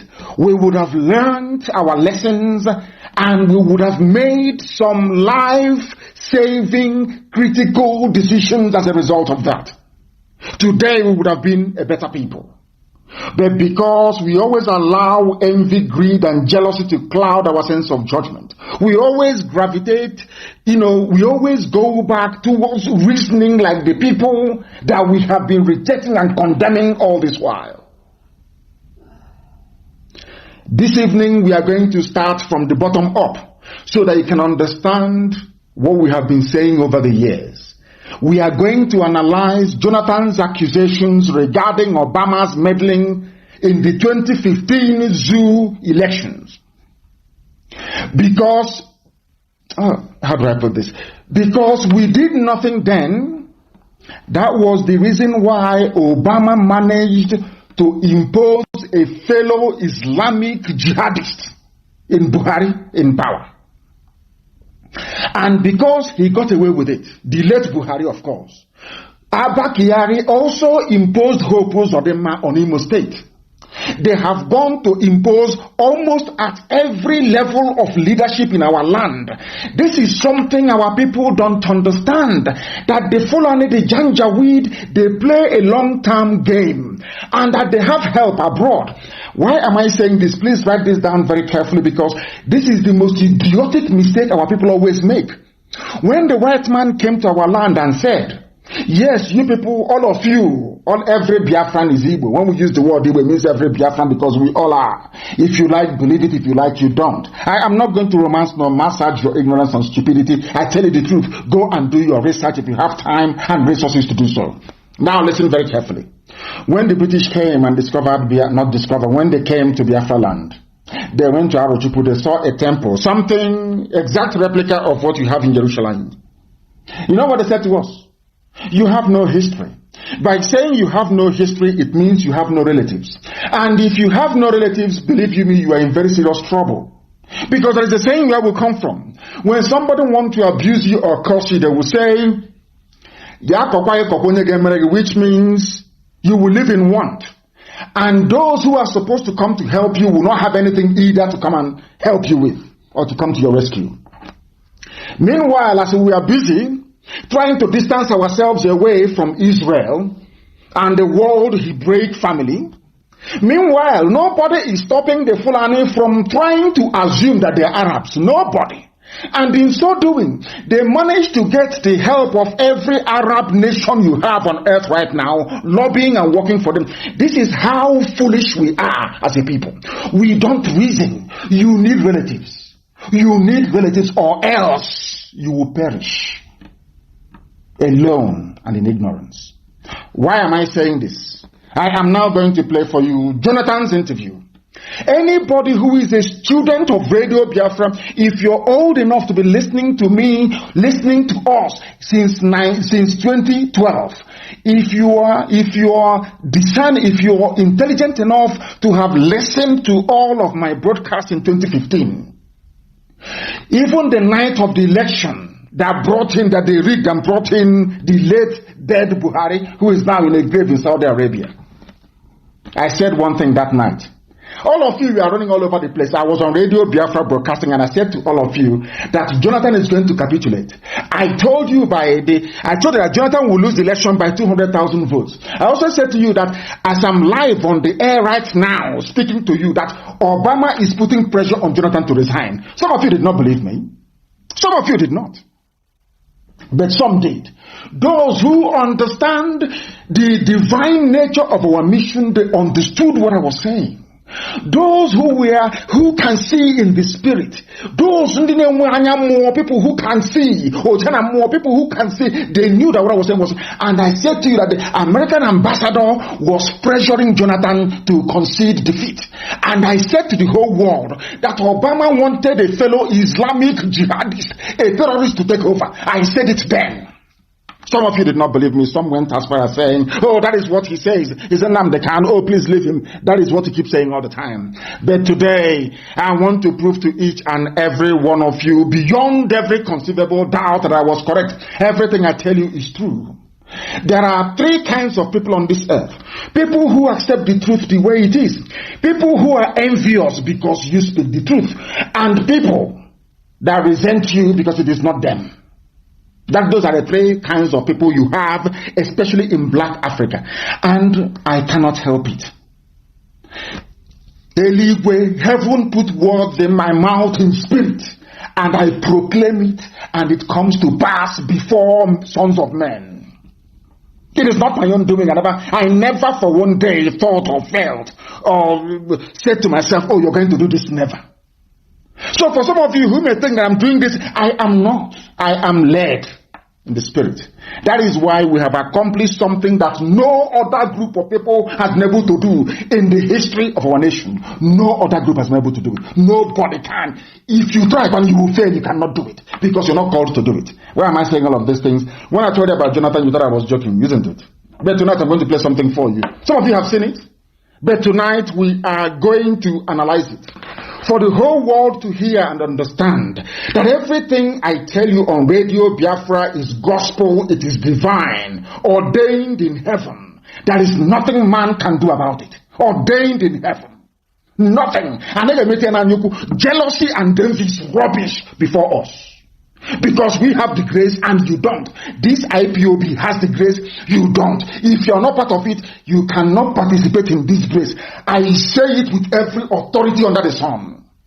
And I want to prove it to you now. That we are always right. You may not like it. Some of you may go back and become even more envious. Tonight, also cause one pinas woman. You cannot be like us. You can never be. Yes, you cannot. Listen to Jonathan. And I want you to reference the program that I made on the night, should I say on the eve of the election in 2015, before they rigged in the late dead Buhari into power. Understand it very well. People say that we insult, if you are an idiot, I will tell you you are a fool to your face. I will tell you that you are an idiot. You are a fool. I will tell you. You are a baby saboteur. I will tell you. You are an aspiring sabo. I will tell you to your face wherever I meet you. I traveled all over the world and I went to the USA and I told them what I felt about them. People were shocked. Ask Ikenawan on any. He took me to a group of indigenous people in California. Asked him what I said. They were in shock and horror. I tell you anything I want to tell you in your face. There is nothing any bagger can do. Nothing, absolutely nothing. Not absolutely nothing. Listen to Jonathan, please. I want you to listen to the former president of the Federal Terrorist Zoological Republic of the zoo that Britain created. Listen to him. If you reference my program on the night of the election, go and find it. Uche, go and look for it, or form and look for it. Anybody who has access, look for it. And want that eve of election broadcast, go and bring it. And that same night of election, bring my broadcast. I want it to be replayed for the world to know that Elohim sent us. What I say, mortals cannot. What I see, mortals cannot see it. That is why when you give me advice and I don't take it, please don't take it the wrong way. The time for that your advice hasn't arrived yet. We see things that mortals cannot see. You cannot see it. When I said this thing, Jonathan was in panic. Jonathan could not believe. He could not. He was wondering, how did Nnamdi Kanu know what is happening? I told you what was happening. And now listen to Jonathan, please. That you may know that Chukwu Kika Abiyama is on our side. that Elohim we worship is with us. Listen. The level of interference by the Obama's government was very overwhelming. This is the voice of Jonathan. It's not as if I couldn't have won the election even with that. But if, by my own thinking, and also the way some other people look at it, they go outside the normal diplomatic relationship, then it should be mentioned. Now listen. Jonathan, after these years, I commend Jonathan, to be honest. He's a statesman. Jonathan is a statesman. I commend him. I can't criticize him in any other way. But good Lord, Jonathan is a statesman. I commend him and I have respect for him for that. He waited all these years. Now the zoo is in trouble and he is telling you what happened. The same thing Obama did to Libya. The same thing Obama did to Libya to destroy Libya and plant terrorists is exactly the same thing he did in the zoo by putting in the late dead Buhari. I want you to follow this very carefully. Exactly what I told you that night. When I said that Obama was interfering in the elections, some fools could not understand what I was saying. They said, oh, he's just making it up. Has it not been confirmed from the mouth of an ex-president, from Jonathan's mouth itself? And I want that broadcast found tonight. My broadcast of the eve of the election of 2015 and the one I made on that same night when they were going to polls and voting. You will hear it. I told you that America was putting pressure on Jonathan to concede. I told you they will rig the election, that Jonathan will lose by 200,000 votes. Exactly my prediction came to pass exactly that way it is. Exactly the way it is. Our people don't know anything. Do you know the reason why Obama was helping the Janjaweed North to win? Because they are all Muslims, they are all Islam. Because the Fulanis are not ashamed of saying we are subservient to Saudi Arabia.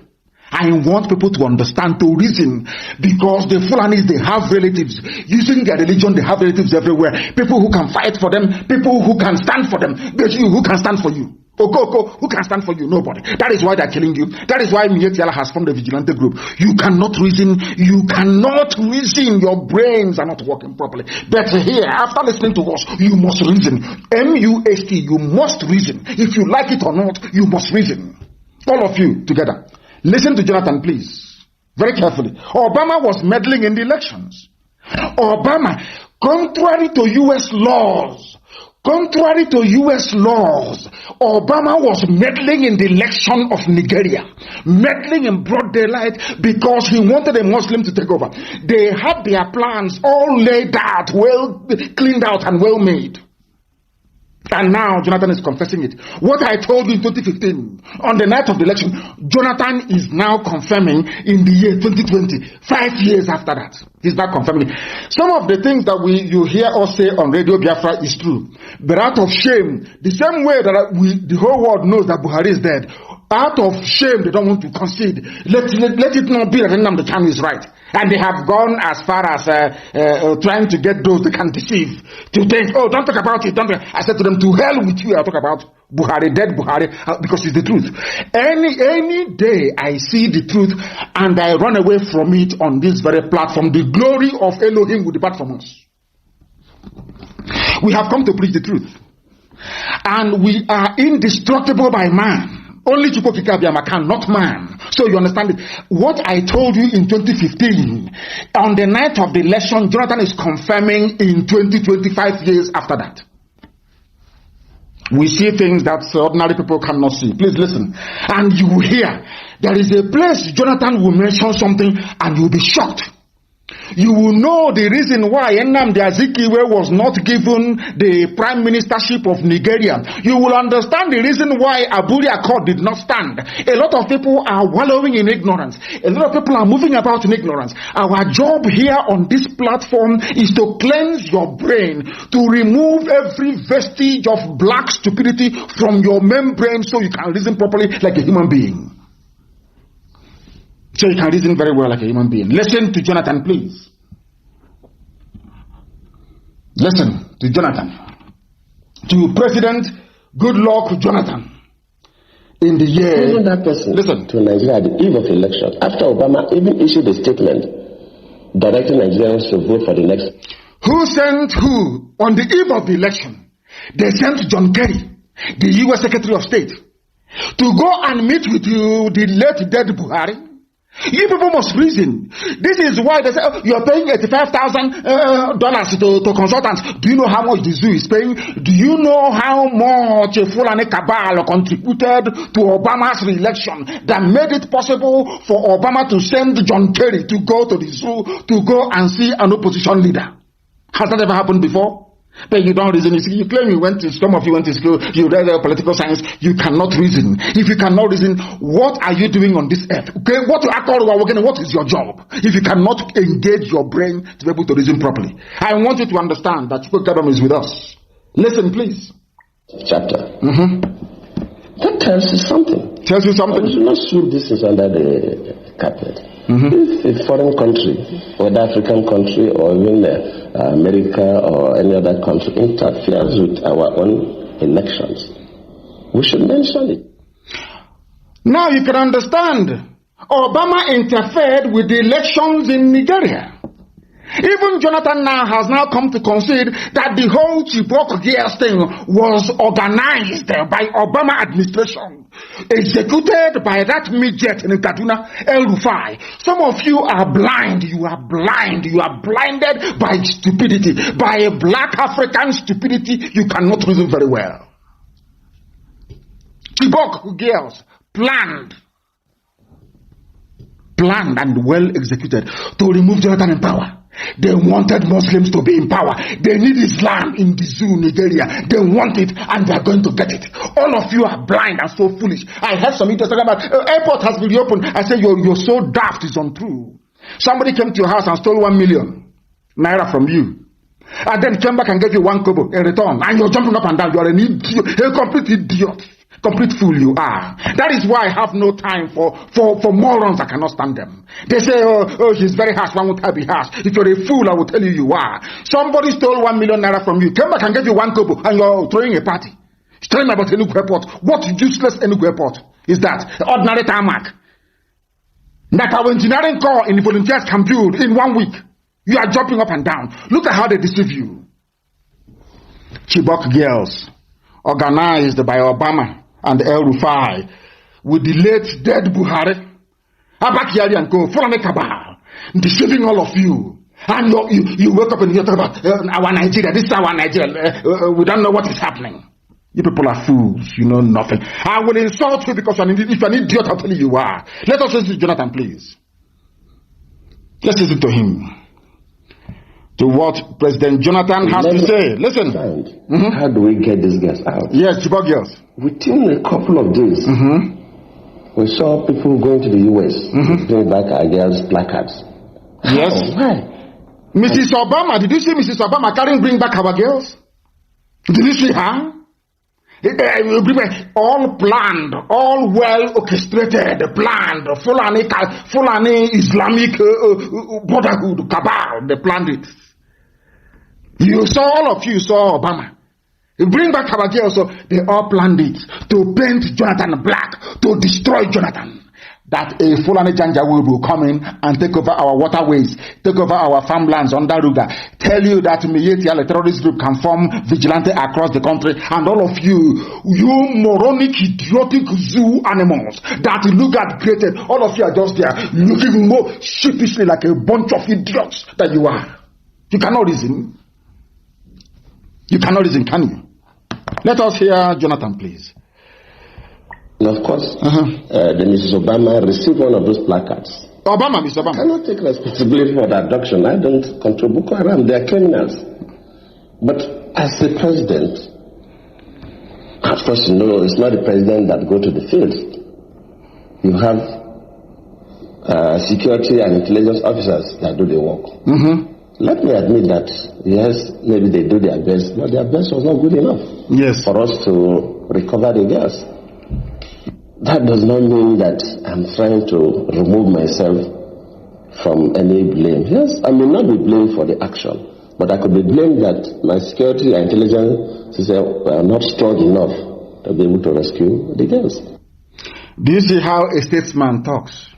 You can criticize Jonathan all you like, but the man is a natural born statesman. He even took responsibility for Chibok girls because it happened under his watch. Compare that with these morons, these scavenging, desert-dwelling, cattle-heading animals. You will see the difference between a Biafran, somebody who by nature is cultured, and a bunch of vandals from the depths of hell. That tells you all you need to know. Obama interfered. Why did Obama interfere? Let us go to Ojukwu and Aburi. So you understand. When I tell you people that the alliance against us, you don't know. Even the complete idiot who may be on Facebook yapping and writing rubbish do not know the amount of enemies Biafra have. He has no clue. Had no idea. Biafra, when is it coming? They have no understanding. The hurdles we need to negotiate and cross before we get to the promised land, they have no idea. They think you wake up in the morning, you write to Trump, you write to EU, Biafra will come. They are insane. I used to say on this platform that Biafra is the last miracle, and I used to say it for a reason. Because of the obstacles and hurdles in front of us, we need to overcome. This is one of them. American president from nowhere is against a head of state because Jonathan is a Biafran. They cannot allow him. No, it's impossible. He cannot stay there. I want you to pay particular attention to what I'm going to play next. And I said this evening, this program may last up to 3 hours. So be prepared. If you don't have data, you go and borrow data from. So go and borrow, you buy on credit. You must listen this evening and learn. After tonight's program, you will know that reasoning is very important in life. And when you go through Jonathan's experience, when you go through the experience of Nnamdi, you go through the experience of Ojukwu, believe you me, you need to go back into your room, turn off the light, and fast and pray for God to give you the capacity and the ability to reason. You pray for 30 days. I'm telling you the truth. If you look at, you don't need anybody to educate you on anything. Look at how they treated Jonathan. Look at how they treated Ojukwu. Look at how they treated Azikiwe. That will tell you all you need to know. That the people you claim you're with, you're not with them.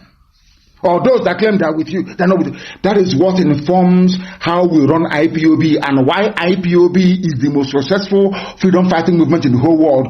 Not despite the fact that no politician in Biafra land is in support of what we are doing. Because they are cowards, of course. You know that very well. But yet we are waxing strong all over the world. Have you asked yourself why that was made possible? Any day you understand it, that day you respect IPOB. You respect IPOB. Now let us go to the next one so that the world can hear very, very well what has been happening to us. And after this program tonight, I want you to put one and one together. I don't want you to forget IPOB. I want you to cast your mind back. Ask yourself this question. Why was it that Nnamdi Azikiwe, a frontline militant agitator for independence for Nigeria, the only man who did not inherit the mantle of leadership across the whole of Africa? Ask yourself why. Ask yourself why Aburi did not stand. Ask yourself why they lied against Ojukwu and said Ojukwu declared war and sustained the narrative for nearly 52 years. They sustained it for 5 decades. Blatant lie. Even the journalist in Lagos or Abuja writing or Ibadan writing that lie, he knows it's a lie, but he will write it. Ask yourself why. Now we are going to discuss Aburi. And Ojukwu is here. All of you have seen it, but you did not pay attention. Our job here is to get you to pay attention to the things you ought to pay attention to. That's what we are doing. And I'm going to play that same interview.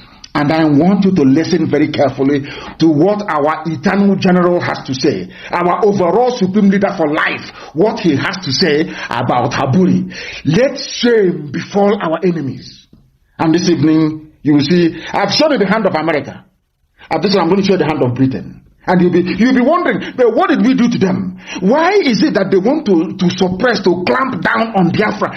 Any day, as I keep saying, believe you me, any day you go into your bedroom and you think and you discover the reason why they're against us, you can never be a sabo in your life again forever and ever. Never. Listen to Ojukwu and listen very carefully to our leader. the only genuine general you have before he passed on. Listen to him, please. Listen. But at the end of it, I don't want to go because these things are all, the tapes are available. His English is Queen's English. Some of you may struggle to understand he is learned. He's a learned man. Highly polished, highly educated. Some of you may struggle with the crispness of his accent and his tone. But please do pay attention. He is the Biafran head of state. Pay attention to him, please. He is late, but to us, he will remain our head of state. Listen very carefully. The records are there. Records of Aburi.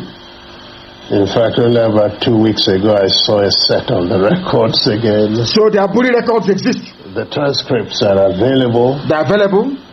But we talked about the Nigerian situation. And certainly, at the end, everybody says, oh, you told them this, you did that. The fact was that our case was so clear. Yes, case for Biafra and at Aburi. That I actually believe at the end of Aburi that the problem was not Gawan. Listen. Probably some ambassadors in Lagos who were... The problem was not Gowon at the end of Aburi. Our leader knew.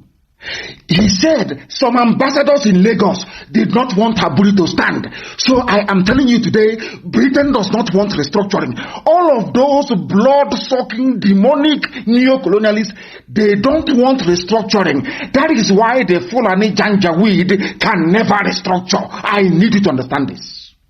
Ambassadors, these are white people from Europe and elsewhere.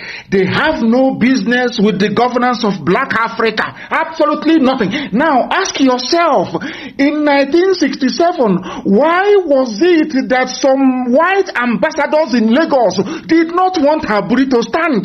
Because Aburi standing meant that the eastern region, which is Biafra, will have an independent economic system. Because before they sent, and I'm going to tell you tonight, it was Britain that planned the coup. I'm telling you the truth. You may be shocked, but it's the truth. The coup of 1966 was planned by the British. The reason being, they wanted to destroy the economy of the East under Dr. Michael Okpara. Michael Okpara had the fastest growing economy in the whole world. In the whole world on this very earth. Dr. Michael Okpara of the Eastern Regional Government had the fastest growing economy. We were manufacturing things. Britain could not stand it. Britain did not want to see it. They planned that very coup to destroy us. One day it will happen. I'm saying it now. It sounds like it's a joke. One day it will reveal itself. And say, oh my goodness. Oh, Mazi Nnamdi Kanu was right. Of course, I'm always right. I'm sorry to say this. Some people don't like it. I'm a human being. I'm a mortal. I'm nobody. I know that. But I get it wrong. I get it right 99% of the time. Maybe I get it wrong 1%. I want you to listen. I want a fulefus, all the idiots, all the Abuja contractors, all the baby sabo with feeding bottle. I need you to understand that you don't know the amount of enemies you have. You have no clue. You have no idea. This evening, I want to come to you, I want to do a slight revelation, so you will understand the enemies you have, that only Chukwukikabiam Elohim can save us, not man. I need you to understand it tonight. Are you listening? It was ambassadors in Lagos, not Gowon, no? Ambassadors in Lagos that put pressure on Gowon. Abandon Aburi. The same people you're going to say, oh, give us restructuring. You are dreaming. You're wasting your time. Let me listen to my leader, please. Listen very carefully. Those in Lagos who were pressing for something else. Yes. Because we understood each other. We agreed on everything. Ojukwu and Gowon understood each other. The drafting was, in fact, my chief secretary. The drafting of Aburi Accord. With two other chief secretaries from the other side. Yes. I said, no. And drafted and agreed. We looked at it. We agreed. Listen. General Ankara read over the whole... General Ankara was the then Ghana head of state. At the end. asked us if we wanted to amend anything. After the whole agreement was made, General Ankara asked Ojukwu and Gowon, do you want to amend anything? They said no. We understood each other. We know what we want for our country. We want it to move forward. But meanwhile, white ambassadors in Lagos, we are not happy. Ask yourself, why were they not happy? What is it about Aburi that made them uncomfortable? Because restructuring back to the regions will allow people the autonomy to grow their economy. But these criminals, these neo-colonialists in Abuja now, they don't want it. Because if you do it, the ingenuity of a Biafran will come to the fore. The intelligence of an Igbo man will rise up. You can't stop it. So the best way for them to stop it is by bringing darkness. Darkness is full of Janjaweedism. Are you following what I'm saying tonight? Do you know, have you heard this before, that Ojukwu and Gowon had no problem? They agreed, they drank champagne, they shook hands, they did everything, they now came back to Lagos. White ambassadors in Lagos said no. And that is Britain. We don't want it. So that Opera can be growing economy of the East. So that these people can rise up again. These stubborn people can come up again. They said no. Because you know why? They know I have discovered what they know about who we are as a people. That is why they are frightened. That is why no matter how many reports Amnesty will write about the killing of our people, they will stand on it, they will say no. We are at ICC. Have they called our case? The answer is no. They can never call it. Because they know that Biafra is the light of Africa. They know that any day that Biafra stands, that Africa will stand. So what they have done is to go to the source and switch off the light. They just have refused. They took the fuse and they walked away. So everything you are doing, connecting every cable everywhere, until you put in the fuse, it can never work. And what is that fuse that Britain pulled away? It's called freedom. Now you understand it, don't you? Now you understand it. Only if some of our people know what we know. You don't know what I have seen. You don't know how far we have gone. You don't know why we do things the way we do it. You don't know why we say things the way we do it. You are confused. You don't know. If you don't know in USA, you ask questions and you'll be told. Now listen carefully. What I'm telling you tonight, I'm telling you that almost 70% of people don't know this. They don't know it. You don't know the amount of enemies you have. You have no clue. Now listen very carefully to what our leader has to say. Listen, please. No. At the end of all that, the position was so good. Very good. Between Biafra and Nigeria. Listen. Ankara drove Jack the One and myself. Yes. To the airport. Yes. Jack was sitting on his left, I was sitting on his right. He was in the middle. Yes. And in the course of that journey, at a point, General Ankara shook his head.